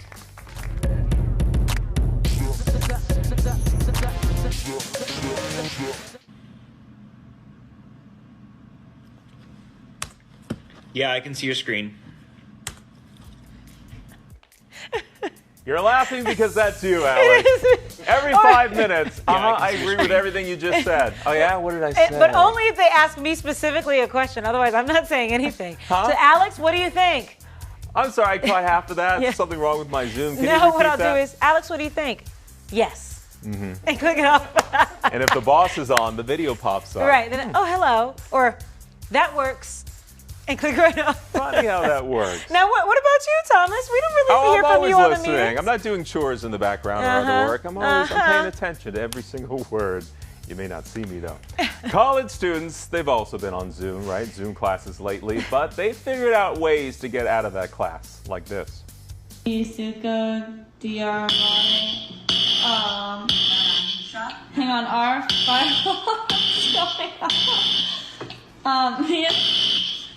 me and Britain's fire alarm's going off right now. So should we just go? Should we? We're both in the same class, in the same room. So should we like leave? Absolutely, be safe, says the instructor. That's genius. Ladies, it's horrible. And I may or may not actually try this on my next I was Zoom going to call. say, we need to try this. I won't tell anyone. We're both in the same building, away, same alarm. Yes. Pretty clever. That's a good one. Social media influencers, they like being on cutting edge, all the new trends, popular places, right? But what would it sound like if a social media influencer reviewed a store like TJ Maxx? This is worth sticking around for. We'll show you in our final feed.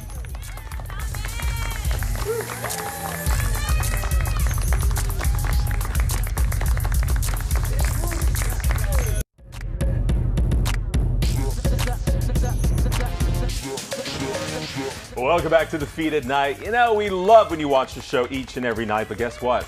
We want you to be a part of it. You can be a part of our virtual audience, our friends. All you have to do is go to our Facebook page, The Feed at Night. And then once you get there, at the top of the page, you're going to see a post that explains everything you need to do. The whole process, it only takes a couple of minutes, and then we could see you right here as early as tomorrow night. Quick and easy.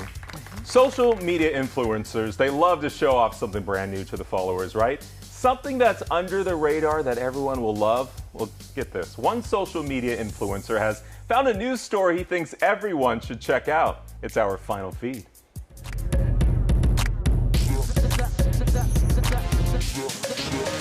So I was walking in New York City and I found this cute little fashion boutique called TJ Maxwell's. There's just such a range of outfits here. You can literally get one that makes you look like a truck stop hooker or one that makes you look like a Sunday school teacher. Honestly, guys, I just love the vibe. The checkout line is just filled with some of the angriest women you will ever meet in your entire life. And that's why I'm giving TJ Maxwell's an 8 out of 10. I had to take off a few stars because everything I bought disintegrated.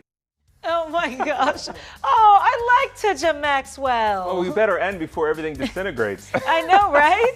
I love people who do that. Like with Target, it's Target. Target. JCPenney is Jacques Penney. So TJ Maxwell's, that's the first time I've heard that. All right, let's check with legal, make sure they're not a sponsor here. TJ Maxwell. That's going to do it for the final feed and the feed at night. Always great having you join us. You know that. Yeah, so why don't you do it again tomorrow night? do it. Along with our virtual audience right here. Have a good night. See you tomorrow.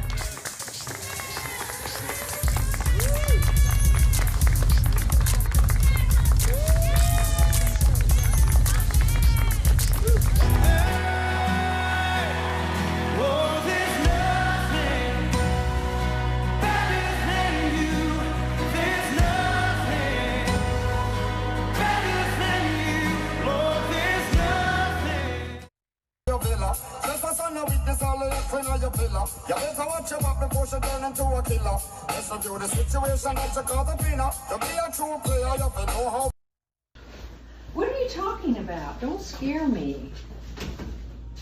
You just did that. Yeah, I'm not. What's wrong with you? Don't put a cat in there. What is this? Scare me. I don't know. Where did you get this? Alan, what's the deal? What? What is it? It's a sourdough bun or something. I can't eat it right now. Where did you get this? I don't understand. You brought it from Minnesota? Yeah. Thank you. Minnesota special. What is it? Just a bun.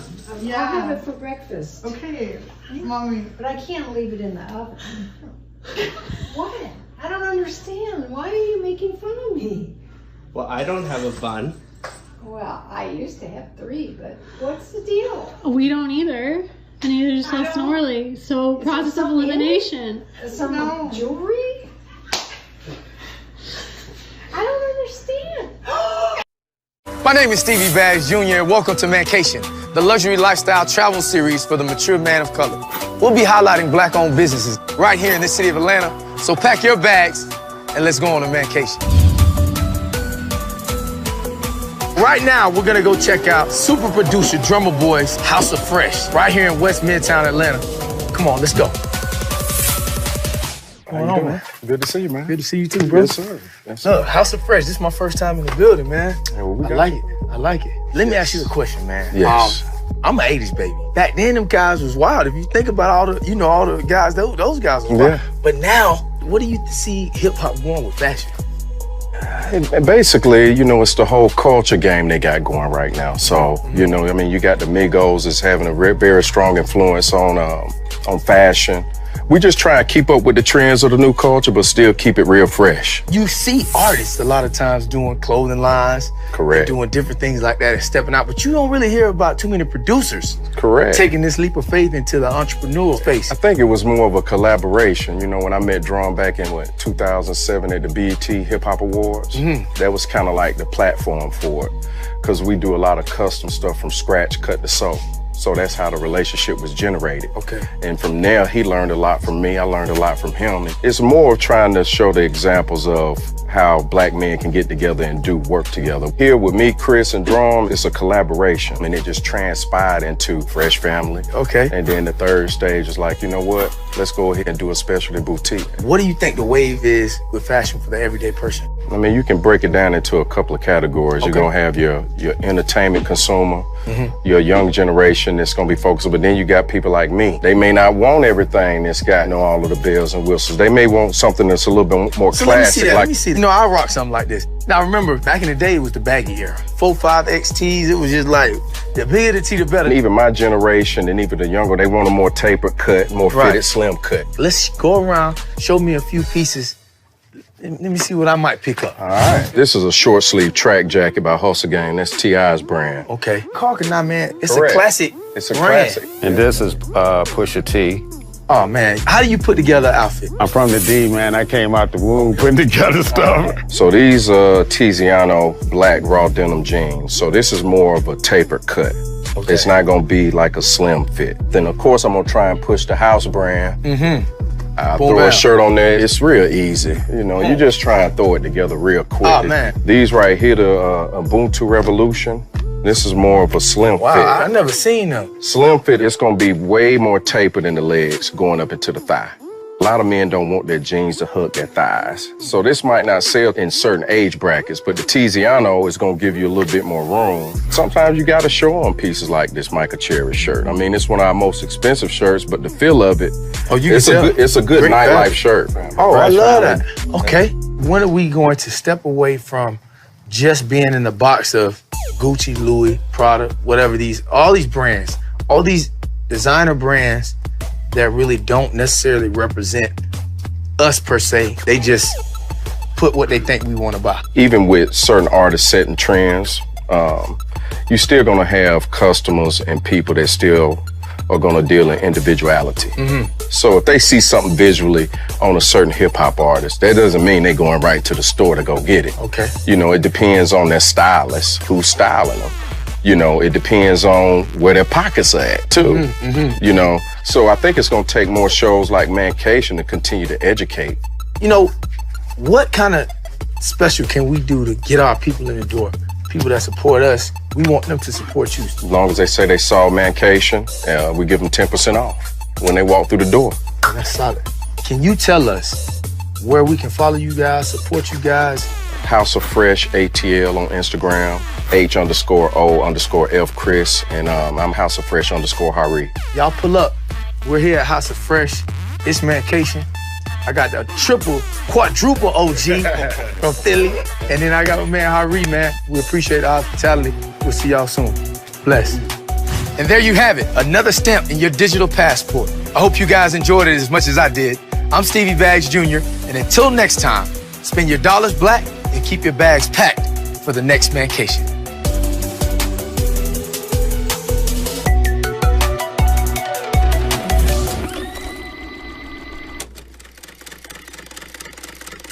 My name is Stevie Baggs Jr. and welcome to Mancation, the luxury lifestyle travel series for the mature man of color.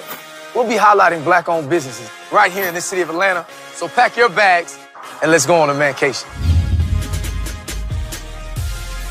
255 is known for its food, but it's also known for its hookah, bottle service, and great party atmosphere, so let's get it in.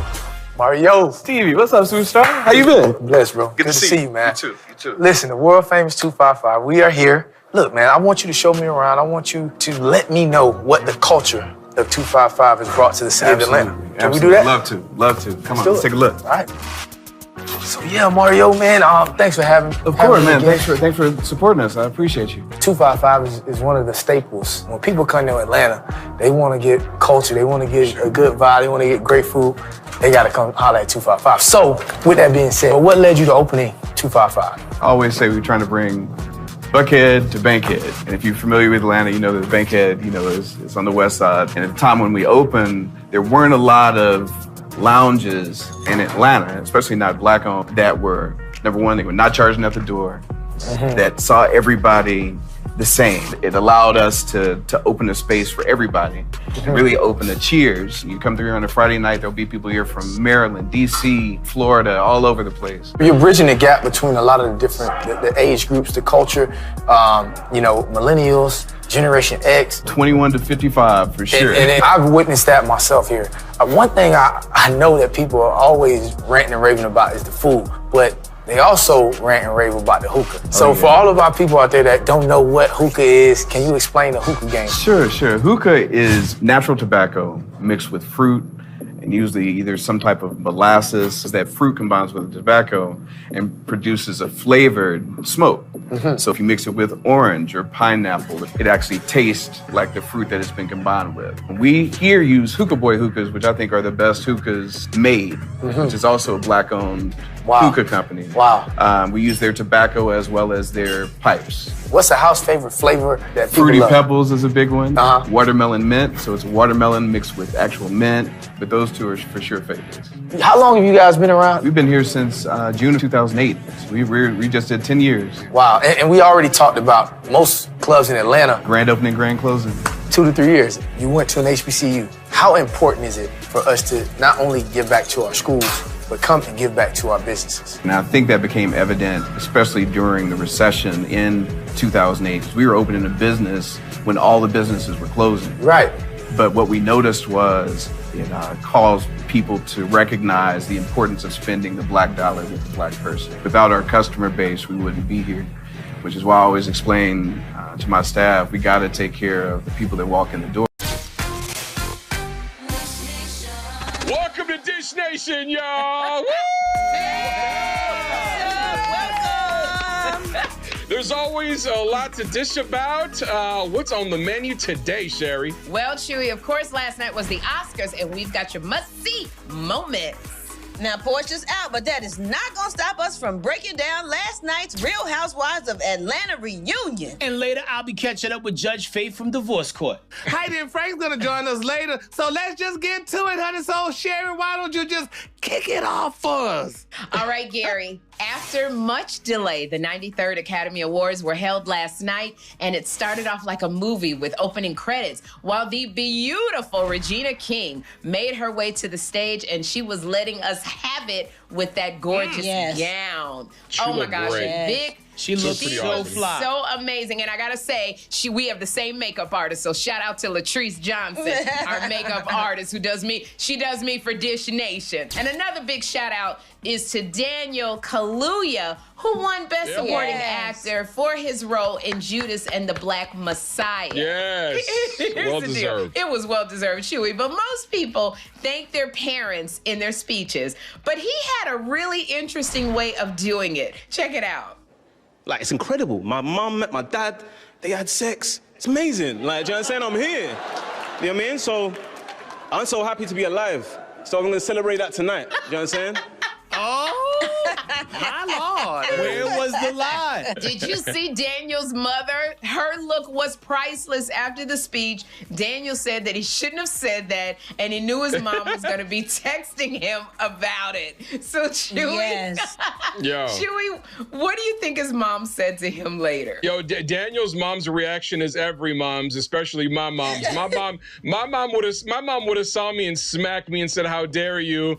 Oh my God, I can't believe you said that." But yeah, Yes. I think when it comes down to it, I think it was just nerves. I think Daniel was a little nervous. See, what I could take from that, Chewy, was the fact that like he probably does stuff like this all the time. Yeah. And the sister gets it, and the mom is always shocked. Yes. Because like at the end of the day, it was true. It really made me think about it. At some point, everybody's parents were naked at some point and had sex with each other, and that is why we are all here right now doing amazing things. Right. Yo. He really made me think about that. Yo, and big congrats also goes out to Young Jung Yoon. She won Best Supporting Actress for Minari, making her the first Korean actress to win the award. Bravo, bravo, bravo to that. So I'm going to clap it up to that. Congratulations.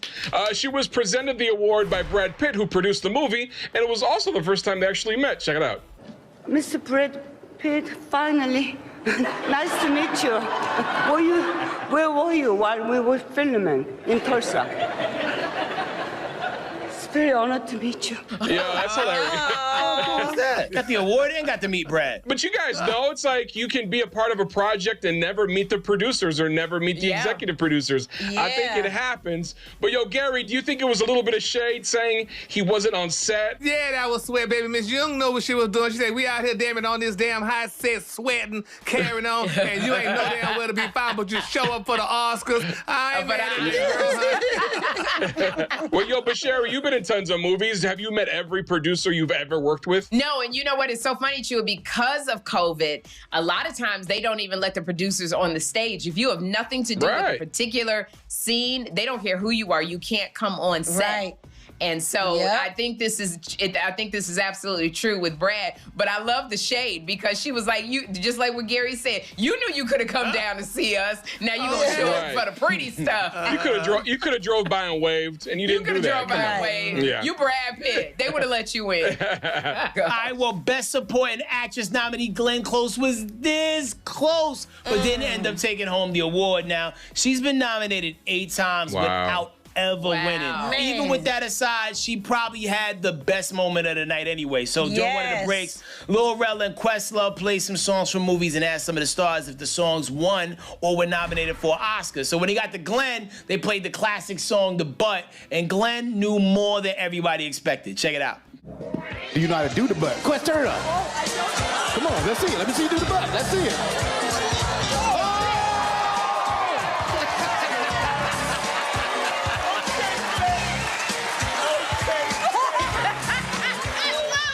It was hilarious. That moment was hilarious, yo. I was laughing my ass off. Gotta give a shout out to Lil Rel because they didn't have really a lot of, a host with a lot of humor. So Rel, the fact that he got Glenn Close to do the butt, the fact that she knew it was go-go music from DC, I loved it because I don't know if anybody else would have done that for Rel. So. Yeah. But Sherry told this girl to join the blacks, honey. You ain't winning, so go ahead and do the butt, girl, and get it on, and honey, have a good day. And she did. God, Gary. And you will forever remember Glenn Close. So can Glenn Close get the to-go plate at the cookout or not? Oh, for sure. Yeah, she's invited for sure. All right, y'all. Halle Berry always looks gorgeous, darling, but she showed off another stunning look last night. She debuted a choppy bob haircut, y'all. Yeah. So a few hours before the show, Halle teased the new hairstyle by Instagramming a picture of all the hair she had cut off lying on the floor. She also brought her boyfriend, Van Hunt, as her date, and they looked incredible together on the red carpet. Yeah. Now, Sherry, darling, what do you think about Halle's new look? Now, I was going to answer that, Brad, but Gary has been chomping at the bit. Yeah. So I'm going to let Gary talk about the look. Well, Sherry, everybody was raving it. They said she looked like Edna from The Incredibles. She looked amazing, honey. It was beautiful. Can I just say one thing about the Oscars just overall? For me, it was a snooze fest because they didn't have the musical acts within the Oscars. They needed a doggone host that had some humor, that instead of doing these little tidbits about the Oscar the Oscar nominees. You know, they like Raisinets at the movie theater. I missed all of that. I love it that it was Oscar so black. I love that it was just like a lot of people of color were winning, but they needed to mix that up and energy. Everybody looked like they were about to fall asleep. So that's the only thing I want to say about the Oscars. They did that because it's a shortage rating. Hey, Heidi, honey, you got some news about a previous Oscar nominee?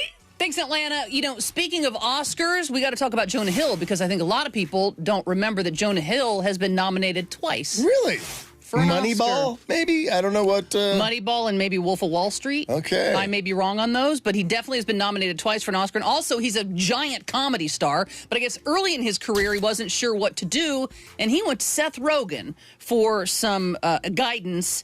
And while out on the road promoting his memoir Yearbook, Seth Rogen revealed that he talked his buddy Jonah Hill out of starring in one of a huge franchise movie, Transformers. This is what he said, quote, "I can see if Steven Spielberg's calling you, asking you to do something, how that's hard to turn down.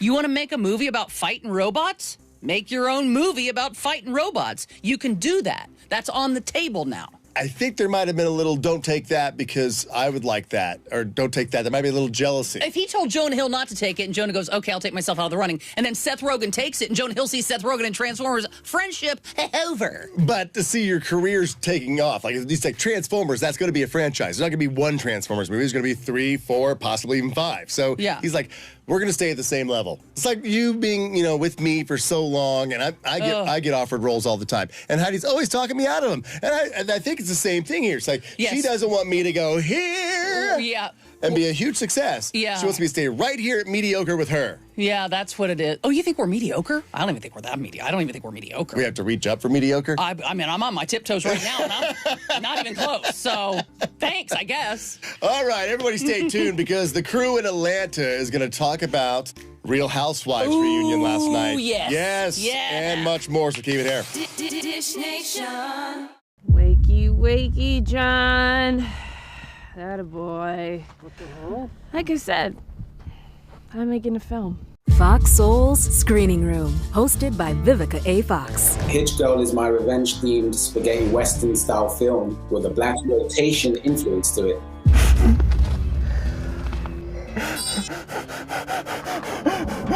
I love women on screen. I love women being, you know, the forefront of it. Featuring the next wave of black filmmakers. Here's a man struggling to pay his bills, to be successful, and to achieve the American dream. They see someone like me behind the counter, their first impression is that I work for someone else. We wanted to recognize the subtle racisms. That way you can start to combat the real issue of racism. You got to realize that it's there. A black man with a liquor store in Koreatown. Ain't that something? Streaming Thursday nights, 10 p.m. Eastern, 7 p.m. Pacific on Fox Soul. Stay strong, my brother. Recently, we had actor KR on the show. He's somebody who you all have made allegations that he's sexually assaulted you. Hollywood Unlocked, Uncensored. I couldn't call for help. I was in a parking garage, so I didn't have service, and I was locked in a car. From there, I just kind of froze. Every Friday, 10 p.m. Eastern, 7 p.m. Pacific. I was crying while it was happening, and I said stop, and he did the same thing, like, I'm gonna keep going. Stream it live on Fox Soul.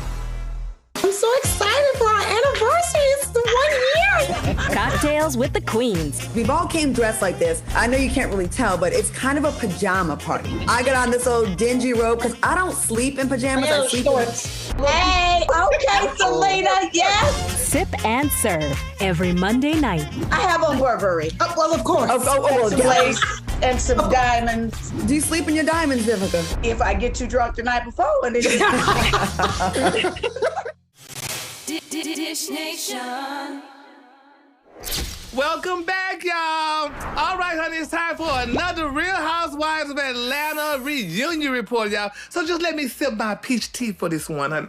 Ooh. Okay. Yes. Is it good tea, Gary? Good tea? Yes, bitch. It's good tea, honey. Come on now. So last night, honey, was the first part of the reunion, honey, and after Drew Sidora, honey, went up a prayer, y'all. She sent up a prayer, honey, for the truth to be revealed. Miss Kenya Moore served up a platter of venom, honey, for Drew and made the poor woman cry.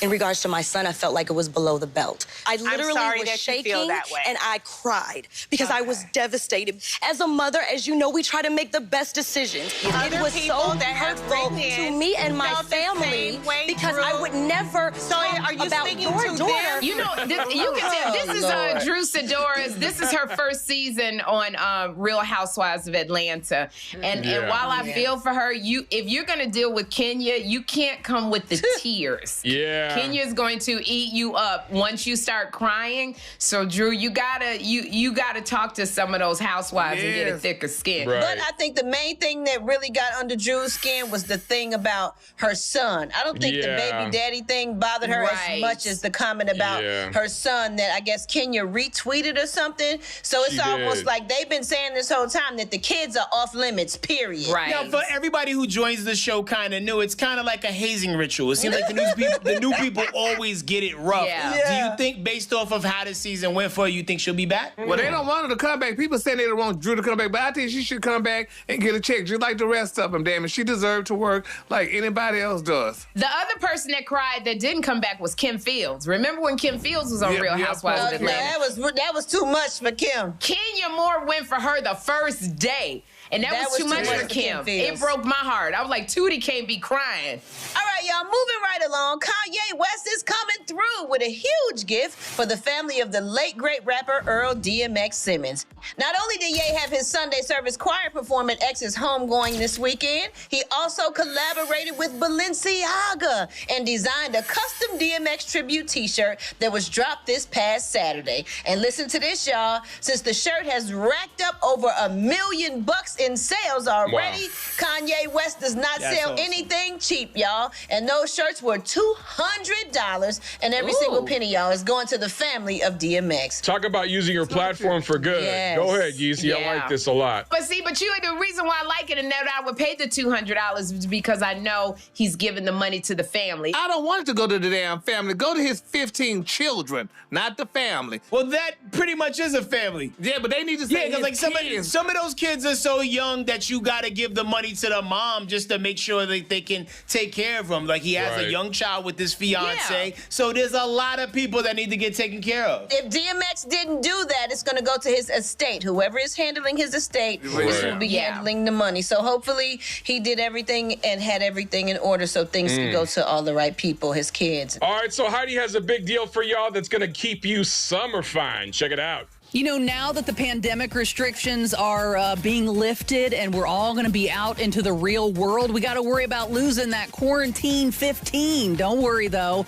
I got the hookup for you because our good friend AD, he is the CEO and founder of D-Herbs. He recently stopped by the show to talk about their full body cleanse, which has helped so many people lose so much weight. Take a look. So the D-Herbs full body cleanse helped me lose 53 pounds. Wow. When I did try it and I did it, I not only got off the blood pressure medicine, no longer pre-diabetic, but also I had heartburn and all that, and then lost the weight.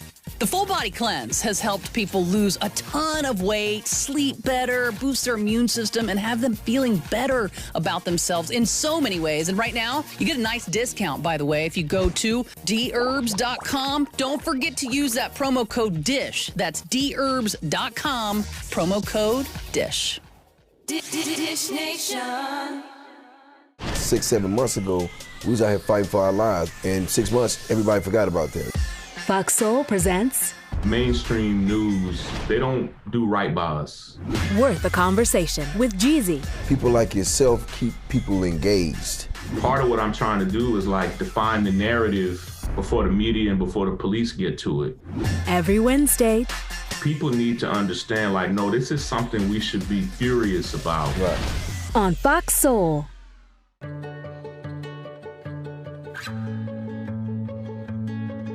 I feel like her heartbeat is like same speed as mine.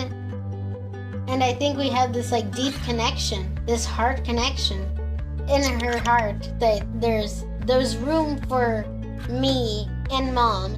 When I'm holding her, it makes me feel calmer. It's a sensory thing. It's a thing with Asperger's. She's really good with Anya. I've seen adults react to my daughter when she has meltdowns, like she's from a different planet. And this little animal just sat next to my child and was just like, you know, it's gonna be cool. She's my superhero. Good job, kitty cat. When we adopted Lucky, we discovered all the wonderful things that make her unique. Lucky's a little bit of a lot of things, but mostly she's pure love.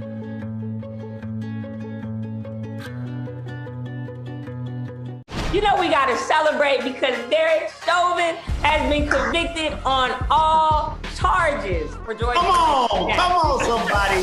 Fox Soul presents The Mix. While this is a huge step in the movement, I also think that we just have a long, long way to go.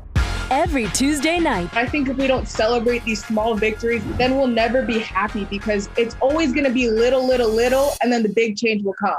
On Fox Soul. Dish Nation. Welcome back. We have a very special guest today. She's known for her tough, no-nonsense style of justice in the courtroom. Let's give it up for Divorce Court's Judge Faith. What up, Queen? Hey, Crack, how are you? Doing fantastic. Congratulations on a second season. And you've been doing your thing on the show. Thank you. Now, what's one of the things that still surprises you about the cases that come into your courtroom? I think one of the things that surprises me the most is some of the issues that people are not able to resolve before they come into court. I had a few cases where people said, we're supposed to be quarantining. We're supposed to be home and being safe. But my significant other is still out creating TikTok videos and dancing with their friends. And then so they were like, they don't even know how to compromise during this time because they're trying to bring home, are they trying to bring home Corona? That was one of the issues that would come up. There are some people who are in relationships so bad that they would rather get COVID and just go to heaven. So I totally understand it. And, statistics say that the quarantine is causing more breakups. Now, is that a reason to grant a couple of divorce? It depends on why the breakup is happening, right? If, because we've had our share somehow. Some people have managed to find ways to cheat. Now, these last few months have given us a lot of surprise celebrity splits. J-Lo and A-Rod, Kim and Kanye, Quavo and Sweetie. Were you surprised at any of these? And if so, why and why not? I was surprised about J-Lo and A-Rod. They become one of my favorite couples just because she's a powerful woman. She has her own, and they had started working together and doing a lot of business together. And oftentimes when you see couples where they cross that line from love into business, it's a sign that, wow, okay, we really think we're going to be in this long term. And so I was surprised by that one because every time I turned around, they were launching something new. Yeah, they were saying they was going to buy a sports team together, and if they would have bought the sports team and then broke up, man, it would have been struggle in that stadium. Well, Judge Faith, when these celebrity couples and regular couples split up as well, how soon after the breakup should they start dating again? It varies. Every person's different. There's no hard and fast rule. And I can tell you this one thing. Have you healed from the hurt? Even if you are the person that is initiating the breakup, there's still a process of healing that you have to go through. And the last thing you want to do is make someone else pay for your past hurt, your past pain that you haven't dealt with. That's powerful right there. So, Judge Faith, if people or a couple has an issue and they want to be on divorce court, what do they got to do? We would love to help you resolve your relationship issues this season on the show. We start taping our 23rd season next week. You can go to Divorce Court's website. There is a phone number. There is an email address. You can write in. We'd love to help you resolve some of the issues you're having in your relationships. Gotta love it. Judge Faith, thank you so much for coming through. Be sure you tune in and watch Divorce Court. It's season 2 with Judge Faith on it. 23 seasons strong. Can't go wrong. Be sure you watch them every day and check your local listings or go to divorcecourt.com to see the times near you. Thank you so much, Judge Faith. Thank you, Headcrack. Always a pleasure to be with you. Hey, don't forget to hit us up on social media. We're on all these platforms at Dish Nation. We'll see you there. Back in the day, you might have had you a little Mr. Big situation at your job. Later with Leon. Like you used to work at a cable company and, you had your options of cable. Every Monday night. You were dating an older man that worked at the cable company, and then y'all relationship continued after he got married. Yes. Stream it live on Fox Soul. Why do you know this, Leon? Hey, we do our research here Later with Leon. We dig deep. Spending time outdoors has never felt more valuable. Whether it's exploring nature or relaxing in your yard, let's do it responsibly. Before going out, check for closures and fire restrictions. Practice social distancing, even when outside and on the trail. Back at home, if burning yard debris, keep your pile small. And no matter where you are, be sure to properly extinguish any outdoor fire. Drown, stir, drown, feel. We're all in this together. Help keep our safe places safe.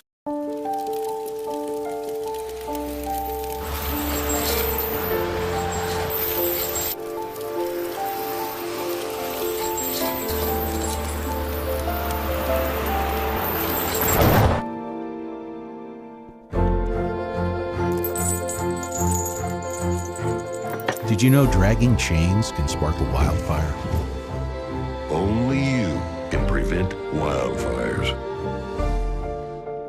Al, your lips need an Instagram page. They are living for your lips. You are so shady, I swear to God. I am not shady. Look, I drew my lips all outside the line trying to be like Al Reynolds tonight. Look.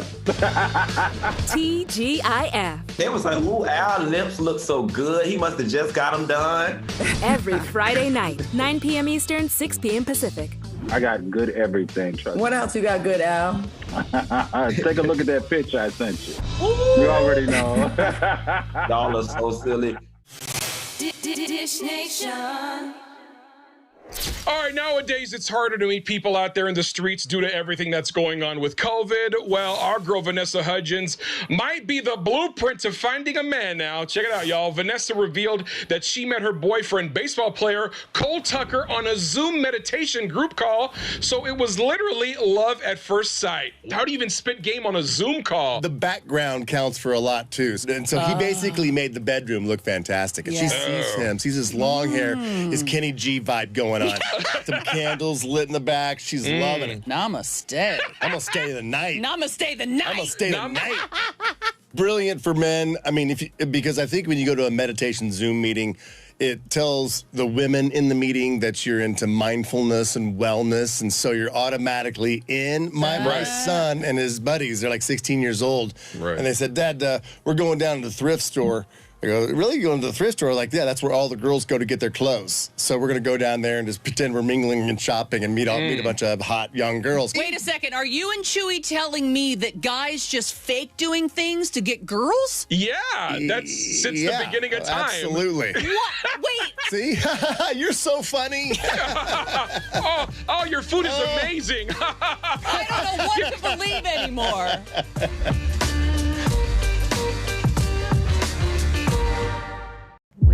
Wakey, John. That a boy. What the hell? Like I said, I'm making a film.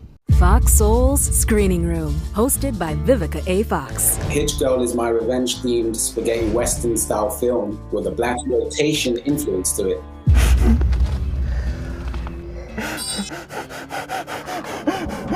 I love women on screen. I love women being, the forefront of it.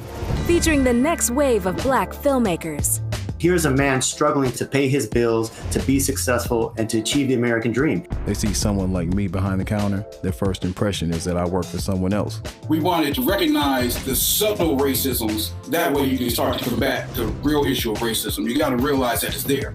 A black man with a liquor store in Koreatown. Ain't that something? Streaming Thursday nights, 10 p.m. Eastern, 7 p.m. Pacific on Fox Soul. Stay strong, my brother.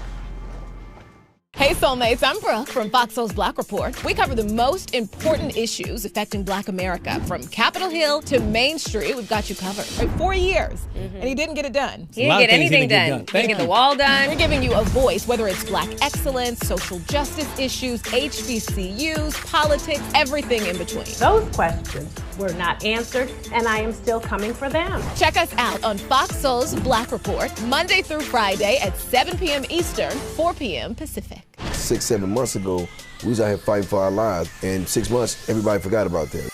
Fox Soul presents mainstream news. They don't do right by us. Worth a Conversation with Jeezy. People like yourself keep people engaged. Part of what I'm trying to do is define the narrative before the media and before the police get to it. Every Wednesday. People need to understand, no, this is something we should be furious about. Right. On Fox Soul. My name is Stevie Bass Jr. Welcome to Mancation, the Luxury Lifestyle Travel Series for the mature man of color. We'll be highlighting black-owned businesses right here in the city of Atlanta. So pack your bags and let's go on a vacation. Right now, we're gonna go check out super producer Drummer Boy's House of Fresh right here in West Midtown Atlanta. Come on, let's go. What's going on, man? Good to see you, man. Good to see you too, bro. Yes, sir. Yes, sir. Look, House of Fresh, this is my first time in the building, man. Yeah, well, I like it. I like it. Let me ask you a question, man. Yes. I'm an 80s baby. Back then, them guys was wild. If you think about all the guys, those guys was wild. Yeah. But now, what do you see hip-hop going with fashion? And basically, it's the whole culture game they got going right now. So, you got the Migos is having a very strong influence on fashion. We just try and keep up with the trends of the new culture, but still keep it real fresh. You see artists a lot of times doing clothing lines. Correct. Doing different things like that and stepping out, but you don't really hear about too many producers. Correct. Taking this leap of faith into the entrepreneurial space. I think it was more of a collaboration. When I met Drum back in 2007 at the BET Hip Hop Awards, that was kind of like the platform for it, because we do a lot of custom stuff from scratch, cut to sew. So that's how the relationship was generated. Okay. And from there, he learned a lot from me. I learned a lot from him. It's more of trying to show the examples of how black men can get together and do work together. Here with me, Chris, and Drum, it's a collaboration. And it just transpired into Fresh Family. Okay. And then the third stage is like, you know what? Let's go ahead and do a specialty boutique. What do you think the wave is with fashion for the everyday person? You can break it down into a couple of categories. Okay. You're gonna have your entertainment consumer, your young generation that's gonna be focused, but then you got people like me. They may not want everything that's got all of the bells and whistles. They may want something that's a little bit more classic. Let me see that. I rock something like this. Now remember, back in the day, it was the baggy era. 4-5 XTs, it was just like, the bigger the tee, the better. And even my generation and even the younger, they want a more tapered cut, more fitted, slim cut. Let's go around, show me a few pieces.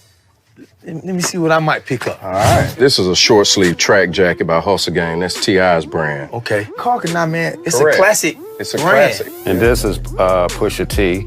Oh, man. How do you put together an outfit? I'm from the D, man. I came out the womb putting together stuff. So these Tiziano black raw denim jeans. So this is more of a tapered cut. Okay. It's not gonna be like a slim fit. Then of course I'm gonna try and push the house brand. I throw a shirt on there. It's real easy. You just try and throw it together real quick. Oh, man. These right here, the Ubuntu Revolution. This is more of a slim fit. Wow, I never seen them. Slim fit, it's gonna be way more tapered in the legs going up into the thigh. A lot of men don't want their jeans to hook their thighs. So this might not sell in certain age brackets, but the Tiziano is gonna give you a little bit more room. Sometimes you gotta show on pieces like this Michael Cherry shirt. It's one of our most expensive shirts, but the feel of it, it's a good nightlife shirt. Oh, I love that. Okay, when are we going to step away from just being in the box of Gucci, Louis, Prada, whatever all these brands, all these designer brands that really don't necessarily represent us per se. They just put what they think we want to buy. Even with certain artists setting trends, you're still gonna have customers and people that still are gonna deal in individuality. So if they see something visually on a certain hip hop artist, that doesn't mean they're going right to the store to go get it. Okay. It depends. Isaiah Factor Uncensored starts right now. And welcome to The Factor Uncensored. Well, as we all know, the Johnson & Johnson vaccine was pulled from the shelves because of the potential of causing blood clots, but it's now back on the shelves and ready for public consumption. But is the public ready? That's the question we ask. Now, there is a lot of hesitancy when it comes to getting the vaccine. I ask you on Twitter if it's too little, too late for the shot's reputation. 60% of you said, more than 60% of you said yes, and more than, 34% showing there said no. But there's a lot of hesitancy still out there. And of course, we talked to a doctor about the Johnson & Johnson vaccine returning to the market and how you feel about it. Joining us now to talk about it is Dr. Danish Ali from Archpoint Pain Institute. Glad to have you here on The Factor Uncensored. A lot of people now, Dr. Ali, they are concerned, hesitant to get this vaccine after the FDA put a pause on it. Rightfully so, I would think. However, the facts are that it is actually safe and effective. And so FDA and the CDC put a pause about 2 weeks ago on the J&J vaccine, and they looked at all the research. They looked at the folks that had gotten affected with this blood clot and determined that the safety, the effectiveness, and the quality of these studies that were done, the folks that had received these vaccines, was in fact safe to be administered to the general public, including the women that were in that age bracket that were affected with the clotting. Again, we have to emphasize, Isaiah, that this was a very low risk that you have in obtaining these clots, right? And so, you know, if you look at the research